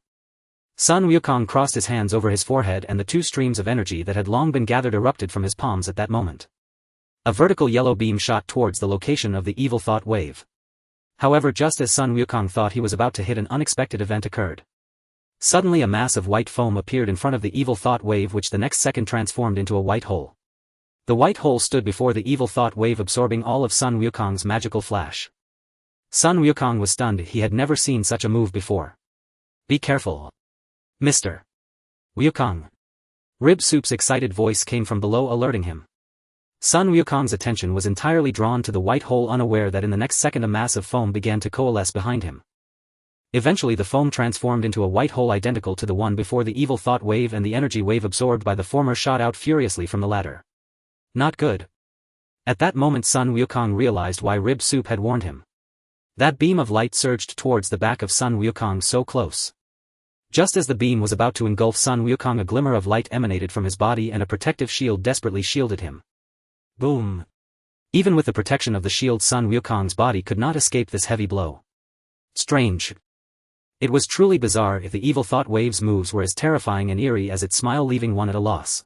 Sun Wukong clutched his chest, thankful that he had reacted in time, otherwise he would be a corpse by now. At that moment Sun Wukong was already covered in wounds, but the evil thought wave showed no intention of letting him go. Hee hee. The evil thought wave wore a cunning smile, its eyes twitching as an ominous premonition flashed through Sun Wukong's mind. In the blink of an eye the evil thought wave had gathered a mouthful of energy waves. The blue light illuminated the entire underworld. One can imagine how terrifying the power of this energy wave was. No way. I absolutely cannot be hit by him. At this moment Sun Wukong was ready to charge, always prepared to escape. Ha! The blue energy wave quickly surged from the evil thought wave's mouth, shooting straight into the sky. Sun Wukong looked up at the sky with confusion, pondering why the target of this energy wave wasn't himself. In a moment of clarity Sun Wukong suddenly understood everything. The familiar scene played out again. The energy wave surged into the white hole, disappearing into the horizon. In the next second a long serpent appeared again from above Sun Wukong, as if it were opening its massive maw to devour him. Gritting his teeth, Sun Wukong leaped suddenly, narrowly avoiding the fierce serpent. Be careful. Behind you. Rib Soup's voice once again echoed in Sun Wukong's ears. Huh. Sun Wukong's body jolted, turning around to see that blue light charging at him once more, invading his vision. Damn. Sun Wukong jumped again, evading this deadly strike once more. But it wasn't over. The energy wave chased after him like a rabid dog. This can't go on, I'll run out of stamina. As Sun Wukong dodged left and right, a faint glow emanated from his hands. He realized this approach was not feasible and could only fight fire with fire. Kame, Hame, Ha. Two beams of blue light of different sizes surged from different directions, ultimately colliding together, a brilliant white light washing over everything around. Boom. The ear-splitting sound sent the entire underworld into a tremor. Sun Wukong was once again blasted away by the violent explosion, and excruciating pain immediately spread through his entire body. At this moment it was very difficult for Sun Wukong to stand up again. However, contrary to Sun Wukong's expectations, this was only the beginning. Dazed Sun Wukong looked up at the sky only to see the evil thought wave's eerie smile aimed directly at him once more. In the evil thought wave's hand a massive energy ball was coalescing, as if executing the final death sentence on Sun Wukong. Sun Wukong clutched his arm, gritting his teeth, summoning his last strength to stand. Kame. Hame.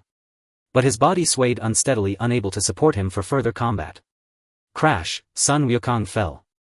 The energy ball the evil thought wave held aloft shimmered with dazzling colors, flying towards Sun Wukong. It grew increasingly bright, drawing nearer. With a loud bang, splendid fireworks erupted from Sun Wukong's body. Sun Wukong was dead. The underworld was once again plunged into panic while the figure of the evil thought wave flew towards the human world. This time no one could stop him. Earth. In a remote wilderness far from the city, a blonde beauty rose early as always, savoring the idyllic vistas of this secluded paradise. She stretched, the perfect curve of her body revealed. After failing to harass Wu Ji Ta, Shirba Hao had retreated here to live in quiet seclusion like an immortal. A rustle came from the trees and Shirba Hao became instantly alert. Who is there? Who's there? Her eyes sharpened as she watched the movement among the woods. After a moment 3 burly men slowly emerged from the trees. Who are you? Shirba Hao demanded, her expression stern as she regarded the newcomers. One scar-faced man drawled, well beauty, don't you remember me? Another, wearing dark glasses with a cigarette between his lips, sneered, beauties are always so forgetful, aren't they? Stop wasting words on her. Just force her, make it easy for us. Shirba Hao frantically ransacked her memory and at last recalled that incident. Years ago, because they coveted her beauty and spoke to her with disrespect, even intending to lay hands on her, Shirba Hao had kicked the 3 off a cliff to their deaths. What's going on? Weren't you killed by me? The scar-faced man drooled. Humph. Bitch, last time we were unprepared, this time you won't get away. Behave.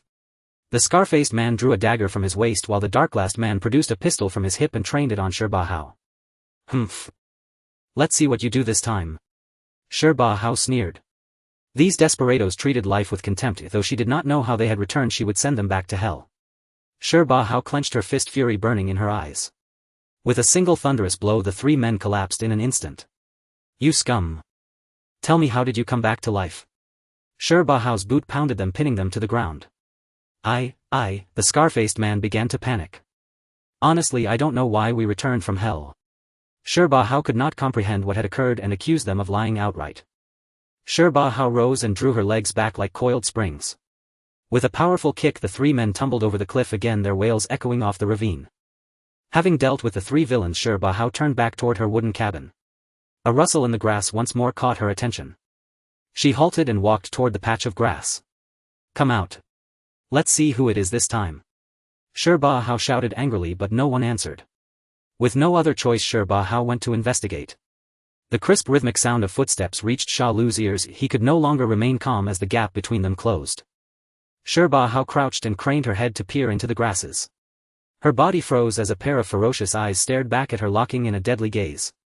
Bao let out a piercing scream. She had never seen such a monstrous creature.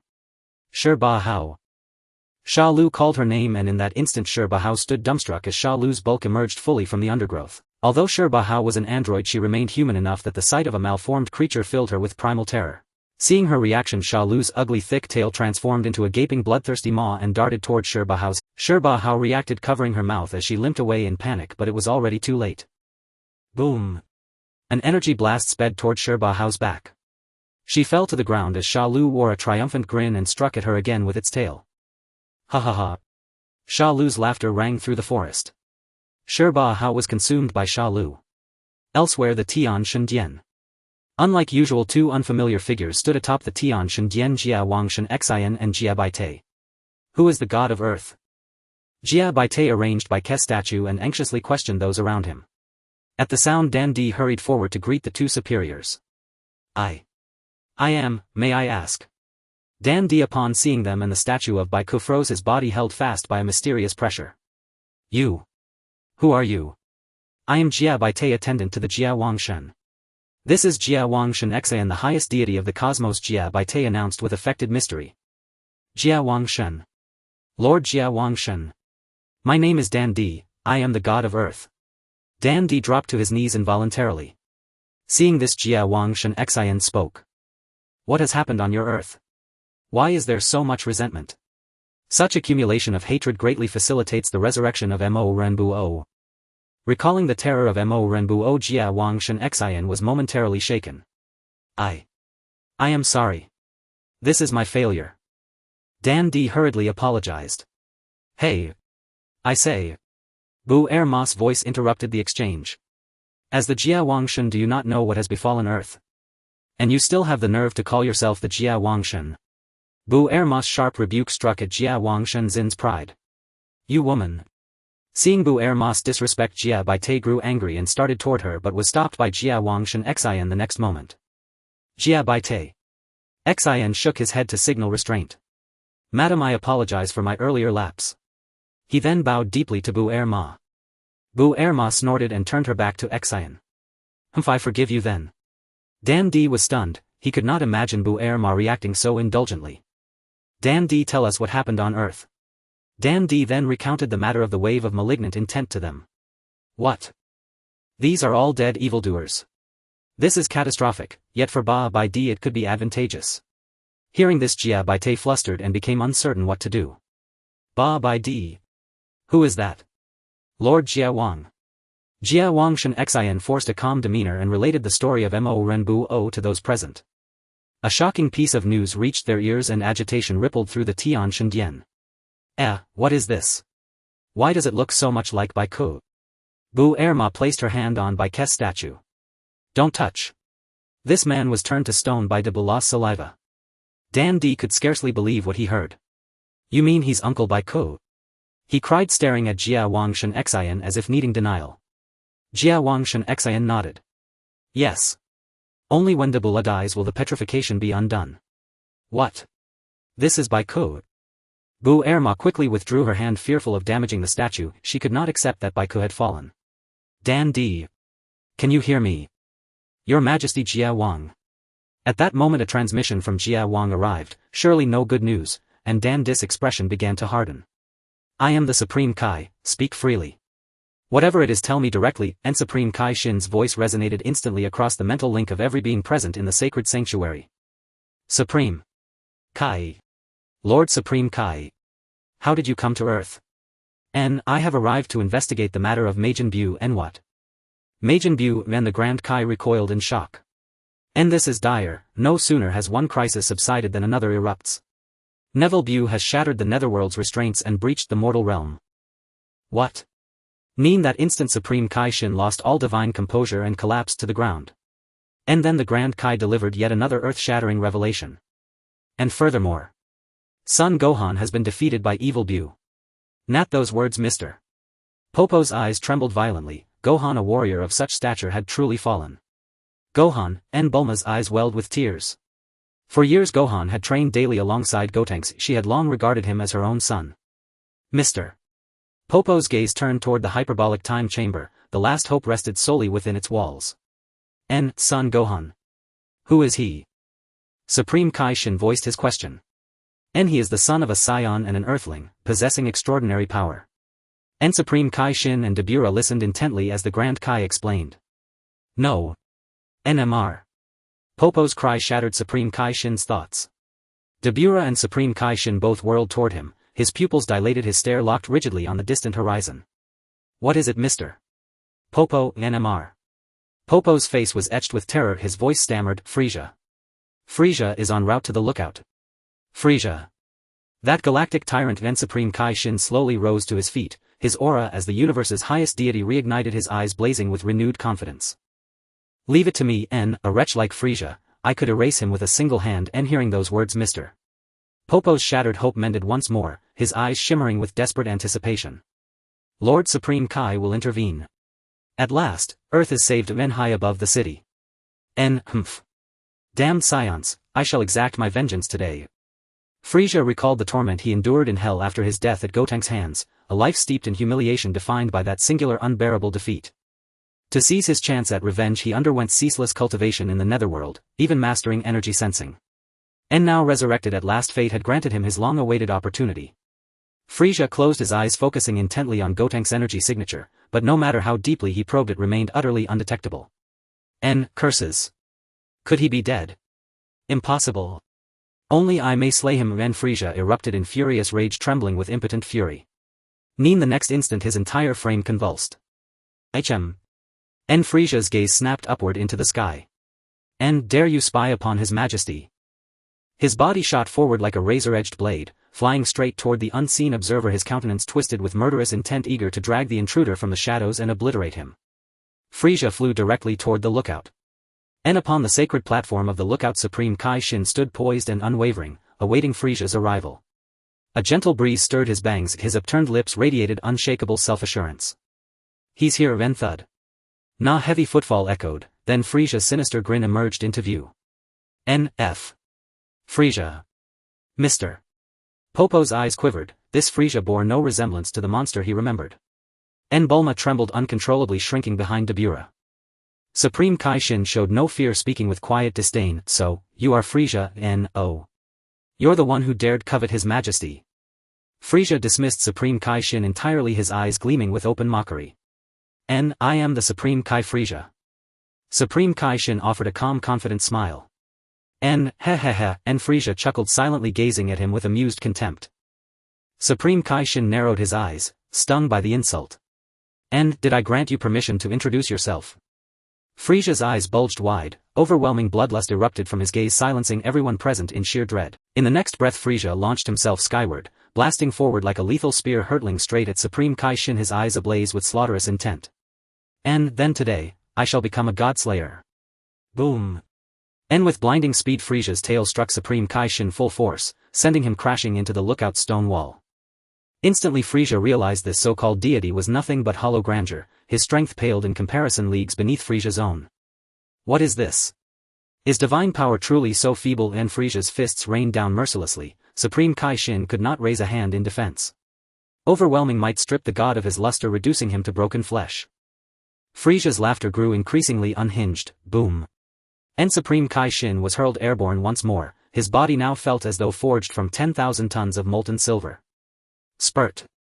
Na gush of dark blood erupted from Supreme Kai Shin's mouth. N.S. Supreme Kai. Mr.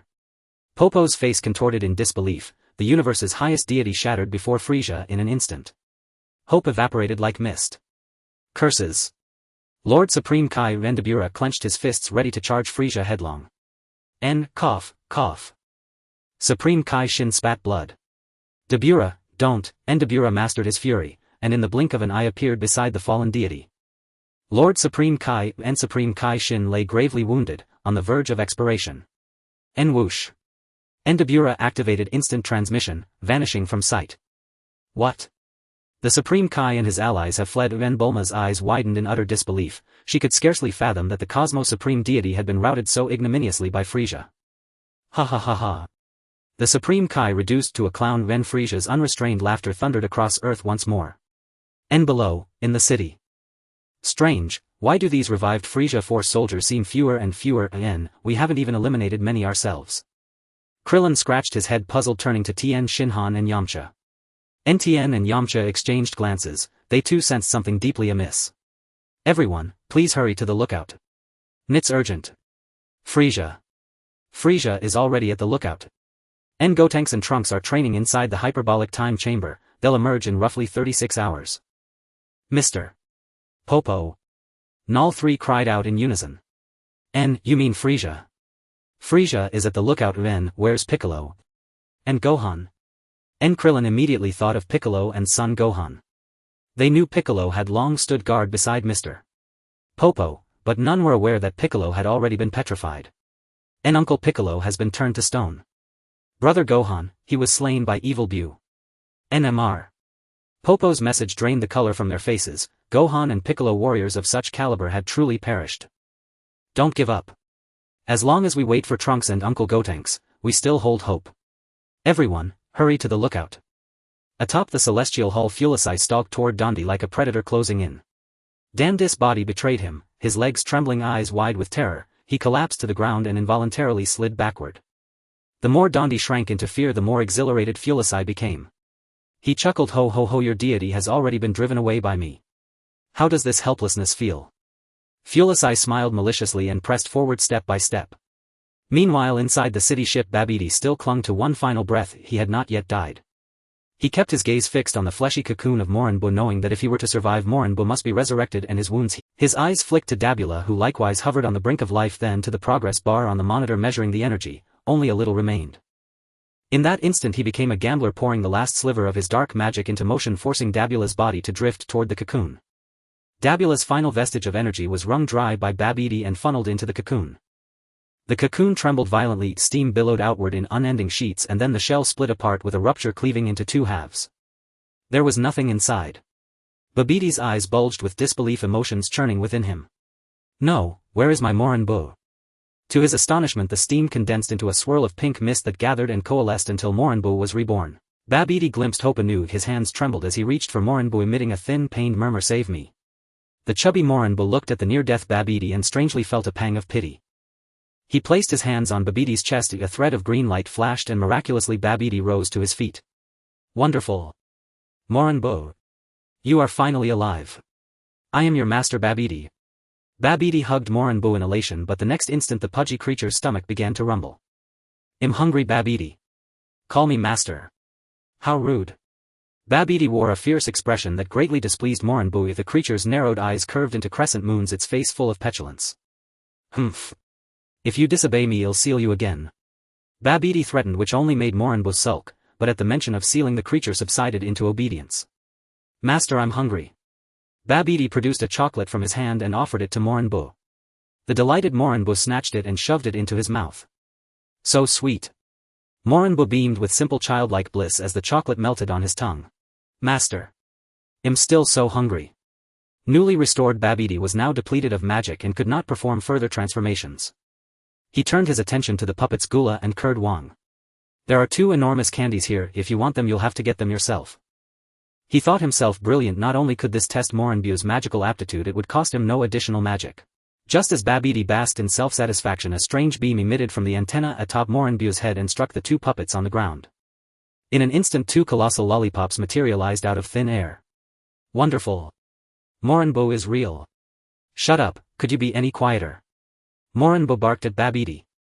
What did you say? Say that again. Do you believe he'll chant a spell and seal you again right now? Babidi retorted, hands on his hips, scolding the creature with righteous fury. Though Moranbo resented him, the creature could only bear it and licked his lollipop to distract himself. Seeing Moranbo quiet, Babidi beamed. Buh. Eat quickly, afterwards go find Fulisai and exact revenge. Newly alive, the first person Babidi sought to punish was of course Fulisai, that sly treacherous villain. Fulisai. What's that, does it have lots of food inside? Moranbo's eyes gleamed and drool streamed from his mouth. Babidi smiled slyly. He kill him and you'll get plenty to eat. Everything seemed perfect, everything under Babidi's control, yet in the next instant an unexpected turn was about to occur. Moranbo's body began to shift, his gaze turned vicious and steam continuously poured from the hollow atop his head. What's wrong with you? Moranbo, don't scare me. Babidi retreated a safe distance and watched the transformations in horror. The next moment a gaunt sallow new Bo formed from the steam. The two Boos locked eyes. Who are you? The fat Moranbo demanded of the thin Bo. I am Moranbo. You're lying. If you're Moranbo, then who am I? The two fat Boos argued vehemently, leaving Babidi stupefied. Wonderful. I now have two Boos. Babidi cried out in delight, but his exultation only earned the ire of the two Moranboos. Shut up. You're driving me mad. The two Boos shouted in unison. How dare you mimic me? The pair continued, their voices perfectly identical. Babidi flew into a rage at their rebellion. Humph. To dare treat me like this. Today, before he could finish, the thin Bo waved a hand and a wad of meat paste sealed Babidi's mouth, rendering him mute. Now you cannot chant your spells. Ha. Immediately Babidi's belly swelled uncontrollably. Within 10 seconds he ballooned grotesquely. Babidi's eyes tore with pain as agony racked his body, yet his abdomen continued its relentless expansion. Boom. The balloon burst, organs splattering everywhere, and the thin Bo licked blood from his lips. Delicious. Fat one, I'll eat you next. The thin Bo's tongue traced across the fat Bo's face in a sickening display. Who the hell are you? The fat Bo demanded repeatedly of the thin one. I am you, the thin Bo replied, but born from the evil within you after you consumed those two lollipops, an utterly malevolent version of you. Haha, thank you for devouring those two souls filled with wickedness, their malice nourished me into existence. The thin Bo proclaimed. With that the thin Bo unleashed a fierce aura and lunged at the fat Bo. Neither could tolerate the other and they engaged in a brutal brawl. The fat Bo's heavy fists sought the thin one's body, but the thin Bo evaded them all. Smack. A heavy kick sent the fat Bo crashing into the wall, and in the next instant the fat Bo expelled a clump of flesh that wrapped tightly around the thin Bo. In an instant the thin Bo tore the mass free and greedily sucked it into his mouth. Seeing his assault thwarted, the fat Bo condensed an energy orb and hurled it at the thin Bo. Thunder rumbled in the sky as two energy orbs collided and exploded. Frustrated, the fat Bo then fired a mysterious beam at the thin Bo. Turn into chocolate for me. The fat Bo snarled. The thin Bo smirked coldly, stood still, blew a breath that deflected the beam back, sending it into the fat Bo's own face. Whoosh. The fat Bo transformed into chocolate. The thin Bo drew him in and swallowed him whole. At that moment a new sinister visage of evil Bo emerged over the city. His gaze was like a blade of ice that pierced souls, evoking a chill. His pupils flickered with unnatural light as if concealing endless darkness and malice. The sacred temple. Frieza's gaze burned with savage ferocity, his pupils glowed crimson, radiating an overwhelming aura of murderous intent and malice. His clawed hand lunged toward Den's throat. Crack. An unseen object struck Frieza squarely in the back, painless yet deeply humiliating, as if he'd been ambushed by a contemptible foe. Frieza whirled around, eyes locking onto the source behind him. Bulma trembled violently, her hands shook, her knees quaked, yet she clutched a handgun with desperate resolve. Dende must not die. If he perishes, the Dragon Balls will vanish, and with them Gohan and Piccolo's chance at resurrection. So long as the Dragon Balls remain, hope endures. Bulma gritted her teeth. Though facing the ice demon Frieza himself, she cast caution aside, determined to draw his attention at any cost. Miss. Do you wish to die? As Bulma had hoped, Frieza turned away from Dende, and strode deliberately toward her. Aunt Bulma. Tears welled in Dende's eyes. He had never imagined she would risk everything to save him. It's over. I'm doomed. Don't kill me, I fear pain. Terror and panic flooded her veins. Bulma's gaze locked desperately upon the hyperbolic time chamber. Frieza raised his claw high, a searing energy sphere coalesced in his palm, hovering inches from Bulma's face. Gogeta. Trunks, save me. Her cry echoed across the temple's vaulted heights. Frieza's expression hardened, cold, ruthless, utterly unmoved by mercy. Neo Kamehameha.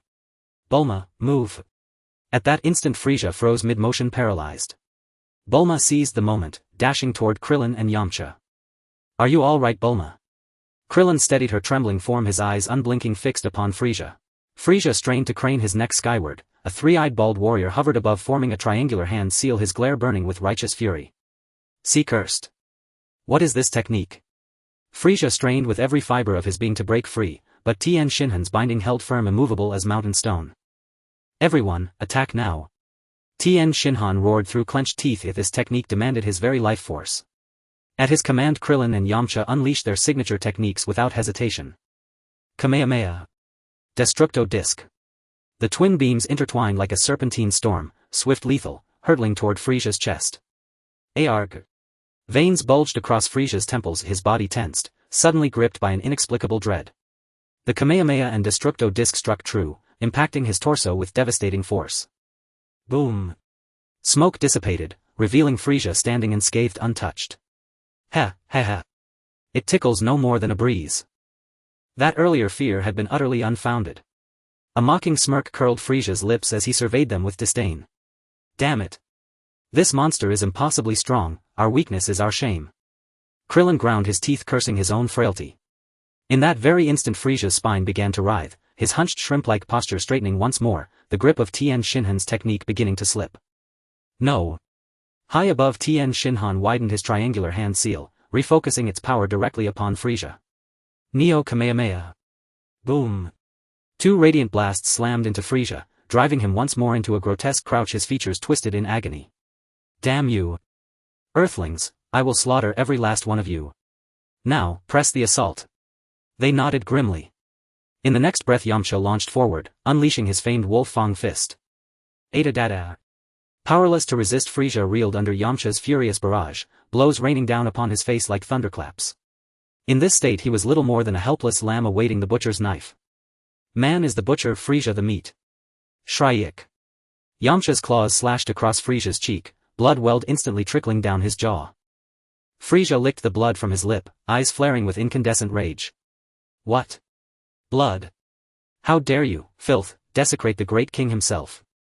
I shall rend you limb from limb. Yamcha, evade. Energy wave slash. Frieza remained immobilized.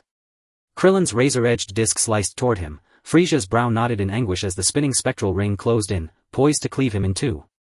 Damn it, HAH. At this precipice of annihilation Frieza's latent power surged violently, life itself now threatened, his energy erupted outward in raw, untamed torrents.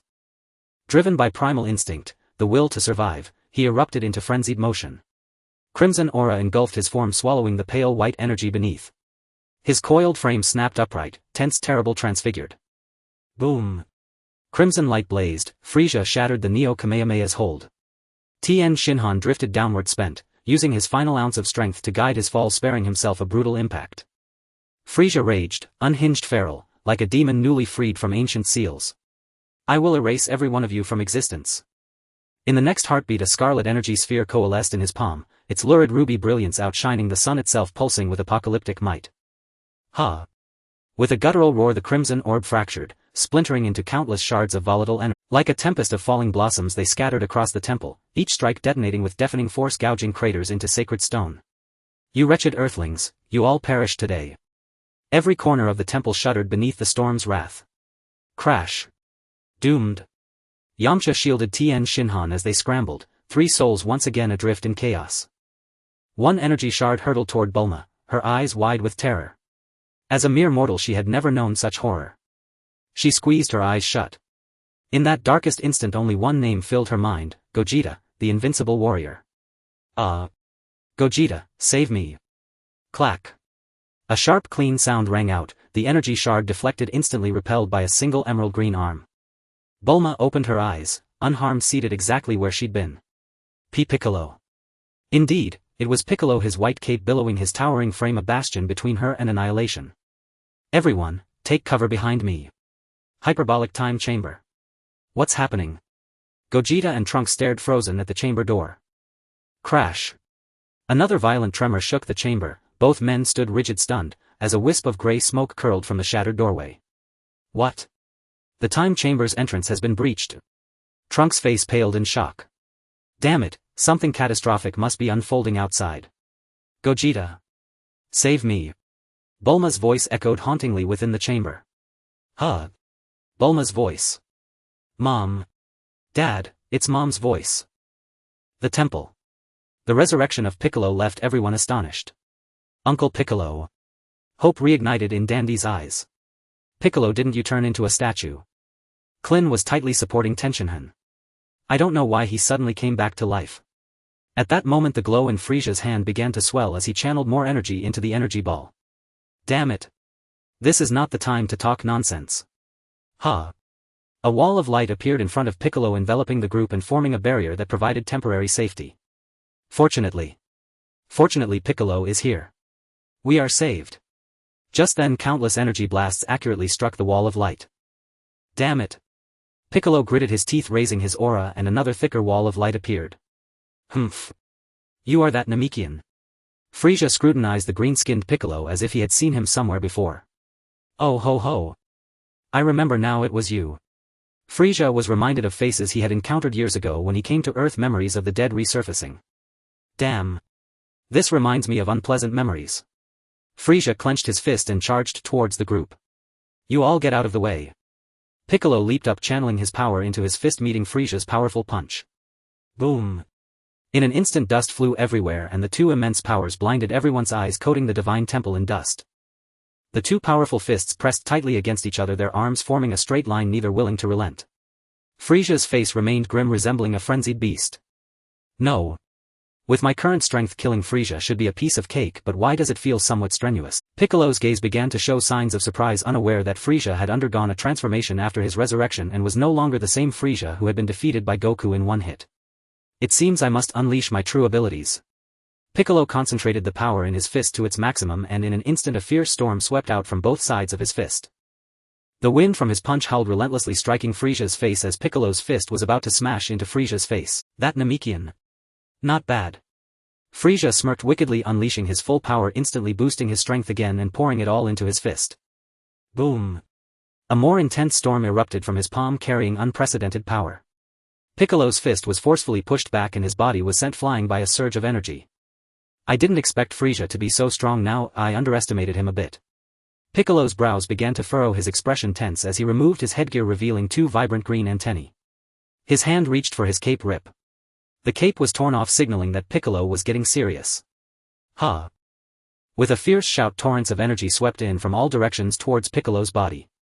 His power reached a new height as he entered a state of heightened readiness, moving towards Frieza at a speed imperceptible to the onlookers. The second round officially began. Both sides swung their fists, producing dull thuds as their bodies pressed tightly together, searching for each other's weaknesses to deliver a fatal blow.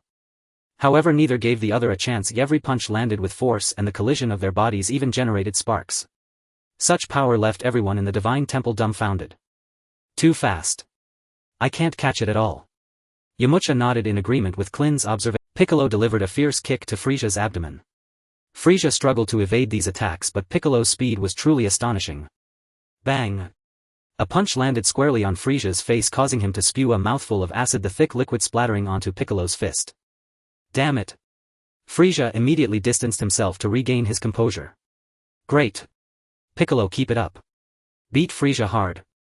Seeing Piccolo gain the upper hand, Bulma cheered, but the next moment she caught Frieza's deadly glare and quickly hid behind Klin, falling silent. Piccolo's expression remained grave. He knew Frieza's strength was certainly more than this. Frieza's aura rose to another level, his bent body coiling with energy as he charged at Piccolo once more. The two once again entangled, fists howling and legs flailing. Suddenly Frieza's speed surged as he aimed a strike at Piccolo's head. Piccolo instinctively tilted his head to dodge, but little did he know this was Frieza's feint. Frieza smirked cunningly, whipping his tail towards Piccolo's abdomen. Slap. The sound of the tail striking his abdomen echoed, and in the next moment a powerful blow shot out from Frieza's tail. Boom. Piccolo's body was smashed deep into the ground by this tail strike, leaving a large crater imprinted in the earth. As expected, Frieza has indeed become much stronger. Just as Piccolo pondered his predicament, Frieza's body emitted a red glow, dazzling like a meteor as it descended towards the ground. Today is your day to die. That Namekian. Frieza's tone was filled with extreme rage and he now appeared crazed, a fierce killing intent directed at Piccolo. Although Piccolo felt apprehensive in such a life-and-death moment, how could he not take action? In the next moment Piccolo's body began to spin rapidly and 3 clones appeared in front of everyone. It's the afterimage technique. Truly worthy of Piccolo, Klin understood this move very well. The sudden appearance of 3 identical Piccolos halted Frieza's movements as he had never seen such a bizarre technique before. What is this? How did more of them appear? Damn it, it'll kill them all. Frieza's flames reignited, charging towards Piccolo's clones. But in that instant an overwhelming discomfort surged through Frieza's body. He looked on in confusion, focusing his gaze.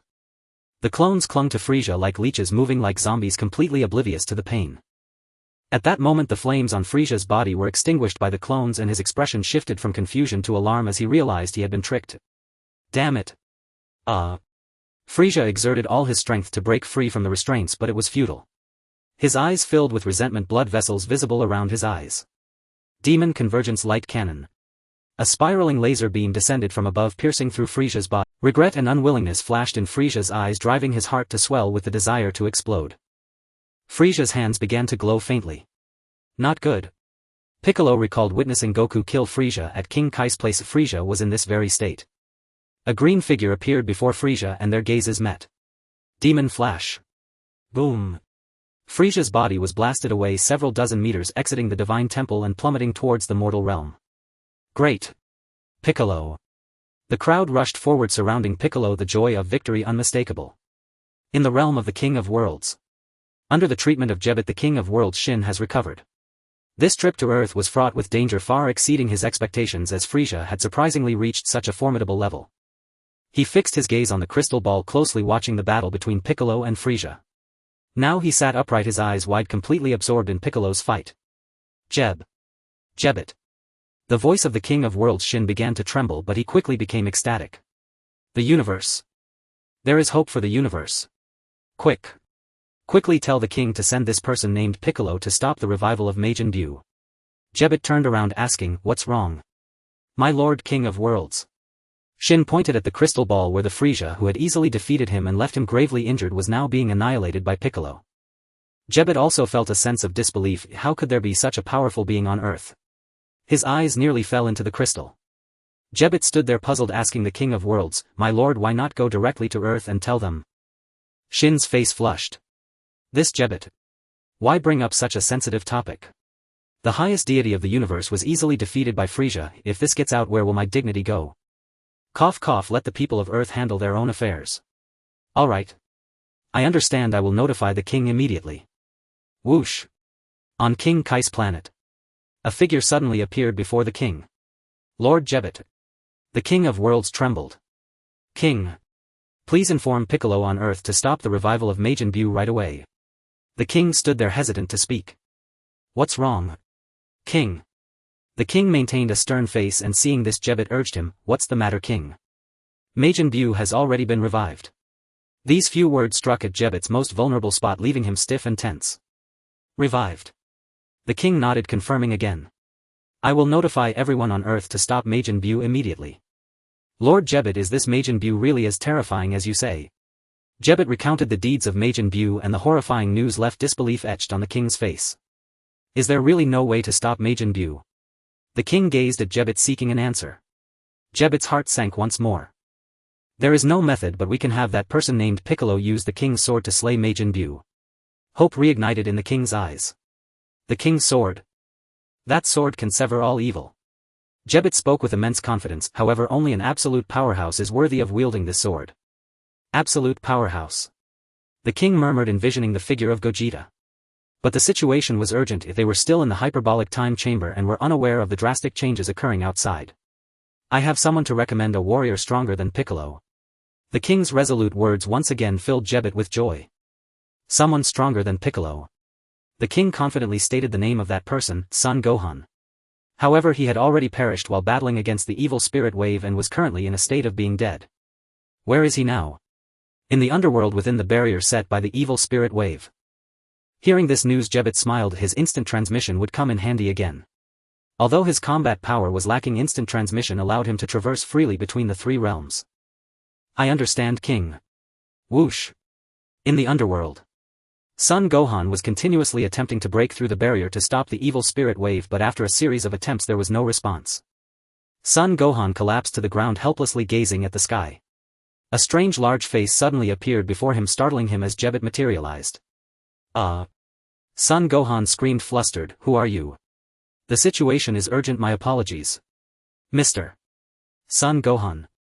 Gogeta swiftly grabbed Son Gohan's arm, and in an instant the two returned to the King of Worlds. Upon seeing Gogeta return with a stranger, the king hurriedly asked, "Who is this?" "Son Gohan." The king said, "He is stronger than Piccolo. Let him use the king's sword to deal with Majin Buu." Son Gohan looked bewildered at the two, but upon hearing the mention of Piccolo and the king he deduced that they wouldn't harm him. "May I ask, what is Majin Buu?" Son Gohan had no understanding of the current situation, only knowing about the evil spirit wave. The King of Worlds Xin also learned about Son Gohan through the conversation with the king, knowing that the king would not lie. He began to explain the anomalies occurring on Earth to Son Gohan. "Damn. Majin Buu. And Frieza. Lord King of Worlds, where is the king's sword? I need to use it to save Earth immediately." Seeing Son Gohan respond this way, the two exchanged a smile before summoning the king's sword. "Cough cough, this sword is quite heavy, ordinary people cannot lift it." Gogeta kindly reminded Son Gohan. Creak, a crisp sound echoed. Son Gohan swiftly lifted the sword with lightning speed, swirling it in his hands, its blade emitting a radiant glow. The two were instantly dumbfounded, and no previous King of Worlds had been able to wield it so effortlessly, yet this earthling adapted immediately. "What a sharp sword. It's just a bit unwieldy." Son Gohan speculated that it was due to his current state, then shouted loudly, transforming into a Super Saiyan. The explosive power plunged the two next to him into deep thought. Clang, a strange noise shattered their contemplation, and Son Gohan's movements came to an abrupt halt. The king's sword shattered. Both the King of Worlds and Gogeta simultaneously screamed. It's broken." At that moment their hearts felt as if 1,000 alpacas were stampeding, completely unable to accept the scene. I apologize." Son Gohan, like a child who had done something wrong, awkwardly rubbed his head. Cough cough. A series of coughs drew the attention of the three as a lewd old man with an androgynous appearance appeared in their sight. "I am the King of Worlds from 15 generations ago." Gogeta and the King of Worlds embraced each other. The breaking of the king's sword had already dealt a significant blow to both of them, and now a third person had appeared in their realm. The old King of Worlds ignored the two, asking, "Who released me?" Son Gohan raised his hand, looking at the old King of Worlds with confusion. "Oh, I thought it would be some generation of the King of Worlds who released me, but I didn't expect it to be a human." The old King of Worlds glanced at the startled Xin and Gogeta, sensing their unease. The two immediately stood up straight. "Ancestor. The universe is under threat. The king's sword has shattered and we cannot stop Majin Buu." The King of Worlds Xin directly stated the problem. "How dangerous is it? Let me see." The old King of Worlds leaned forward to look into the crystal, seeing chaos unleashed on Earth with all sorts of evildoers flooding the planet. It is indeed quite serious, but the king's sword is gone. I am still here." The three of them immediately fixed their gazes, awaiting the actions of the old King of Worlds. "Ancestor. Are you going to the battlefield yourself?" The King of Worlds Xin was filled with anticipation, only to receive a scolding from the old King of Worlds. "You ungrateful descendant. Do you want me to go to my death?" The King of Worlds bowed his head. "Then what do you mean by you being here?" The old King of Worlds turned around, smiling knowingly, his gaze falling upon Son Gohan. "I didn't expect you to think of using the king's sword. It seems the universe is indeed in trouble. This young man can shatter the king's sword, indicating his strength must surpass yours. Let me help him become stronger." Son Gohan listened carefully to the old King of Worlds' words. "Become stronger." The old King of Worlds nodded. "Yes, potential development. You two hurry and prepare the materials for potential development. All similar books need to be prepared in abundance for me." Saying this, the old King of Worlds pulled out a book from behind and handed it to the two, who instantly blushed. But this was the request from the ancestor along with the materials for potential development. The two had no choice but to start preparing. "Come close your eyes, we will begin shortly." The old King of Worlds beckoned to Son Gohan, signaling him to sit down. "But don't we still need materials?" Son Gohan asked the old King of Worlds in surprise. "You don't need to worry, just leave it to me." Son Gohan then sat down while the old King of Worlds held a book, starting to perform some strange dance around him. Earth. In a desolate wilderness, a massive contingent of Frieza's army is being hunted down by a pink demon. Turn into a snack. Turn into chocolate. Ahahaha. Turn into candy beads. The newly awakened Evil Bu, brimming with childlike curiosity, begins exploring this world, until a reckless battalion of Frieza's soldiers stumbles upon him, triggering the scene just described. Evil Bu gleefully bounces like a child. So sweet. Delicious. I want more candy. Clang. A strange object crashes from the sky, its impact drawing Evil Bu's attention. What is this? Evil Bu draws near and peers closely. A blood-soaked lizard pierced clean through its body, yet still clinging to life. Frieza lies on the verge of death, but in that instant Evil Bu is drawn irresistibly to the immense power surging within him, the very force that will soon restore him to life. Evil Bu leans in, scrutinizing Frieza's battered form. Hatred and bitter resentment burn fiercely in the fallen tyrant's eyes. HSSSS. Even in this shattered state, Frieza remains a fearsome specter, his guttural snarl a venomous warning. Evil Bu immediately sticks out his tongue and crosses his eyes in mockery, sending Frieza into such furious convulsions that another gout of blackened blood erupts from his mouth. Wretched thing! How dare you show such disrespect to His Majesty? At that moment a soft pink hand rests upon Frieza's ravaged chest. A flash of emerald light bursts forth. Frieza braces for oblivion, only to be overwhelmed instead by an intoxicating wave of warmth and relief. His wounds seal instantly, his shattered frame mends, regains strength and rises, standing once more. Why? Because your evil thrills me, oh ha ha ha ha. Evil Bu pounds his chest and lets out a primal ape-like roar, then shares a knowing, chilling grin with Frieza. Before him stands his savior. With uncharacteristic grace, Frieza bows deeply in gratitude. Thank you, honored. But before the words leave his lips, an unfamiliar figure materializes before them both. Gray armor. Crimson skin. A face twisted by unspeakable malice. Shinigami. It is Shinigami, the malevolent entity risen from the depths of hell itself. Honored benefactor, is this your ally? Frieza asks politely. Evil Bu shakes his head dismissively. I have no friends so grotesque. Shinigami's eyes tremble, his gaze sharpening into a blade of pure malice as he locks onto them. Shinigami. Evil Bu senses the killing intent radiating from this monstrous presence. What's wrong? Can't you speak? You look furious, but what does it matter? Ugly thing. Shinigami. Rage ignites within him, nothing stings deeper than being called ugly. In the next heartbeat Shinigami's fist rockets toward Evil Bu, only to pass harmlessly through empty air as Evil Bu sidesteps with effortless grace. He sticks out his tongue again. Come on, ugly thing, hit me. Yet at that very instant Shinigami unleashes spatial energy, a colossal fist descends from the heavens, hammering down upon them both. Even Evil Bu flinches in genuine shock. Neither has ever witnessed such a surreal technique. Caught off guard, both Frieza and Shinigami are sent hurtling backward by the impact. Damn it. Die. Evil Bu seethes, no one dares treat him thus in lives. Fight alongside me.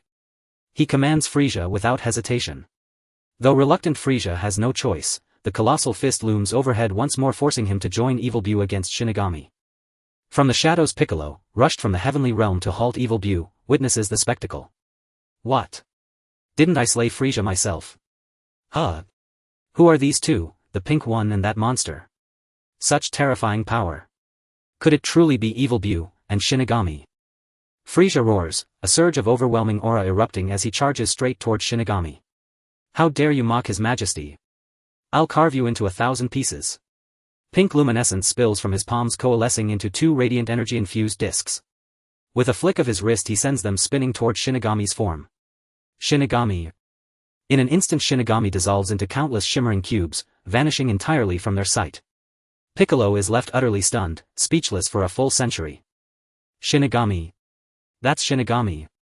No wonder Gohan fell before him. Piccolo clenches his fists, dread tightening his chest. What kind of technique is that? Damn it. Even Evil Bu grumbles in frustration. Frieza's expression turns grim, he has never encountered a foe like this. Shinigami gazes upon them both, eyes glinting with cold, mocking disdain. Shinigami.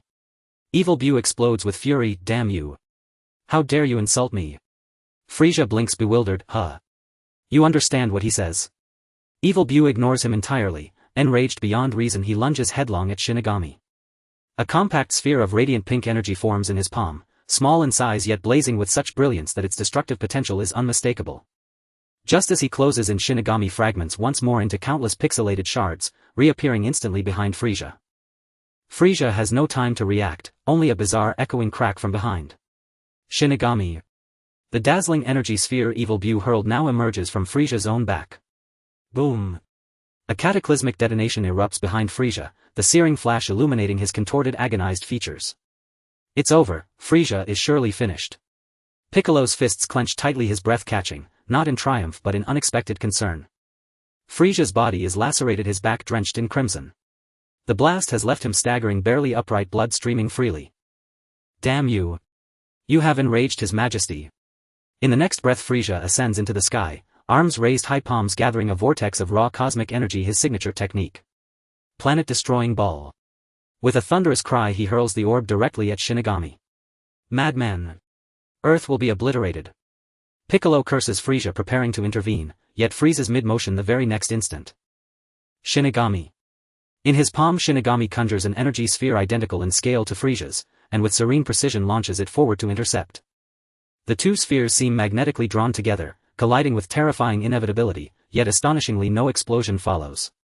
Instead Shinigami's sphere begins consuming Frieza's, swelling rapidly in size before hurtling back toward Frieza himself. Damn it! There is no time to evade. Frieza throws up his arms, palms engulfed in crackling aura, as he reaches desperately for the devouring orb. Instantly excruciating pain floods every nerve. Frieza screams, raw, ragged and primal. Damn it! At this rate Earth will explode, I refuse to die. Aha!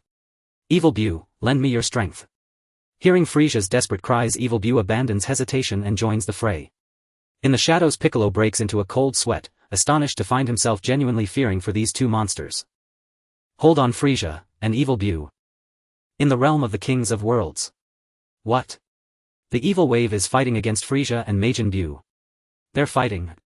Wonderful. Gogeta kept his gaze fixed on the crystal ball, he simply couldn't miss such a captivating scene.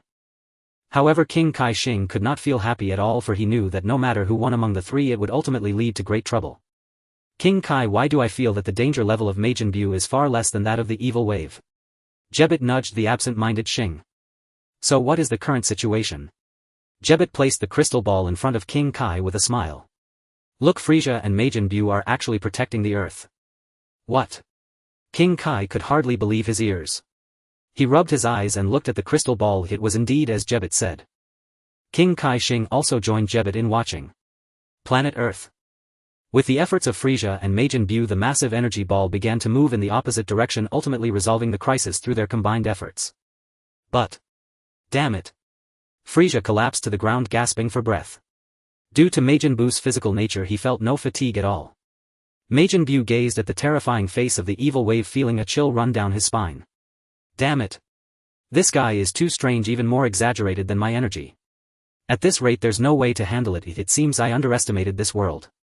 Majin Bu, how come you don't feel tired? After fighting together, Frieza had completely let down his guard against Majin Bu. Frieza's words attracted Majin Bu's attention. This guy possesses power that is no less than mine, but he just doesn't have the same permanent stamina as I do. If I combine my strength with his, perhaps we could fight against this monster. Because you don't have permanent stamina, come relax. I will restore your stamina. Majin Bu smiled slyly, making Frieza feel a bit uncomfortable. However, since this person had saved him once, he did not refuse. Majin Bu's hand slowly moved towards Frieza, and in an instant his expression changed. Just kidding. Ha ha ha. Immediately the flesh on his back transformed into a massive meat net wrapping around Frieza's body. Frieza tried to escape, but in this state he had no extra strength left, not even enough to struggle. Frieza ultimately left behind a look of panic, and after a whimper he became a part of Majin Bu's flesh, flying back into his body. In an instant Majin Bu's body began to undergo constant transformation, his face morphed into a puddle of flesh, eventually becoming Frieza's distinctive toilet bowl head. A tail unexpectedly grew out behind him and his height became that of Frieza's. A brand new Majin Bu was born. Ha ha ha. This is power.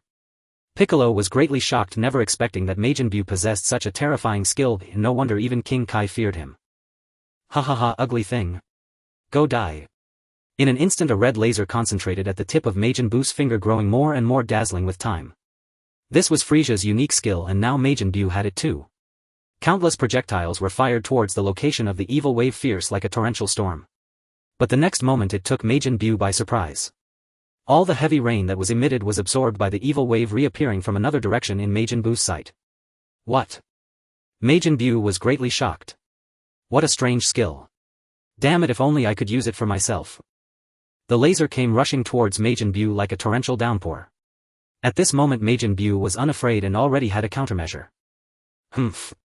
This won't stump me. Buu. In an instant Majin Buu rapidly disassembled his body into countless small meat chunks scattering in all directions, successfully evading the laser. Monsters. All of them are monsters. Piccolo witnessed the incredible skills of Majin Buu and the evil wave. He initially thought that being able to regenerate from a severed arm was already extraordinary, but he never expected the abilities of these two monsters to be even more unfathomable. Hey ugly thing. Is this all you can do? Is all you know how to do is return others' techniques? You are utterly useless. The evil wave stood dumbfounded, not listening to Majin Buu's words, only knowing he was insulted. The evil wave's expression darkened, gathering a blue energy ball in his hand, the same technique that severely injured Son Gohan. With a rustling sound, an unusual noise interrupted the evil wave's actions as a massive meat net pounced at him from behind. Having witnessed Frieza being absorbed, he certainly knew what this meant.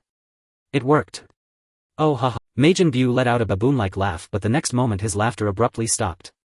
As the evil wave's body transformed into countless pixelated points, reassembling in front of him, successfully evading the meat net. Bang! The blue energy ball lit up in his hand again. Boom! Majin Buu's body was once again blown to pieces. The evil wave stood there gazing at the scattered writhing meat chunks on the ground. With a rustling sound, the nauseating meat chunks once again began to gather together from all directions, though this time it took much longer than the last. Damn it! The arrogant look in Majin Buu's eyes had vanished. He could be certain that this demon in front of him was far more terrifying than he was. It seems absorbing him is impossible if this monster's ability is no less than mine. Damn it! In the shadows, Piccolo cautiously watched the battle between the two, unaware that danger had been lurking beside him all along. Majin Buu had long since detected his presence. If the transformation into minced meat was not just to dodge an attack but had ulterior motives. Come out, stop hiding. Majin Buu's sudden words shocked Piccolo greatly. Damn it! When did he figure it out? I clearly hid my aura well, yet I was discovered. I can no longer hide. Piccolo's body began to straighten up, and it was at this moment that the mass of minced meat began to stick to him. Huh! Piccolo's body shook. A discomfort spread throughout him as he was covered by a mass of flesh. Damn it! When did this happen? Before he could finish his sentence, Piccolo had already been absorbed. The mass of flesh returned to Majin Buu, and his body once again underwent a transformation, revealing Frieza Buu in a cloak standing on the wasteland. In the heavenly temple. Uncle Piccolo. Uncle Piccolo is dead.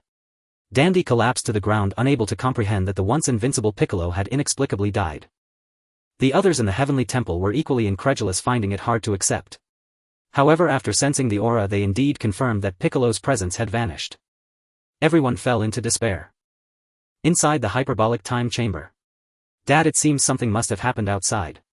Trunks gazed at the destroyed door, replaying Bulma's screams in his mind, his expression grave and filled with worry. Something significant must be happening outside. Bulma is in danger. After months of training, Trunks had fully mastered his energy, but his volatile personality left Vegeta somewhat concerned. In recent days, Trunks had been diligently working to control the violent energy within him, but as time passed, that energy began to stir once more.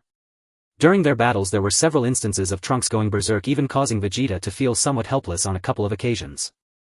Like Trunks, Vegeta's expression was also heavy. The destruction of the hyperbolic time chamber's door indicated that the enemy had reached the sacred world of the Kais. A sense of foreboding enveloped Vegeta, prompting him to make a bold decision. Trunks, we need to stop training. The situation outside is unknown, but it is certain that something major has occurred. It can only be Majin Buu at this time. With Gohan's current strength, he should be able to suppress Majin Buu. But Dad, how do we get out? Vegeta smiled confidently. We break through the hyperbolic time chamber. In an instant, Vegeta summoned all his energy, his body slightly bending as an earth-shattering force erupted from within him, filling every corner of the hyperbolic time chamber. In a flash, the energy swept through like a tornado, causing the hyperbolic time chamber to shake violently. Vegeta's roar echoed throughout the empty hyperbolic time chamber, even the echoes brimming with energy. Dad! Trunks was taken aback. This was merely the energy emitted during Vegeta's normal state, and he instantly realized that Vegeta had been holding back during their usual training. So that's how it is. Using energy to break the hyperbolic time chamber. I understand now, Dad, it'll help you too. Trunks crouched slightly, gathering all his energy in his back, and with a whoosh he unleashed it. The two powerful energies trembled the hyperbolic time chamber, and amidst it all signs of impending collapse began to manifest. Their energies gradually transformed from white to golden yellow. Trunks shouted desperately, and in that moment his hair began to stand on end, a hint of coldness in his brows. Super Saiyan Trunks. On the other side, Vegeta's figure loomed like a mountain, firmly suppressing the hyperbolic time chamber, an overwhelming aura emanating from him. In a flash, golden light flickered. Super Saiyan Vegeta made his appearance. Trunks, keep going. Vegeta was keenly observing the signs of this space, having noticed a crack, but merely that was insufficient. Under Vegeta's urging, Trunks unleashed his energy without reservation, 2 streams of golden light filling the snowy white space. With a whoosh, a more intense fiery aura swirled around Trunks, indicating that he had now entered the Super Saiyan full power state. No, is this really all? It seems I have to rely on myself. If he goes berserk, it should be easy to achieve. Hey Vegeta, stop hesitating. Vegeta was already feeling somewhat impatient. Clearly Vegeta could break through directly, yet he was making Trunks exert himself. Aha! The destructive aura intensified at this moment. Vegeta's energy was fully unleashed, this power continually impacting the barriers of the hyperbolic time chamber. Around him, flashes of lightning began to appear, indicating that he had reached the Super Saiyan full power state. His energy began to spread through the cracks of the hyperbolic time chamber, reaching every corner of the universe. Sacred world of the Kais. This aura is Dad. Gohan exclaimed joyfully, having suddenly sensed Vegeta's aura, indicating that Vegeta must be about to emerge. Don't move. The old Kai admonished Gohan, don't be discouraged. This power is indeed strong, but you might not be any worse than him once you unlock your potential. Sacred world of the Kais. Dende was filled with terror as he had just learned of Piccolo being absorbed by Majin Buu, disheartened. However, a golden light shattered his fear as a powerful aura erupted from the hyperbolic time chamber. It's Vegeta. Bulma's tears streamed down her face, her eyes seemingly sparkling with the dawn's light once again. Everyone looked toward the door of the hyperbolic time chamber, eagerly awaiting the return of the two. Wait, when was the door destroyed? Dende noticed something was amiss, meaning Vegeta and the others were breaking through the hyperbolic time chamber in an extreme manner. This terrifying power. Everyone get back. On Earth, in the wasteland. Majin Buu, after absorbing Piccolo, was also stunned by this energy. Such immense power could completely crush the evil containment wave. How can there be such a terrifying individual on Earth? Bang! With a punch to the head, Majin Buu was ambushed by the evil containment wave flying 10 meters away. Damn it! Not caring about anything else, he decided to deal with the immediate trouble. Before Majin Buu could react, a heavy punch descended from above. Trouble. Majin Buu's body quickly disintegrated into countless small pieces of flesh, swarming toward the evil containment wave like a soft rain. Countless small pieces of flesh transformed into numerous miniature Buus clinging to the body of the evil containment wave. 3, 2, 1, a mischievous little Buu commanded, explode. Boom. This was the first time since the evil containment wave's birth that it suffered such severe damage. The evil containment wave, enraged, conjured a white void before Majin Buu, 2 hands appearing out of nowhere grasping Majin Buu's tail. Not this again. Majin Buu was firmly gripped and the evil containment wave revealed a sinister smile once more. This guy is truly troublesome. What exactly is within this white void? Damn it, I must find out today. Crack. A strange sound echoed as Majin Buu's tail was actually severed by himself, and then his body transformed into countless pieces of flesh, once more diving into the white void. In an instant the evil containment wave seemed to have gone mad, jumping back and forth between pixel points and its body constantly rejecting the foreign substances within. Evil containment wave. The evil containment wave let out a soul-shattering wail, pink foam spilling from its eyes as it repeatedly struck its head, its expression a mix of pain and ferocity. The evil containment wave's body began to disintegrate into countless small cubes, and looking closely, these were not just small cubes. Countless miniature evil containment waves were engaged in fierce battles with the small pieces of flesh which were Majin Buu's clones. On the wasteland the wails of the evil thought wave echoed relentlessly as every inch of flesh engaged in a fierce battle with the demon Buu. A miniature Buu stood atop a corpse, issuing commands to the other Buus. As long as we eliminate them all, this body will be under our control. This Buu wore a hat resembling that of Piccolo, clearly a doll with Piccolo's genes. Charge, brothers. Under the incitement of the miniature Piccolo Buu, the group of Buus surged forward like mad wild dogs, continuously devouring the small evil thought waves. However, the small evil thought waves were not to be underestimated. They gave the miniature Buus no chance, choosing the most extreme methods to resist in the moment of being devoured. Boom. Self-detonation. This was one of the reasons for the immense pain of the evil thought wave's body. Although it had the ability to traverse space, this explosion was caused by the small blocks that made up its body. This self-protective mechanism, which possessed immense destructive power, made the evil thought wave suffer greatly. Evil thought wave. With a roar, its form vanished into the wasteland. In the white void, its entity suddenly appeared in this bizarre space. Run. Their leader is coming. Quick, tell the leader. We can't win. This group of small dolls in a panic scattered in different directions, each face showing terror and fear. The largest evil thought wave was its main body. In its hand a dark energy sphere formed, small in size but radiating an exceptionally brilliant dark light. The small dolls were awestruck if the glaring light seemed capable of blinding them. Leader. Where are you? The Piccolo Bu continuously looked around yet could not find the main body of Majin Bu. It's over, it's over. The leader is not here, we are going to die. The Piccolo Bu hung its head in despair, sensing the energy sphere in the evil thought wave's hand contained world-destroying power enough to obliterate them all. No. Brothers. The Piccolo Bu reignited its fighting spirit, standing atop an illusory stone.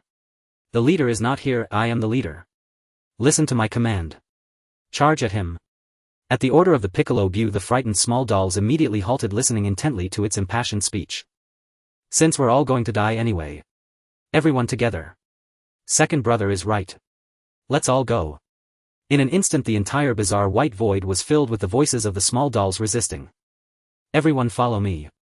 The Piccolo Bu led the charge, flying towards the main body of the evil thought wave. Inside the white void the evil thought wave could not call upon the void again. Although the evil thought wave had means to dodge, the sheer number of small dolls was overwhelming. Under the siege of all the boost, the body of the evil thought wave was tightly embraced by the small dolls. Second brother. What should we do next? Are we going to absorb it? One small doll immediately lunged at the flesh of the evil thought wave and took a vicious bite, but the next second its mouth turned pitch black, foaming at the mouth. Second brother. It's poisonous. Damn. It's even more evil than us. Nevertheless, countless small boosts began to imitate that brave warrior. Evil thought wave. The evil thought wave immediately sensed something was off, its body once again transforming into countless pixels, breaking free from the small doll's grasp. Evil thought wave. Evil thought wave. Damn it. The Piccolo Bu, frantic and exasperated, lunged at the evil thought wave's body once more, though this time its body emitted a faint glow. Boom. Beautiful fireworks erupted around the evil thought wave as the Piccolo Bu chose self-detonation. Second brother. Seeing the Piccolo Bu's heroic sacrifice, the other small dolls followed suit, each emitting light as they rushed towards the evil thought wave. These desperate individuals resisted with their lives. Countless small dolls surged towards the evil thought wave. Although the evil thought wave once again transformed into pixels, by the time its body restored, more small dolls were already approaching. Evil thought wave. At this moment the evil thought wave realized that this was not a sustainable method. These tenacious foes clung to their resolve to fight to the death. As the evil thought wave evaded, it began to gather the dark energy sphere once more. Boom. The blinding light sliced through the veil of this bizarre space like a sharp blade. It was like a beam of scorching sunlight piercing through the clouds, threatening to devour all the small dolls as they closed their eyes. The countless wails of the boos echoed like a sorrowful symphony, intertwining in the air and forming a horrifying picture. All the dolls vanished. The clash between the two monsters finally came to an end, concluding with the defeat of Majin Bu. A bizarre smile reappeared on the evil thought wave's face, exceedingly chilling. King Kai's realm. In the crystal ball the figure of the evil thought wave once again appeared on the wasteland. With a cunning gaze and a proud smile, it suddenly nodded slightly as if sensing someone was coveting it. Then it made a victory gesture, seemingly declaring war on the one who was spying on it, its contemptuous smile filled with provocation. King Kai's gaze met with it, causing him to tremble instantly. Terrifying, too terrifying. King Kai reflected on the recent scene, feeling deeply alarmed, his legs giving way beneath him. Evil thought wave. The evil thought wave killed Majin Bu. King Kai was uncertain whether to be happy or fearful, but after consideration he firmly concluded that it was fear. His concern that Majin Bu was killed only meant that the conflict between demons would give rise to an even stronger demon. What? The evil thought wave killed Majin Bu. Jebbit picked up the crystal ball, his eyes nearly popping out. But the next second the figure of the evil thought wave in the crystal ball had already disappeared. Evil thought wave. The evil thought wave is gone. The room of spirit and time. Break for me. Vegeta's aura erupted, and this crumbling room of spirit and time was already riddled with holes, seemingly on the verge of collapse. Vegeta's aura gathered again, and in an instant this world-destroying aura leaped to a new height. Lightning danced around him and his power reached an unprecedented level.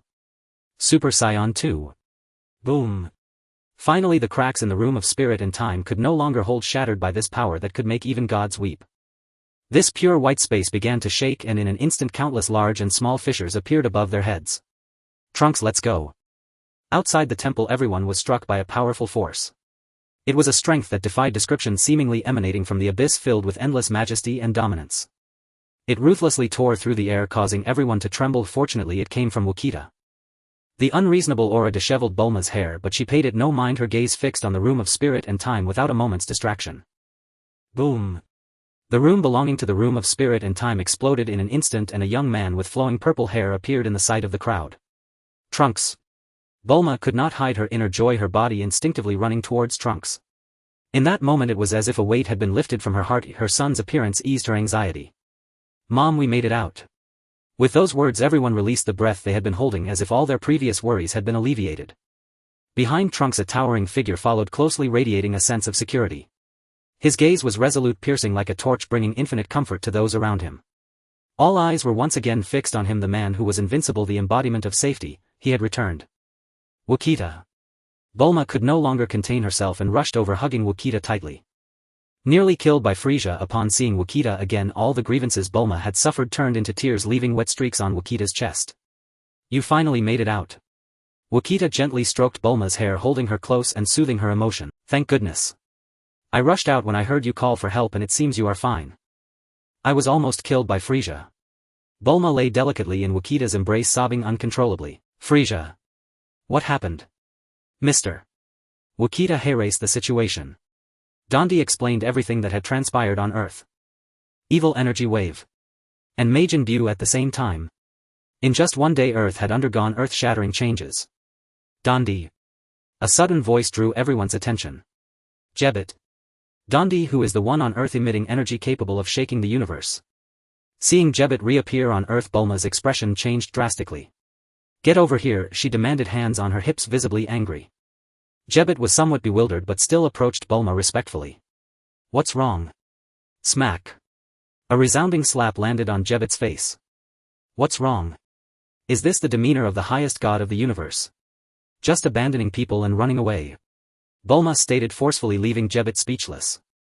Had it been moments ago she wouldn't have dared to insult a deity, but now she had the backing of Gogeta. Everyone was left dumbfounded by Bulma's boldness except for Trunks and Gogeta. Covering his red cheek, Gebet asked, "What are you doing?" Before he could finish, Gogeta stood tall and stepped forward. "It's me, so what?" Just as Gebet teleported over, he happened to see Bulma nestled in Gogeta's embrace. Their relationship was evident. "The situation is urgent, please come with me to the Kaioshin realm. I just got out and now I'm being drafted. I don't want that." Gogeta crossed his arms, showing disdain. "Evil energy wave killed Majin Buu. They are currently heading to the Kaioshin realm." "What? The evil energy wave killed Majin Buu. The evil energy wave is indeed stronger than Majin Buu, but is Majin Buu that easy to kill? There's no time. Please, sir." Gebet grasped Gogeta's hand and they vanished from the divine temple. Their figures appeared in the Kaioshin realm. Indeed, the privileges of the gods are remarkable. Teleporting to various locations is far easier than my instant transmission. "Please, sir." The Kaioshin's eyes were filled with anticipation, seemingly placing all his fate in Gogeta. "Dad." A familiar voice came from behind Gogeta. It was Son Gohan. "Gohan. What are you doing here?" "Don't speak to an old man beside Son," Gohan cautioned him. "Great. Dad is here, we are saved." Son Gohan was overjoyed, his suppressed feelings vanishing upon seeing Gogeta. However, at that moment Gogeta had a thought. "I wonder if the mysterious Gohan, who is stronger than in the original story, can fight the evil energy wave." "Gohan, don't speak, focus on your potential development. I want to see you fight the evil energy wave." Son Gohan shivered, slightly surprised that Gogeta wanted him to battle the evil energy wave. "But I have been killed by him once already." Son Gohan pointed to the halo above his head. At that moment Gogeta noticed that Son Gohan had a halo representing death above him. "Old Kaioshin, how much longer until it's finished?" But how did Gohan convince this old man to help him develop his potential? "Just find me some more materials, it will be done soon." The old Kaioshin pointed to the book in his hand. "What? These are the materials?" The Kaioshin turned red, feeling utterly embarrassed. In an instant an unparalleled evil suddenly emerged, its aura so intense that it rendered the Kaioshin and Gebet unable to breathe. Their bodies froze in place. This evil energy was even more powerful than Majin Buu's, like a massive black hand tightening around their throats. The entire Kaioshin realm was filled with the aura of destruction and death. Feeling this evil up close, both felt suffocated and hopeless. "Has the evil energy wave finally arrived?" The voice came from Gogeta, breaking the fear of the two, who felt a sense of security from the calm aura emanating from him. Evil energy wave. At last the figure of the evil energy wave materialized from countless pixels, a fearsome demon standing tall in the desolate Kaioshin realm. "Old Kaioshin, are you not ready yet?" Gogeta looked towards old Kaioshin. Little did he know that old Kaioshin had long since retreated 10 meters away. Gohan. It's time. Son Gohan immediately stood up saying, "Got it, Dad." This roar resonated throughout the Kaioshin realm as countless bolts of lightning descended from the sky, ultimately transforming into ornaments surrounding Son Gohan. A layer upon layer of mysterious aura enveloped Son Gohan, a power he had never touched before. The Kaioshin and Gogeta struggled to withstand the pressure as the violent aura battered against their faces like a fierce storm. Gogeta crossed his arms, a smile of satisfaction spreading across his face, eagerly anticipating this battle. This mysterious power emanating from Son Gohan's soul stirred the Kaioshin realm into chaos while also igniting the Saiyan essence within him. He gazed at his hands in disbelief, reaching a height he had never encountered before. Awesome. I will not let Dad down. Son Gohan focused intently on the distance as the figure of Evil Bu reflected in his pupils. The unwillingness to be defeated by him surged within. Evil Bu, this time I will defeat you. In a flash, Son Gohan transformed into a bolt of lightning, striking fiercely towards Evil Bu's location. Duang. His fist sliced through the air like a flash of lightning, striking Evil Bu's eerie face with boundless force. This time, after being hit by Son Gohan's solid punch, Evil Bu could no longer maintain his composure. His body began to tilt and retreat. Quick and accurate. Such a punch possessed the power to shatter stars. Well done. The suppression in the Kaioshin's eyes vanished with Son Gohan's blow. Evil Bu. Evil Bu quickly stabilized his retreating body. At this moment he truly felt pain and let out a heart-wrenching howl. Evil Bu. Evil Bu. This roar was mixed with immense anger. In an instant Evil Bu's hands crossed violently and 2 eerie white holes appeared out of thin air. Evil Bu plunged his hands into them and 2 demonic claws suddenly emerged above Son Gohan, targeting his neck. Sensing the sudden emergence of evil, Son Gohan nodded slightly, his gaze resolute. Kamehameha. Like a blue dragon, the blue energy wave quickly pierced into the white hole, causing an eerie roar to echo through the space. Huh? What is that sound? However, the blue energy wave did not stop there. The final destination of the white hole was Evil Bu's hands. Boom. In an instant Evil Bu's hands were blasted apart by Son Gohan, but Evil Bu possessed a regeneration ability comparable to Majin Bu. In an instant the 2 severed limbs quickly healed, growing back again, but it was certain that Evil Bu's overwhelming advantage was no longer present. Evil Bu. A sharp pain pierced through Evil Bu's entire body. In the face of absolute speed, all tricks and techniques became meaningless, and this monster had fallen into madness. Just a day ago he was a demon that instilled fear across the 3 realms, and now he was mercilessly tormented by Son Gohan. Evil Bu's face no longer bore its eerie smile, only endless hatred remained as he began to gather a sphere of blue light in his hands. This move Son Gohan was all too familiar with. He would not fall into the same trap again. His aura erupted once more, forming a protective shield as he soared towards the energy sphere that Evil Bu was gathering. There was no time, no chance to react. The energy sphere in Evil Bu's hands was struck into his body by Son Gohan's palm. Instantly boundless energy erupted from Evil Bu, his body shattered into countless tiny pixels. What terrifying power! This time Evil Bu's regeneration speed slowed down once more, indicating that this blow had inflicted considerable damage. Taking advantage of the time Evil Bu was recovering, Son Gohan raised his hands above his forehead, an unending stream of energy gathering in his palms. Super Flash. This blow, carrying all of Son Gohan's power, suddenly surged towards Evil Bu's still recovering body. Bang! Evil Bu's body transformed once again into countless pixels, and this time his recovery speed had slowed to the extreme. This kid indeed can do it. Gogeta gave Son Gohan a thumbs up, affirming him in this new state. Truly, Mr. Son Gohan. Now all that is left is to deal the final blow to Evil Bu. The Kaioshin and Gogeta were immensely excited, wishing for Son Gohan to finish off Evil Bu immediately. Everyone was immersed in the joy of Son Gohan's impending victory. However, Evil Bu did not perish. His shattered body reassembled in an instant, but unlike before, he was now enveloped in a layer of purple malice. This malice was dense and suffocating in the air, filled with boundless evil power from the depths of hell, as if narrating the pains of life in hell. This aura was also mixed with the malice of Frieza's trio and the resentment of Android 17, along with the malice from villains across the universe. What is going on? An Evil Bu we have never seen before. Everyone was in shock, including Gogeta. Is Evil Bu really that terrifying? In the next moment the malice from hell all surged into Evil Bu's body, and at once the armor on Evil Bu began to shed. His body began to grow larger, his blood-red skin emanating a scarlet glow as a gigantic demon appeared in the Kaioshin realm, enveloping the entire realm in a sea of blood. The shed armor transformed into countless purple malice, once again attaching to the enlarged Evil Bu, making him appear even more terrifying. This was Evil Bu's final form. Evil Bu. The deafening voice continuously assaulted everyone's ears, as if just that roar could pierce through eardrums. The Kaioshin duo covered their ears, falling into panic once more. Their gazes no longer looked towards Son Gohan but instead turned to that man. Gohan, go for it. But Vegeta slowly uttered these 4 words, leaving the two stunned. This shocking scene did not frighten Son Gohan. He had already assumed a fighting stance, preparing for the next round of attack. It's over. It's over. The evil god has descended. Oh no. I don't want to die, I've just been revived. The old Kaioshin clung tightly to a large tree, releasing a continuous stream of groans. Great ancestor. I don't want to die either. The Kaioshin duo instinctively hid behind the Vegeta, peeking out with half their heads to observe the evil wave. Evil wave. The current evil wave cannot even be described as a monster, as the old Kaioshin said it is an evil god. That shout was filled with warning. The two shook their hands, their eyes glazed over, and once again retreated their heads. Gohan, go for it. Son Gohan's pupils suddenly dilated, his brows furrowing tightly as the monster's surge in power intensified his sense of pressure. Ha! Son Gohan's aura surged once more, and a powerful wave of energy rapidly surged forth, spreading out like ripples, shaking the Kaioshin realm violently once again. However, in front of this evil god, all of this seemed utterly insignificant. At this moment Son Gohan's energy peaked. In a flash of lightning his figure resembled a sword piercing through the sky, his fist radiating brilliant light. The target of his heavy punch was the terrifying face of the evil wave, a punch capable of piercing through stars aimed directly at the evil wave. Son Gohan's brow furrowed. To his surprise, the figure of the evil wave suddenly produced countless afterimages, and Son Gohan's fist brushed past its face. This colossal creature actually has such a fast reaction speed.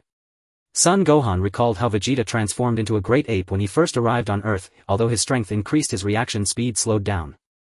Smack. Just a single palm, merely a palm. This swift and elusive strike caught Son Gohan off guard, wrapping him in countless evil energies, sending his body crashing down to the ground. Even the most solid Kaioshin realm in the universe was severely wounded at this moment, a deep pit appearing as Son Gohan lay sprawled on the ground.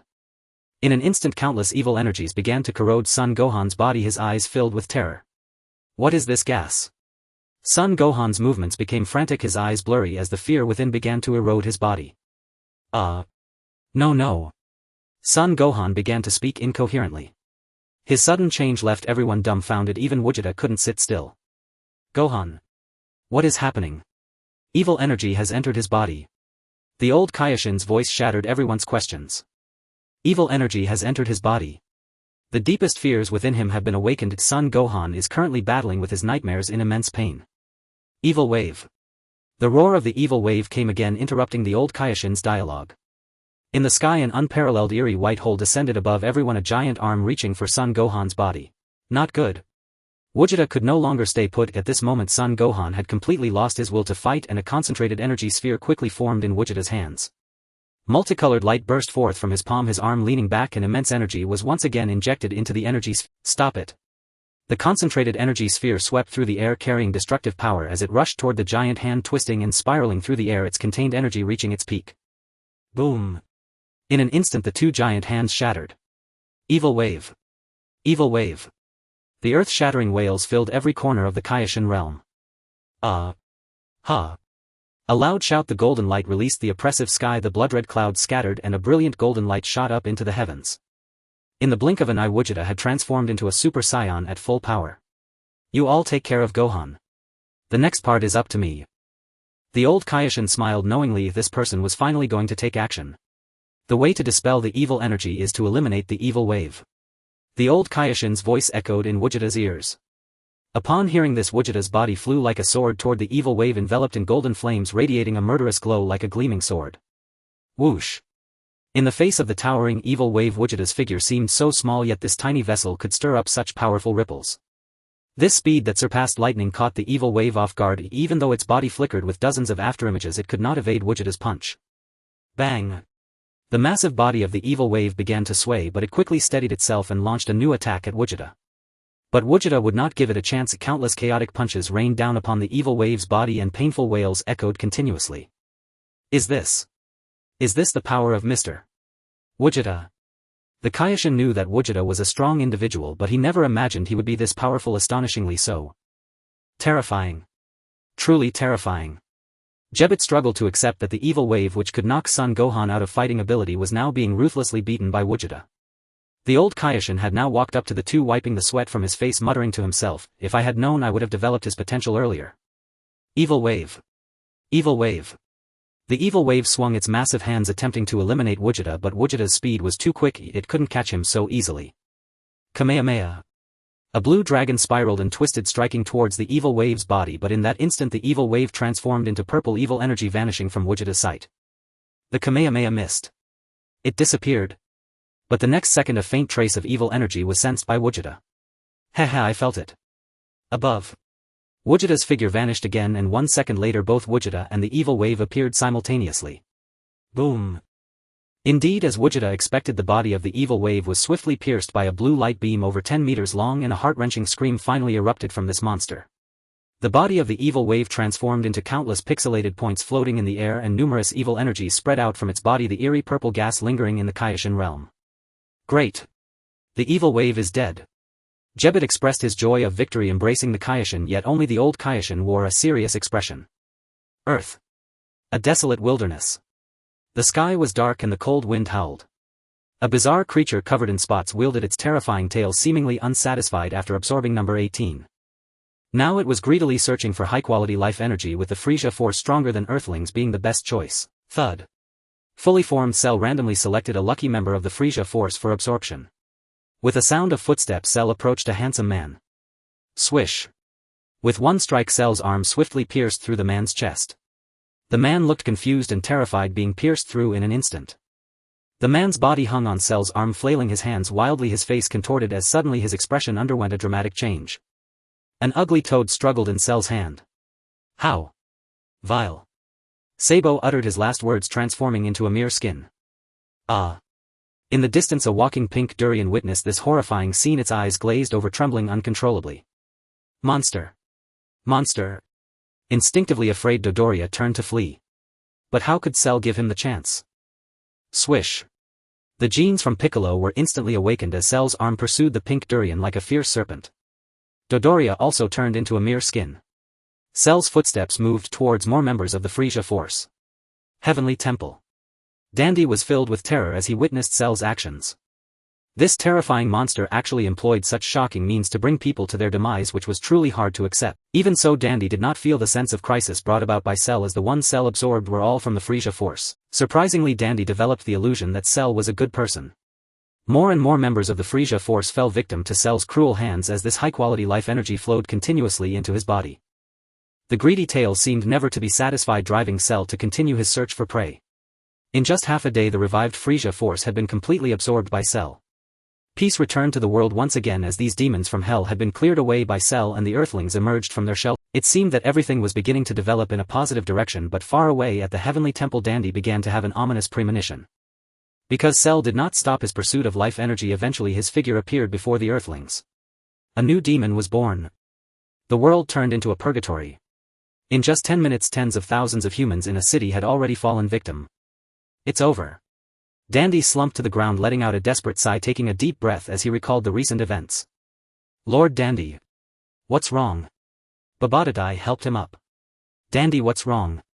Noticing Dande's abnormality, everyone gathered around him. There's a monster. Dende looked again towards Cell's location, where Cell was lifting an Earthling and directly inserting his tail into their body. The next second that person turned into a skin. At that moment Cell's head suddenly turned, a wicked smile appearing as he seemed to sense someone coveting him. Oh, Heavenly Temple. It seems there's some good life energy there. Cell turned around, nodding slightly, gazing towards the sky. Dende slumped to the ground again. The monster. The monster is about to come to the Heavenly Temple. Several people immediately closed their eyes to sense, and indeed an evil and powerful aura rushed towards them, swiftly heading to the Heavenly Temple. What's happening on Earth? Just when one wave calms down, another rises. Yamcha held his head, gritting his teeth, unable to accept this indisputable fact. It's terrible. Gogeta is not here, Piccolo is gone, Gohan is also missing. What to do? What to do? Krillin anxiously stomped his feet, pacing back and forth in the temple, when suddenly a shadow slightly shorter than him blocked his path. I'm still here. The one who spoke was Trunks, arms crossed, exuding endless confidence from his eyes. Having completely mastered his aura, he was eager for a fight to prove his strength. Trunks. Everyone's gaze gathered on Trunks. Yes, we still have Trunks. Trunks enjoyed the hopeful looks directed at him, his mouth curling into a confident smile, a proud and arrogant feeling emanating from him. Trunks, everyone is counting on you to protect the Earth. Dende placed all his hopes on this 7-year-old child. The entrusted Trunks nodded. It's okay. I'm stronger than Gohan, I can easily take down this monster. Clang. Bulma's fist landed on Trunks' head, her expression very serious. Trunks. Be serious. The monsters that have recently appeared on Earth are no joke. Oh, it hurts. Okay. I got it, Mom, I will protect everyone. Immediately Trunks' expression turned serious, the previously carefree demeanor vanishing in an instant. At this moment everyone's expectations for him rose once again. Everyone was tense, waiting for the arrival of the monster Dende spoke of. Suddenly, an endless wave of evil aura surged towards them, accompanied by Dende's trembling voice, it's coming. A green alien demon appeared at the boundary of the temple, a powerful and evil aura enveloped the temple. Thud. A crisp sound of footsteps broke the tense atmosphere as fully formed Cell came into view. This was the monster Dende spoke of. Everyone held their breath, plunging into extreme panic, for this was indeed a bona fide monster. Are you the monster? Trunks' arrogant words broke the fear of the crowd, the heavy stone weighing on their hearts finally dropping at that moment. Cell's cold dark eyes were filled with killing intent, fixed on the few people before him, for these were the last high-quality human life energies on this planet. His ugly tail began to writhe again, greedily twitching. I ask you a question. Cell's gaze turned towards Trunks. What? This person's life energy is so abundant, wonderful. But it seems he's not easy to deal with. I must start with that group. Cell sneered, completely ignoring Trunks. His gaze shifted towards the spectators, and those who felt an ominous premonition once again shrank back behind Trunks. Only the fainted Tenshinhan remained in place, while Yamcha quickly dragged Tenshinhan over, realizing the urgency. Hey! Monster, I'm asking you a question. The cold wind howled, striking against the faces of the crowd. After enduring the devastation wrought by Frieza and Gogeta, the temple was already in tatters. Another fierce battle was on the brink of erupting, and it was uncertain whether this crumbling temple could withstand it. Hey! I'm asking you a question. Trunks became increasingly impatient. Yet Cell refused to answer him. Damn it. Underestimate me and you will pay the price.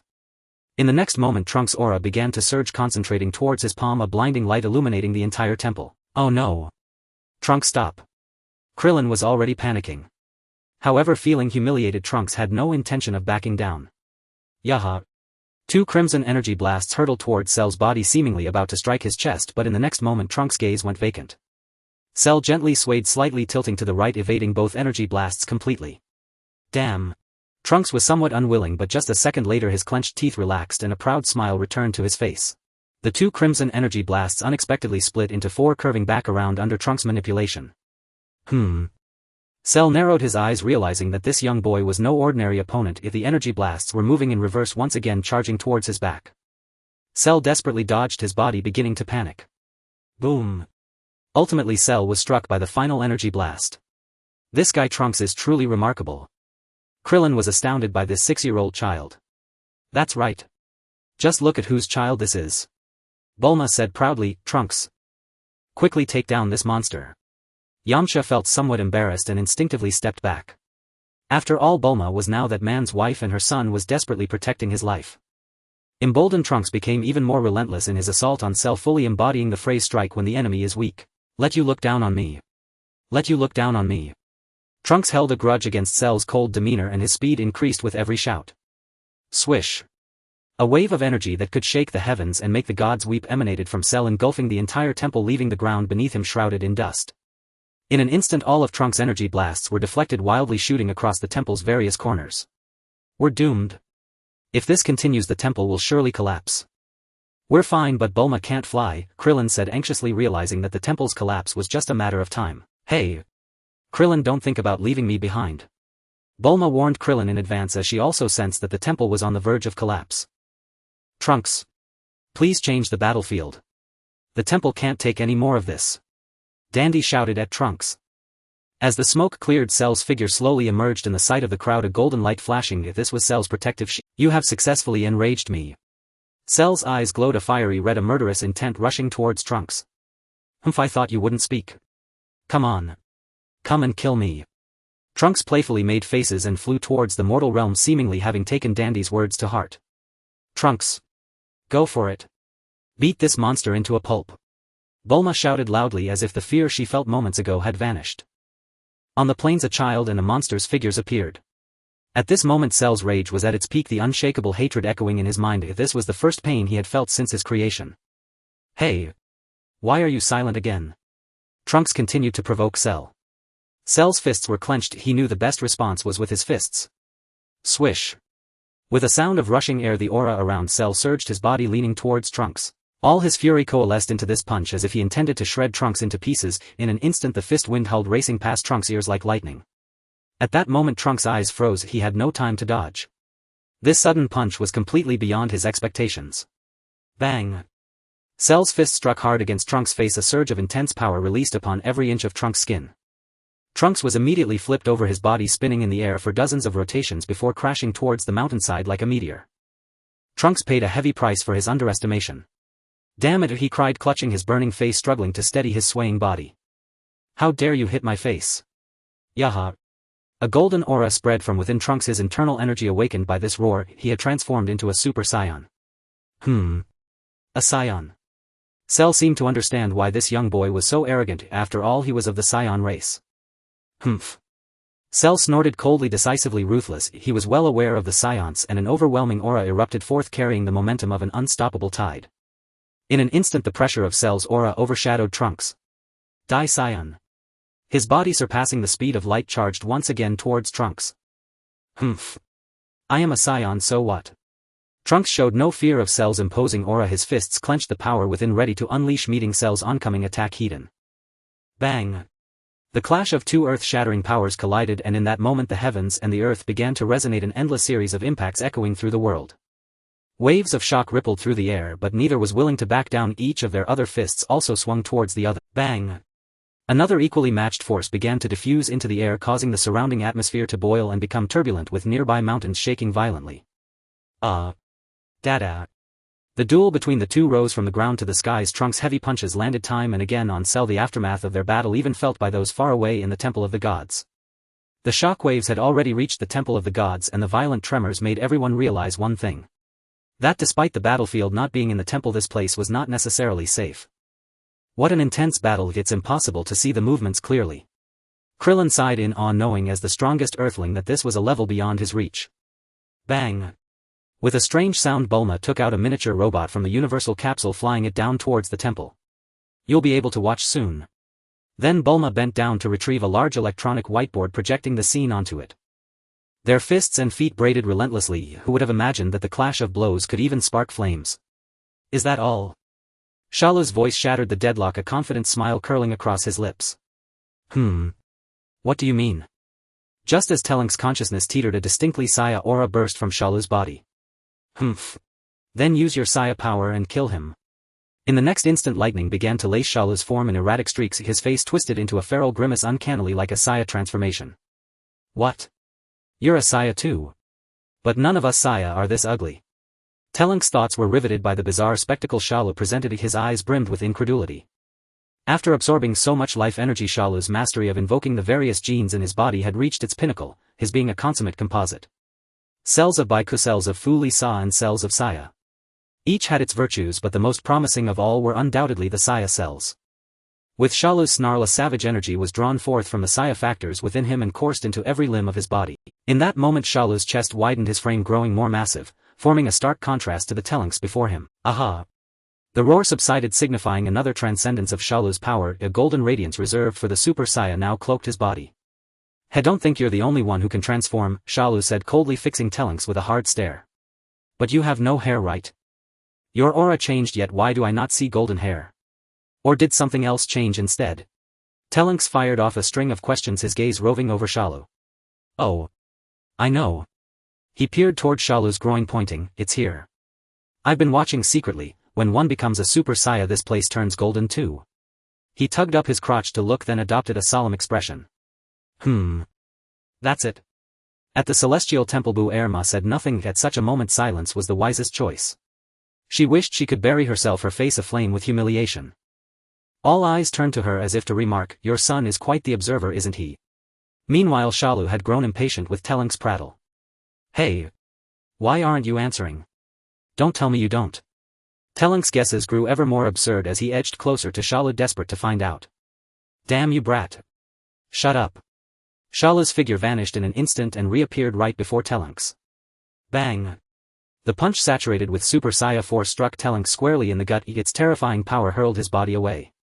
Damn! Just you wait. I'll tear your pants down and find out. Yaha. Telynx expelled a sudden roar and sprang from the rubble like an eagle unfurling its wings shooting skyward. The lightning-imbued Shalu was no longer on the same tier as before. In this state he far exceeded his original form. Shalu's shape dissolved from sight, leaving only a trailing afterimage. Telynx instantly lost his target and his composure began to fray. Boom.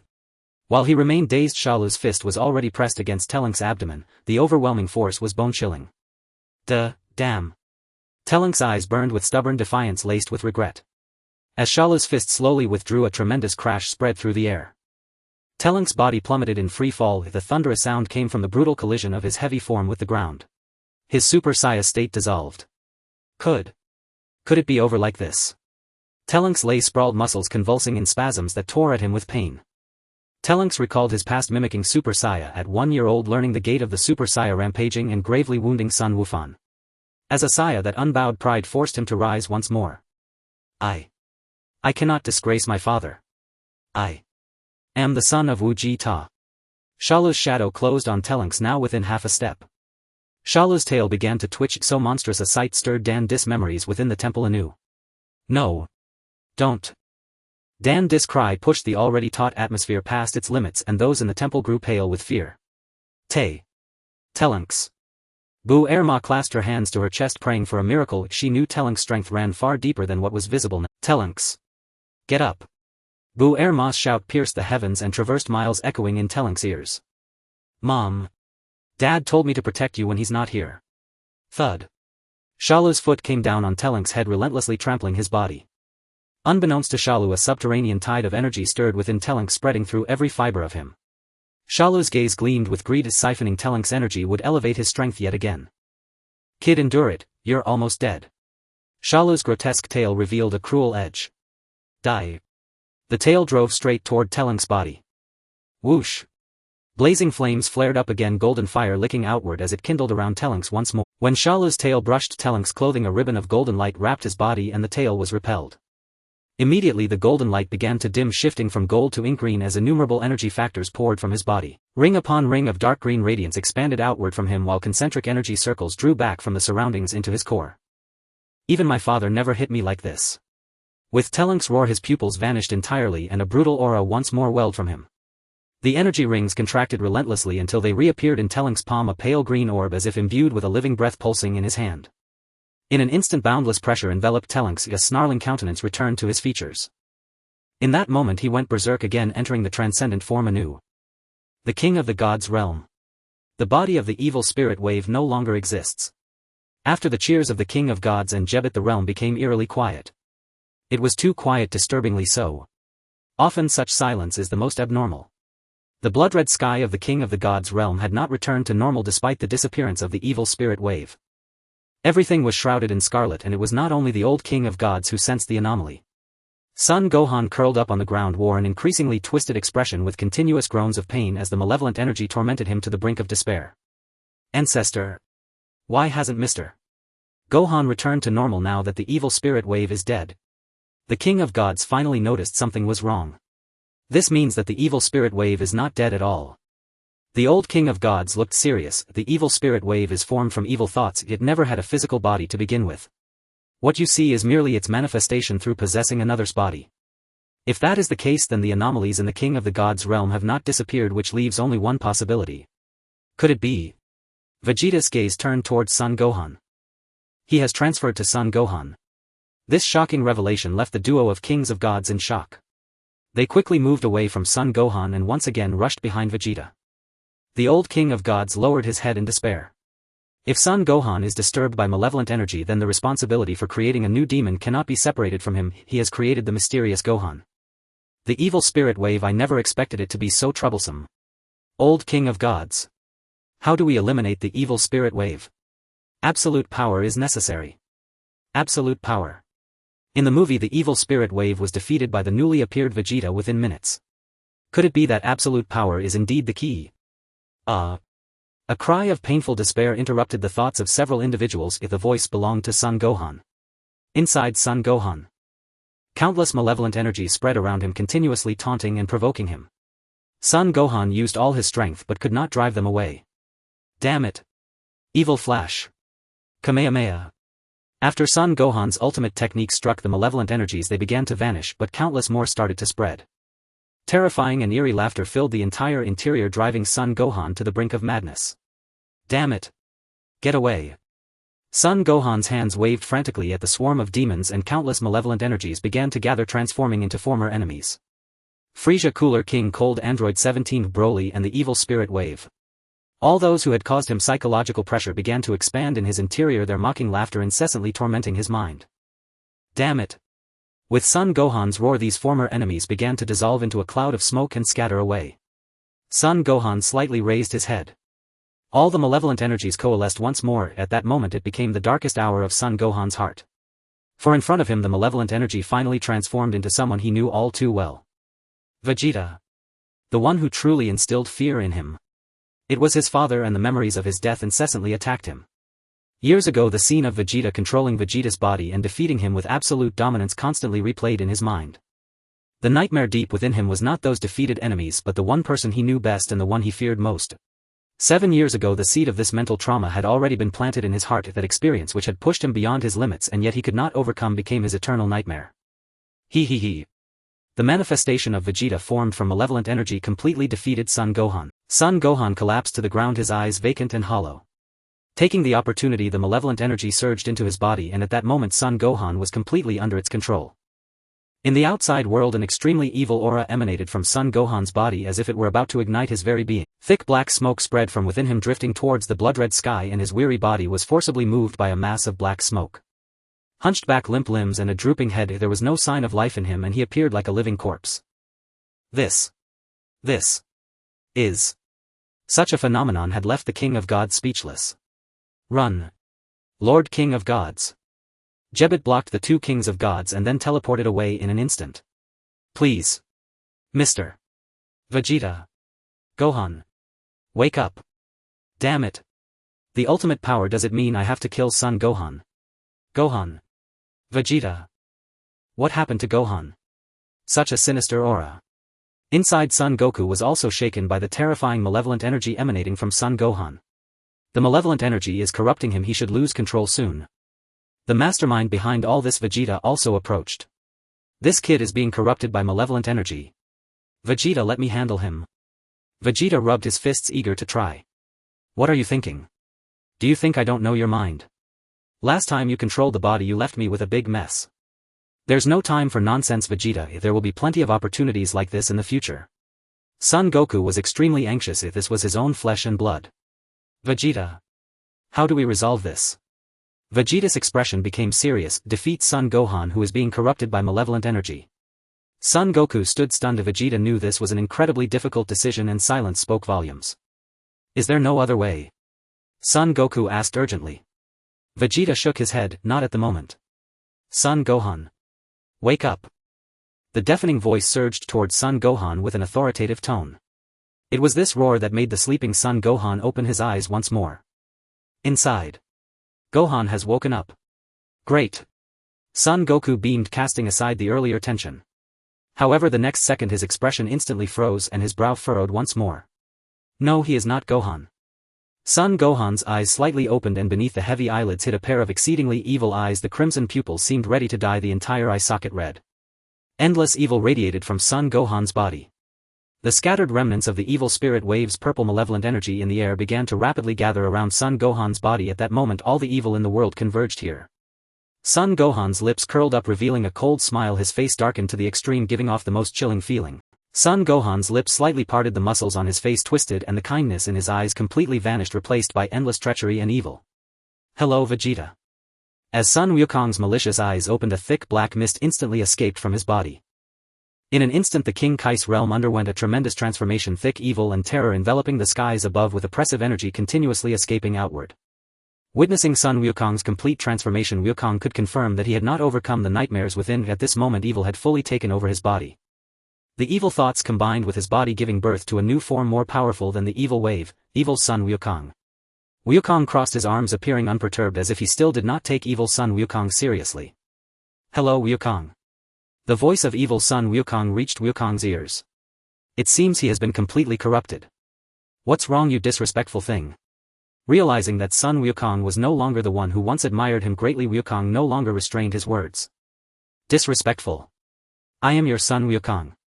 Sun Wukong's tone carried a hint of disdain, a touch of mockery and a dash of sarcasm. I don't have a son as evil as you. In the interior scene. Hey. Kakarot, it seems your son has really become stronger. Even Vegeta was astonished by Sun Wukong's transformation. However, Sun Wukong's brow furrowed tightly. He was not happy at all. Vegeta, he is no longer Wukong. In the distance, Sun Wukong's words once again captivated everyone. Evil. This is the real me. Son. You know I am your son. Sun Wukong's emotions grew increasingly agitated. This was a look Wukong had never seen on Sun Wukong's face before, a look that could not simply be described as grim. A surging black aura mixed with turbulent purple evil energy erupted from Sun Wukong's back, completely releasing the energy within him. In the interior scene, Sun Wukong shielded his brow with his hand as this powerful and violent evil energy even invaded the interior scene. Wukong. Sun Wukong's anger had reached its peak, the black-purple flames tearing through the sky, a punch capable of shattering stars striking towards Wukong at an uncatchable speed. He's gone mad. Wukong's agile body swayed, dodging Sun Wukong's punch directly, and with a boost in speed he created distance. The furious Sun Wukong continued to chase after Wukong's figure. Wukong, I don't want to hurt you, Wukong said, constantly dodging Sun Wukong's attacks, his gaze sharp yet composed. Hearing this, Sun Wukong became even more insane. You don't want to hurt me. Ha ha ha. Sun Wukong began to laugh in a highly sarcastic manner. Stop pretending to be kind. Today I will definitely kill you, Wukong. Sun Wukong swung his fist again. The phantoms of his movements indicated that his speed had increased once more, countless punches sending gusts of wind that ruffled Wukong's hair. Die for me. Wukong. Bang. This punch hit Wukong squarely in the face, infused with hatred, channeling all of Sun Wukong's fury into it. Wukong was injured. After so many years, this invincible man finally tasted the pain again. Wukong's body became uncontrollable, beginning to smash towards the ground from the residual force of this powerful punch. At that moment, the evil enshrouded body of Sun Wukong appeared before Wukong once more. The pain you gave me. I will repay you double. Die for me. Sun Wukong bent down, his legs pressed down, his hands clasped together, delivering a headbutt towards Wukong. Bang. Wukong's body plummeted rapidly. Is this the power of Sun Wukong now? Blackened and invincible. Wukong quickly reacted, managing to halt his free-falling body. The pain I gave you? Wukong asked in surprise. Sun Wukong's body stood still, his dark face becoming increasingly ominous. He slightly nodded, revealing his evil gaze once more. Still playing dumb? My dear father. The evil energy within Sun Wukong surged again, spreading throughout his body, unleashing even more unparalleled power. Die. Wukong. Sun Wukong frantically waved his hands, the palms emitting blinding light, followed by countless energy blasts bombarding towards Wukong. Boom. The rampant energy blasts wantonly destroyed the King Kai's realm, causing chaos and unrest within it. In an instant, a swirling mist began to envelop Wukong, with dust and debris flying around. Die for me. Die for me. Sun Wukong's hands showed no sign of stopping, and the speed of energy blast emissions only increased. He's gone mad. Sun Wukong has completely lost his mind. King Kai's planet. Wukong's troubled scene was reflected in the crystal ball, with 4 people sitting around, all wearing worried expressions. I never expected that the corrupted Sun Wukong would be this powerful. The old King Kai's forehead was already beaded with sweat, his tone tinged with regret. After all, this demon's powerful performance was inextricably linked to him. Believe in Wukong. As long as he is here, the problem will surely be resolved. Although the King Kai was also tense, he still believed in Wukong. Look quickly. Jebet's words again drew the attention of the 3. In the crystal ball, Wukong's figure once again appeared on screen. Aha! Wukong was enveloped in a golden protective shield, and countless energy blasts splashed outward upon touching its edges. This was also one of the reasons for the turmoil in the King Kai's realm. As the mist dissipated, Wukong's body faintly reappeared in the sight of the crowd. I knew it. Wukong can do it. The King Kai reignited hope once more. Wukong, I don't understand why you hate me so much. I helped resolve your mother's financial problems and trained with you, and now you say you want to kill me. So I want to hear your reason for wanting to kill me. To kill you. I just want to kill you. No reason. The mad Sun Wukong continued to shake his body, the energy within him continuously releasing thousands of energy blasts storming towards Wukong. Aha! The energy reservoir within Sun Wukong was mobilized once again, the evil energy breaking through its limits, becoming even more rampant. Demon Flash. A black energy blast rushed towards Wukong, indicating that the situation had reached an irretrievable point. Madness, pure madness. Gogeta knew that Sun Wufan had been consumed by hatred, but he never expected it to reach such an irretrievable state. Inside the scene, Sun Wukong had nothing left to say. Sun Wufan's behavior had left him utterly bewildered. Gogeta, make your move. Gogeta understood immediately. In the next moment, his strong legs positioned, he placed his hands on his hips. Kamehameha. Two powerful streams of energy broke through the air, their howls echoing continuously as the evil force surged into the energy column from above. With Gogeta's shout concluding, the blue energy wave shot forth like a raging dragon from his hand, soaring into the sky with the full power of a Super Saiyan. The two forces possessing world-destroying energy intertwined without exploding, merely resisting each other, with a black-purple aura dazzling at the connection point with the blue aura. In this moment, the entire King Kai's realm was no longer just shrouded in crimson darkness. This brilliant light dyed the singular hue again, making it even more tense and oppressive. The collision of the two powerful forces enveloped the scene in dazzling light, the intense brilliance occupying the crystal ball, nearly scorching the eyes of the four seated around it. King Kai Xian was already awed by this terrifying power. What a powerful energy. Humph, Gogeta, did you think I only had this much strength? I am no longer the person you could easily manipulate.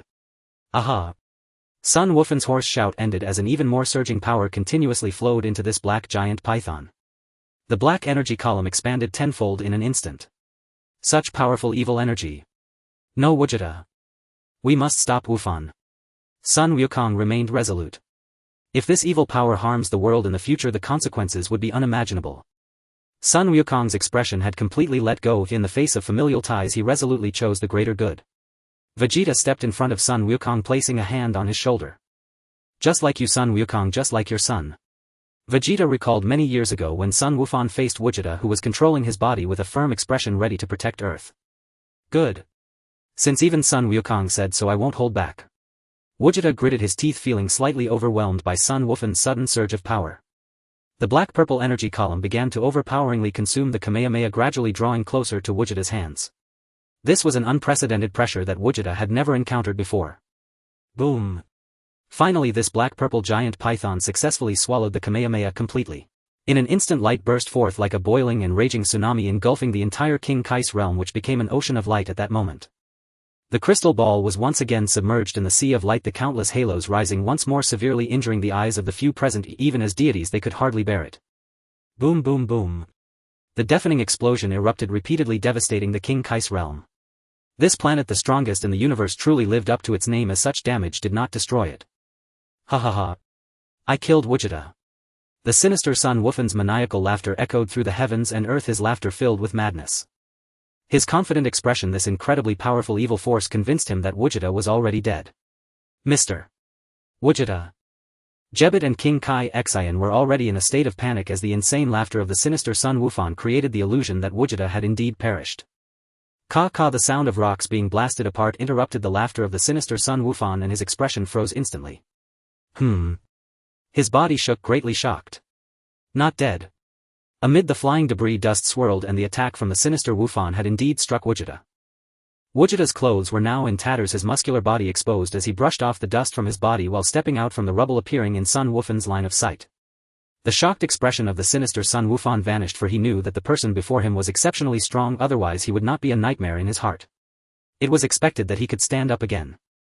Gogeta stood still, gazing up at the sky, a smile on his lips, his brows furrowed as he coldly confronted the sinister Sun Wufan.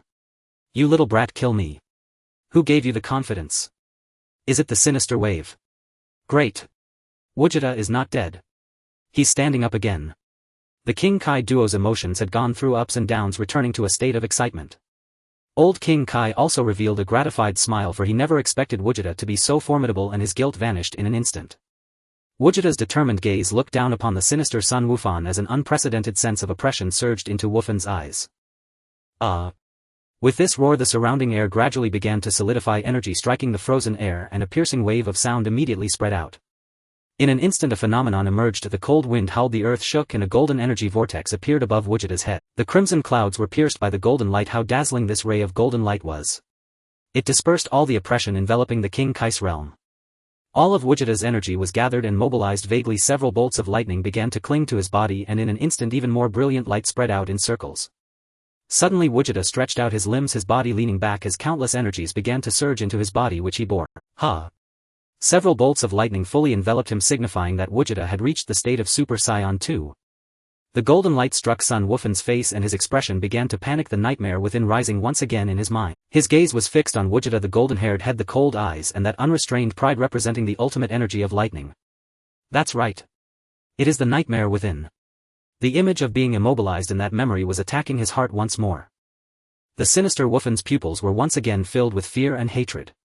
At this moment his heart was struck with unprecedented severity. More evil energy occupied his heart and the evil power reached a new height. Gogeta strode forward with overwhelming power and haughty grace. Wind swirled beneath his feet, each step rippling outward in concentric waves of energy that gently lapped against the surroundings, bathing the Kaishin realm in radiant light. Confidence radiated from every stride. Gogeta's form ascended slowly toward the heavens while pulsating energy waves reverberated endlessly, like a resplendent golden flower unfurling in full luminous bloom.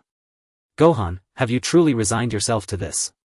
Before Gogeta could finish, Gohan's body underwent another grotesque transformation, suddenly erupting with an immeasurably malevolent aura, a torrential surge of darkness crashing forth like a cataclysmic tide.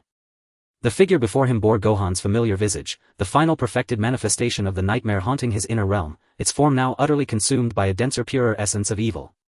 Malevolent energy flooded his being from all directions, enshrouding his entire body in a suffocating miasma that relentlessly invaded his flesh and spirit. Aff! A heartrending scream tore from his throat, anguished, desolate, echoing sharply into Gogeta's ears. Gohan. Within his inner realm Gohan writhed in agony, fully aware that this vile energy would soon obliterate his consciousness, his eyes blazing with raw, unyielding defiance. Aff! A furious defiant roar erupted, followed by a sudden explosive surge of oppressive might bursting from Gohan's core, yet it pierced only the thinnest veil of the encroaching darkness. Gohan's gaze grew hazy, his voice trembling with the last flicker of lucidity as he uttered 5 words: Father, kill me. It was the final surrender, the moment his soul was wholly devoured by corruption. Gohan. Roar. The malevolence surged unchecked, seizing absolute control over Gohan's body. Roar. Unleashed and unrestrained, the dark force seized Gohan's limbs and launched him headlong at Gogeta, the Super Saiyan 2, like a vengeful comet. Incredible speed. Even Gogeta, transformed and empowered, recoiled in astonishment. There's no time to evade. Then I'll meet him, Hedon. Gogeta's eyes sharpened into lethal focus, his battle aura ignited his legs. Rooted stance and coiled waist propelled him forward, a meteoric streak hurtling toward the corrupted Gohan. Boom! A deafening detonation, not from explosion but from the cataclysmic impact of their clenched fists, sent shockwaves shuddering through the air, pulverizing cliffs and splintering stone. Thud. Thud. Thud. In the blink of an eye they exchanged countless blows, each strike rending the very fabric of the atmosphere, unleashing shrieking tempests of displaced air. Once more the Kaishin realm descended into unparalleled devastation, this time scarred by a depth of ruin never before witnessed. I'll kill you. I will erase you. All reason abandoned Gohan, only bottomless hatred for Gogeta remained. In an instant indigo-black energy coalesced around Gohan's leg, gathering momentum as he drew it back, then, crack. A hurricane force kick lashed toward Gogeta's most vulnerable point. Dangerous. Realizing his own groin was about to be struck, Gogeta blocked with his foot. Immediately their legs locked rigidly in midair, forming a taut, unyielding line. Truly vile, had that landed it would have ended my bloodline forever. Though the standoff appeared evenly matched, reality betrayed otherwise. The next moment a thicker, more concentrated wave of malice surged through Gohan's ankle, infusing his limb with pure, unadulterated evil. Crunch. Corrupted Gohan kicked with gale-force brutality, shattering the stalemate in an instant. Gogeta was forced onto the defensive. His body recoiled several paces backward. Gogeta's gaze hardened. So this is Gohan's current strength. I'd very much like to see just how far your limits extend. Ha! Vibrant blinding lightning crackled around Gogeta, his Super Saiyan 2 form igniting at full unbridled capacity. Now then. Let me savor your power, unrestrained. This titanic surge failed to daunt the corrupted Gohan, in fact it stirred his Saiyan blood to even fiercer, more volcanic intensity. Roar!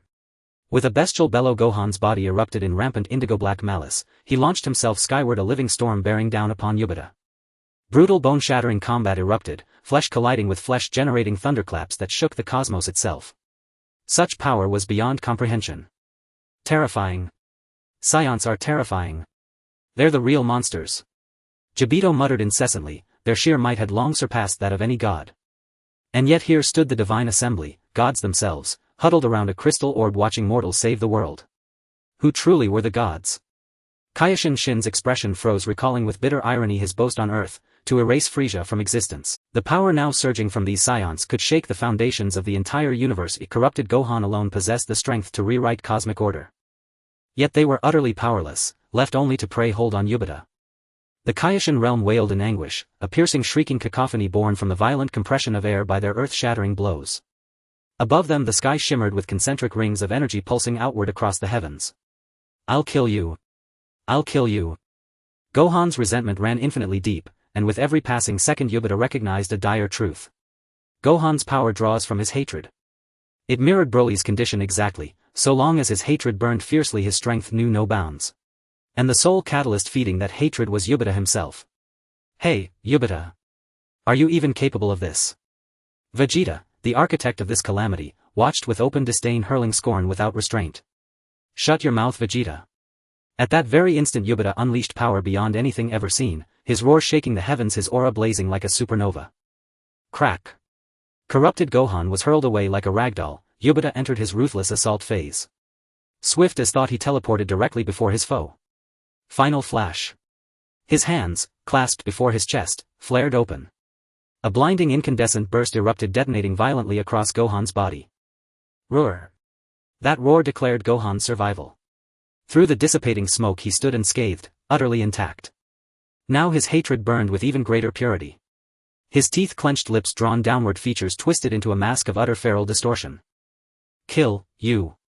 Instantly a violet-black energy sphere began coalescing above his head, malevolent essence bleeding from his pores swirling upward in ceaseless torrents to feed its swelling mass. Within a single second the sphere doubled in size. This power, dangerous. Stop him, Gogeta. Goku gritted his teeth, never imagining events would spiral to such extremity. Whoosh.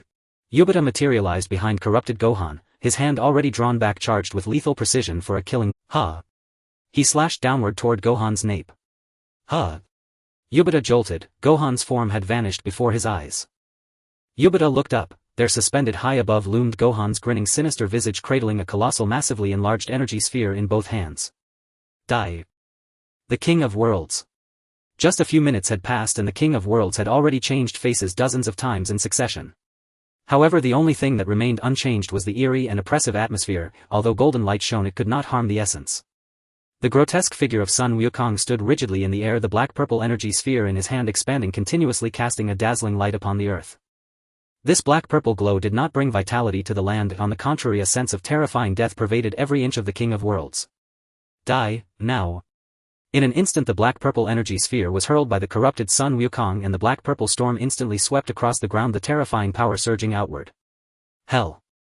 The barrier set by the corrupting wave remained immovable as a mountain, the black-purple aura spreading throughout the underworld, causing the newly arrived villains to become restless. In an instant the entire underworld fell into chaos once again. The already unstable rules of the underworld could not withstand the turmoil and the newly arrived villains broke free from their confinement, surging into the human world. Earth. The fierce battle between Cell and Trunks was interrupted by the strange phenomena in the world, causing Cell to halt and watch. Bang. Cell was sent flying dozens of meters away by a punch from Trunks. Damn it. However, a wicked smile hung on Cell's lips. Such a scene brought him unparalleled joy. King Kai's planet. Even this small piece of land 10,000 miles away from the King of Worlds was affected. What an evil aura. I never expected it to drift this far. King Kai gritted his teeth. This was the first time he had encountered such a situation. Damn it. Mr. Gogeta. You must stop him. The universe depends on you. The four silently prayed, hoping that Gogeta could once again save the world. Looking at the rampant evil aura, Gogeta understood that the black-purple gas continuously escaping from the King of Worlds had already affected various parts of the universe.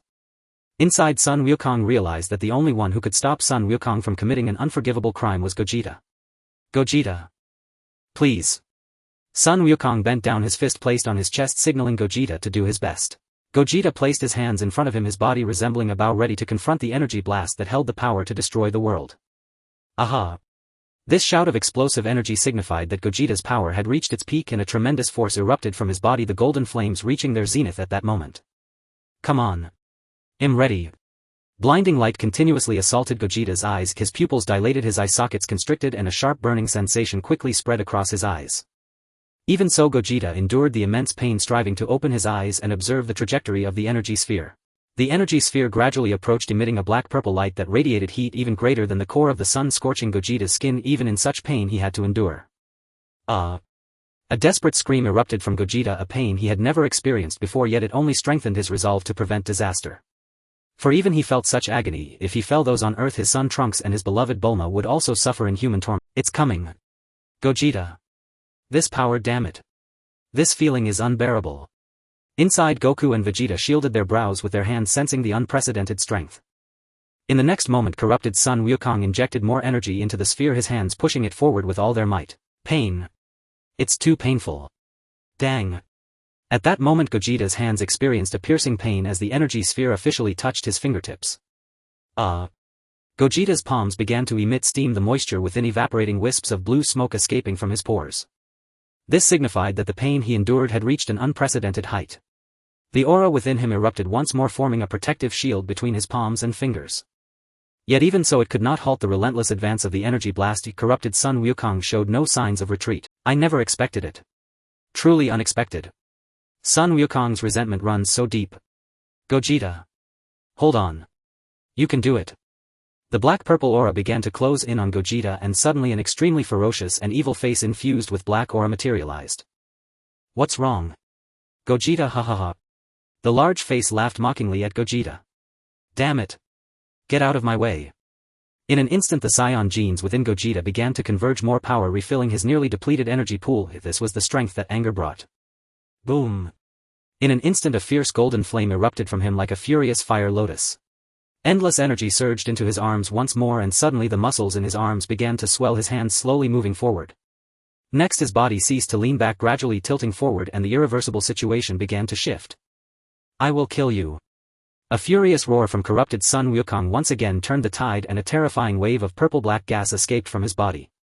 Like a torrential storm, it poured into the sphere's size doubling once again. A crisis like never before had truly emerged. The purple-black light began to gradually engulf Gogeta's body, causing him to sway as if he would soon fall into this sea of No. I cannot fall. Memories of his past in the Dragon Ball world flashed through Gogeta's mind, Bulma, Trunks, and that unfinished goal of Android 18. Along with the vow he had made, he must rise with an even stronger stance, break the rules of this world, and find that mysterious woman. He wanted to visit more universes and meet more powerful opponents. The indomitable belief in his mind told him that he could not fall. Gogeta. Gogeta. Wake up. Inside, all the friends he had encountered in the Dragon Ball world appeared before him, from Shishi at the beginning to Gohan, the Z fighters, and finally the smiling Bulma and Trunks. Wake up. Gogeta. A roar erupted and everyone disappeared. Crack. A sharp pain shot through his face. He suddenly opened his eyes, and the person in front of him was Vegeta. Damn it. You brat, how can you die so easily? You selfish bastard. Have you forgotten our symbiotic relationship? Puff. 2 mouthfuls of blood spurted from Goku and Vegeta. Goku supported his body and shouted loudly, Gogeta, get up. Don't forget. We are still here. The situation has reversed. The world is set. On the King of Worlds. The crystal ball is now filled with a massive purple energy sphere, and at this moment these deities sensed an overwhelming oppression, fear spreading through their bodies like an endless abyss. What? What? Gogeta has been defeated. Gebet stared in disbelief, and then extreme fear appeared on his face as he hugged his head, his eyes starting to blur. King Kai-Shun trembled all over, collapsing to the ground, feeling the continuous surge of this purple evil energy rushing towards the 3 realms. The old King Kai-Shun had a downcast expression, as if repenting for all that he had done. King Kai's body froze, his gaze vacant, as if he had already lost the ability to breathe. Earth. Heavenly God Palace. What? What is happening? The sky was filled with purple-black evil gas, causing Dandy's body to tense up again, an ominous premonition coursing through him. Something must have happened again. With the rich experience gained from the strange occurrences over the past 2 days, Krillin was already aware. So terrifying. Bulma gazed at the sky, seemingly waiting for someone's redemption. In the King Kai-Shun realm. Awakened in an extreme manner by Vegeta, Gogeta stood up, gazing at the two before him. Gogeta. Let's fight together. Humph. Kid, don't forget you're not alone. Son Goku and Vegeta. Gogeta knew that at this moment there was no need for 1,000 words to respond to Kobe and the others, if the best response was to fight alongside them. In the interior, the 3 stood side by side, their eyes fierce, glaring at the energy blast before them, which resembled a towering mountain. The 3 shared the pain Gogeta felt. In the external world. Get back. With a shout that resonated through heaven and earth, brilliant golden flames ignited around Gogeta, once more the new golden light crashing against the massive black-purple entity before him. An indescribably powerful force surged from Gogeta, a grand momentum sweeping around the energy ball like a tidal wave. At that moment brilliant light burst forth from Gogeta, the golden light piercing through the crimson black-purple clouds, tearing open the sky shrouded in evil darkness. Under the dazzling and splendid brilliance, the King Kai-Shan realm once again revealed a blue sky. Bathed in this purer and more potent aura, the sea of blood that once filled the King Kai-Shan realm was cleansed, returning to its former state. This golden light instantly illuminated the King Kai-Shan realm like the first ray of dawn, seemingly ready to pull the King of Worlds from the depths of darkness. At this moment it wasn't just the King Kai-Shan realm that was changing. Gogeta was also undergoing a transformation. His inverted golden hair began to grow wildly, soaring upwards, eventually stopping at his waist, and the disappearance of the frown between his brows signified that Gogeta's power had once again surpassed its limits. The overwhelming aura swept through everything around, and under this violent force the energy ball began to move in the opposite direction. Golden ripples continuously spread around him. The restored King Kai-Shan realm fell into another anomaly, and a vortex suddenly appeared between heaven and earth. Crackling. A bolt of lightning descended from the sky, striking Gogeta's lowered brow. This earth-shattering scene indicated that Gogeta had attained a breakthrough in this battle. He finally broke free from the shackles that had bound him for many years. The potential of a Saiyan is limitless. He shattered the confines of Super Saiyan 2 and ascended to Super Saiyan 3. Get back. In an instant this energy ball that had thrown the entire world into panic was easily flicked by Gogeta's finger like a plaything. This ball began to spin rapidly towards the direction of the evil-minded Son Gohan, moving at a speed comparable to a 100-meter dash. Evil Mind Wave. Get ready to die. At this moment the control of the energy ball had completely fallen into Gogeta's hands. In his grip the energy blast was treated like a mere toy. Kill. Kill. The evil-minded Son Gohan remained rooted in place, a wicked smile spreading across his face, still harboring a glimmer of hope, foolishly trying to regain control of the energy ball. In an instant the edge of the giant energy ball touched the hands of the evil-minded Son Gohan. His confident smile vanished in an instant as he realized this power was beyond his control. Boom. Purple light ravaged screams echoed, and in an instant the King Kai-Shan realm sank into a sea of light, and the body of the evil-minded Son Gohan was also engulfed in this sea of light. Within the crystal ball the King Kai-Shan realm was bathed in white light, and when this ocean of light ceased to ripple the gazes of the four gathered together. Great. Gogeta won. He is saved. Has the evil mind wave been eliminated? The answer was no. As the light faded a shadow struggled to rise from the ground once more. Kill, bang. I'll kill you. A flying kick landed squarely on the head of the evil-minded Son Gohan, and in less than a second his body had already crashed through several mountains, the sound of shattering rocks echoing. Gallic gun. A deadly blow. A light column with a diameter of several meters burst forth, instantly chasing after the body of the evil-minded Son Gohan. Boom. The brilliant and dazzling fireworks then burst forth. Whoosh. In an instant Gogeta teleported behind the evil-minded Son Gohan and grabbed him. Son Gohan. Wake up. Slap. Slap. Secret technique. Saiyan energy slap. Countless slaps continuously struck Son Gohan's face, striving to correct his distorted visage. These were not ordinary slaps, they were powered by the strength of Super Saiyan 3. Slap. Slap. The unending sound of slaps replaced each other on Son Gohan's face, and finally the evil glint in his eyes began to fade. What? What kind of move is this? Vegeta looked puzzled, glancing at Son Goku. Son Goku shook his head. I don't know either. Gogeta continued to rhythmically slap the evil-minded Son Gohan, the waves of energy continuously flowing into Son Gohan's mind. What seemed like a nonsensical method actually began to take effect. Humph. Since reasoning doesn't work, then I can only be forceful.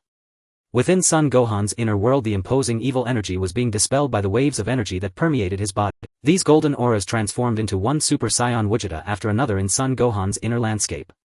Dad. Son Gohan broke free from the shackles of evil energy and ran to Gogeta's side as the nightmare in his heart was redeeming him from the depths of endless darkness. Feeling immense guilt, Son Gohan exclaimed, "Damn it. I will drive all this evil energy out of my body."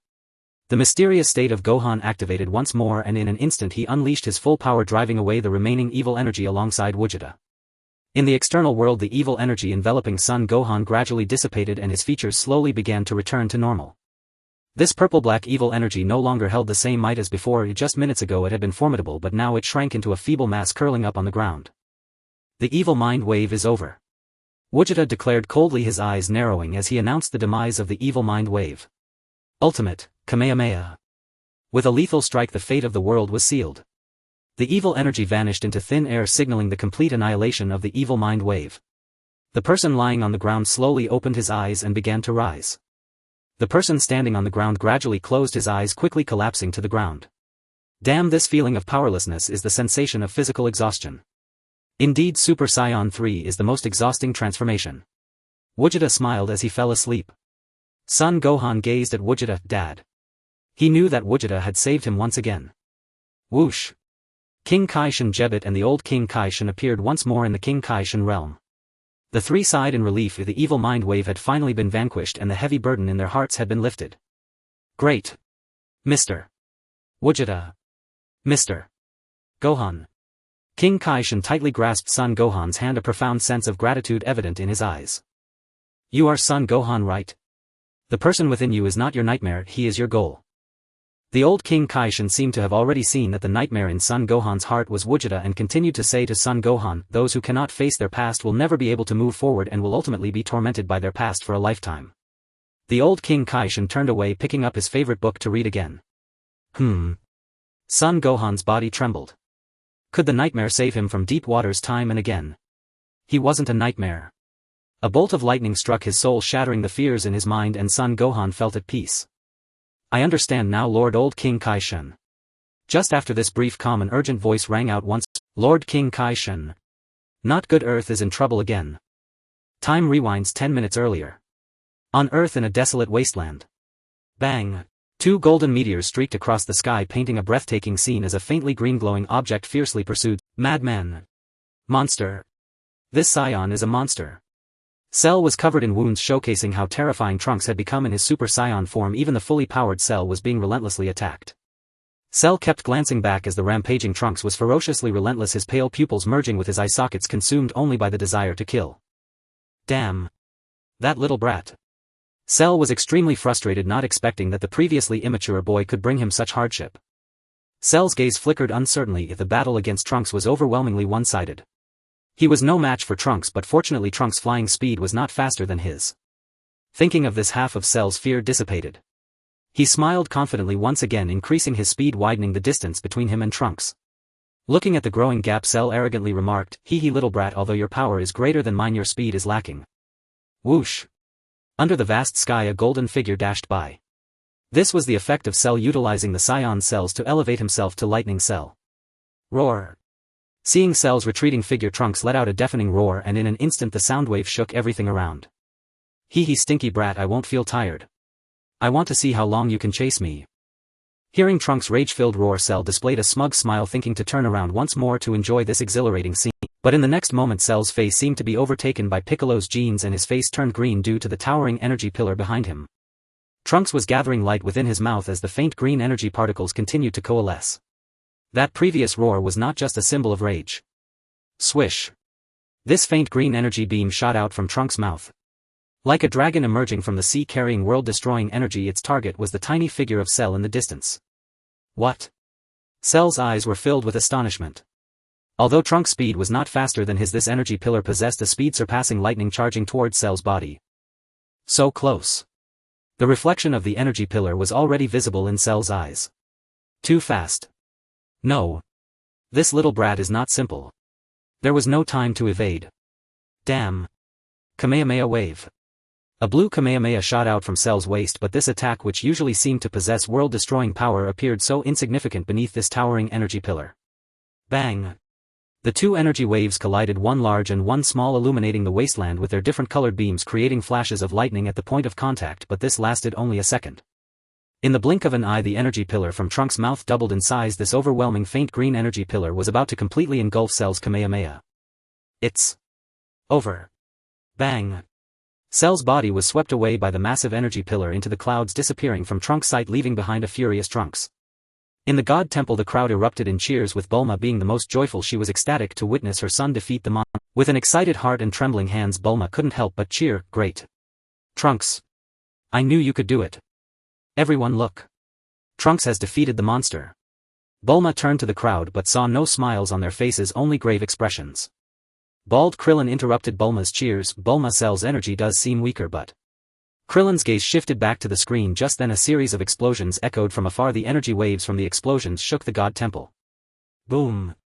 The violent tremors reminded Bulma that the situation was not over, as a greater trouble was emerging. That was the uncontrollable Trunks, who had become the greatest threat to Earth. Bulma seemed to realize the seriousness of the situation, shouting loudly, "No. No, no." On the screen, Trunks was unleashing indiscriminate chaos on the Earth. Witnessing this scene, Bulma felt as if her heart was being pierced, filled with pain. To stop her son's wrongdoing, Bulma hurriedly took out the remote control for the flying device, activating the communication mode. Trunks. This call reverberated through the heavens and the Earth, echoing in every corner of the wasteland, eventually reaching Trunks' ears. "Stop it. I am your mother. I command you to immediately cease the destruction of Earth. Haven't you already trained in the hyperbolic time chamber? Mom believes you can control that power within you." This call seemed to have some effect. Trunks' figure froze in midair. Bulma's voice, like an angel, purified the killing intent within. "Mom. Mom." Trunks' pale eyes rekindled with faint green pupils. His fierce face returned to normal at this moment. Trunks surveyed his surroundings, which were in ruins, realizing he seemed to have lost control again, but that familiar voice echoed in his ears once more, "Mom." Yes, it's Mom's voice. The flying device played Bulma's voice again. "Great. Trunks, I knew you could do it. Well done. You defeated the monster."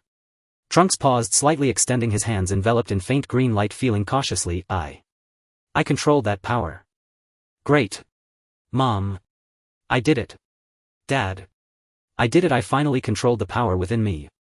Trunks could not contain his inner joy. This power surpassing Gohan had finally been mastered. That monster was also defeated by him. But just as everyone was cheering, a powerful aura in the distance once again attracted everyone's attention. Trunks' gaze suddenly became sharp. He glared into the distance, his face etched with seriousness. "No. The monster isn't dead." In a dense forest, a massive pit with a diameter of 100 meters suddenly appeared, and in its center lay a green unknown creature, its body riddled with wounds, its limbs broken, leaving only its head, torso and tail. The scene was truly horrifying. Outside this 100-meter pit, a group of evil beings who had escaped from hell were gathered, constantly observing the fallen creature Sheru in the pit with disdain in their eyes. One of the monsters, exuding immense combat power, said, I didn't expect to see such an unfortunate scene right after being revived. Truly unlucky." Another monster chimed in, "Pa. Unlucky." Sheriff's arrival had nearly attracted all the evil beings that had just fled from hell surrounding the 100-meter pit. "Oh dear, I didn't expect such a tragic death." The group of evil beings continuously discussed the corpse in the pit. Rustle, rustle. In a moment Sheriff's head surprisingly began to move. His eyes emitted a terrifying glare as he fiercely stared at the surrounding evildoers. It's moving." A voice shouted, causing everyone's gaze to converge on Sheru. A rustling sound echoed the sound of his body restructuring. Sheru was manipulating the cells of Piccolo, restoring his destroyed limbs once again. This shocking scene stunned the monsters that had escaped from hell for 100 years. They realized that the green creature before them was the real monster. A monster. Run. The timid evildoers began to flee. However, the stronger evildoers remained calm, showing no signs of fear on their faces, instead maintaining their contemptuous smiles. "Who?" A heavy breathing sound emerged from Sheriff's mouth as he greedily inhaled the surrounding air. His breath was alarmingly rapid, as if it might stop at any moment. He touched his core, and at that moment a sense of dread suddenly spread throughout his body. He realized that the power emitted by that Saiyan brat was on a completely different level than the energy from the Saiyan cells within him. Damn it. Fortunately, the 17 and 18 of this time and space are stronger, allowing me to absorb them and gain the ability to not be killed by that brat. A contemptuous voice interrupted Sheriff's thoughts. "Hey. What are you? I thought you were dead." Sheriff looked up, gazing at the countless pairs of fearful eyes staring intently at him. This scene surprisingly gave him a sense of exhilaration. At that moment Sheriff's ugly tail suddenly slipped out from his back again. His eyes were filled with hunger as he scanned the surrounding strangers with a predatory gaze. Not bad. I can feel that I have reached a bottleneck. The life energy of these people is of high quality. Not inferior to those from Earth. In fact, it far exceeds theirs." Sheriff greedily observed the group before him, his tail eager to strike. "Hey. I'm asking you something." The one speaking was the monster exuding immense combat power, but before he could finish his sentence Sheriff's figure had already vanished from his spot. Sizzle. Sheriff's tail ruthlessly pierced into the monster's body, and in just a second the monster instantly turned into a mere layer of skin. This scene caused the group of evildoers to instantly panic, fear filling their hearts as they began to flee in all directions. "Hurry. Run. Monster. How could Sheriff let them go?" Sharu smiled wickedly, and with a wave of his right hand a barrier appeared, instantly trapping the group of evildoers like lambs to the slaughter. In an instant the cage began to fill with the scent of blood. Sharu's tail rapidly grew, piercing through their bodies time and again, connecting them all together. They resembled a centipede composed of human bodies. Wails echoed continuously, and in just 10 seconds the thousands of people instantly turned into human skin, their life force ultimately transforming into Sharu's nourishment. In an instant a streak of purple light erupted from Sharu's body. Even during the day it enveloped the dense forest in a sea of purple. The purple light turned into a protective shield enveloping Sharu completely. After a brief 5 seconds Sharu completed his final transformation. A layer of purple skin replaced his original green skin. Sharu entered a brand new phase. Ultimate form Sharu. Ha ha ha. Power. I have gained new power. Sharu carefully felt this unparalleled strength, which was many times more powerful than before. At this moment he was fully confident in defeating Trunks. His gaze turned towards the faint green light in the sky filled with hatred. He leaped into the air looking towards the wilderness. Sharu shouted loudly, Saiyan brat. Your death is imminent. In the Kaioshin realm. Sharu. Goku sat up. He had now fully recovered thanks to Gogeta. Damn it, I didn't expect Sharu to come too. Watching Sharu rampaging in the crystal ball, he was filled with rage, for Sharu had now transformed into his ultimate form, meaning that the beautiful android 18 had been absorbed. Goku could no longer hold back his anger. He shouted at Gogeta. Take me there. I want to punch Sharu to death. Seeing the furious Goku, Gogeta remained silent, directly grabbing Goku's hand. The crystal ball reflected Goku's figure once more. Are you Sharu? Spit out android 18. Sharu was left dumbfounded. He didn't even know when Goku had arrived. In an instant Goku's hair stood upright to his waist. Super Saiyan 3 was once again unleashed. Bang! This punch landed solidly on Sharu's abdomen. Sharu's saliva flew, his internal fluid spilling out as he couldn't react in time. He thought that as the ultimate form he should be invincible, but the figure that suddenly attacked left him utterly defenseless. Bang! Another punch. This time android 18 was expelled from his abdomen. Seeing his goal achieved, Goku no longer held back his power, channeling all his strength into one punch. Boom!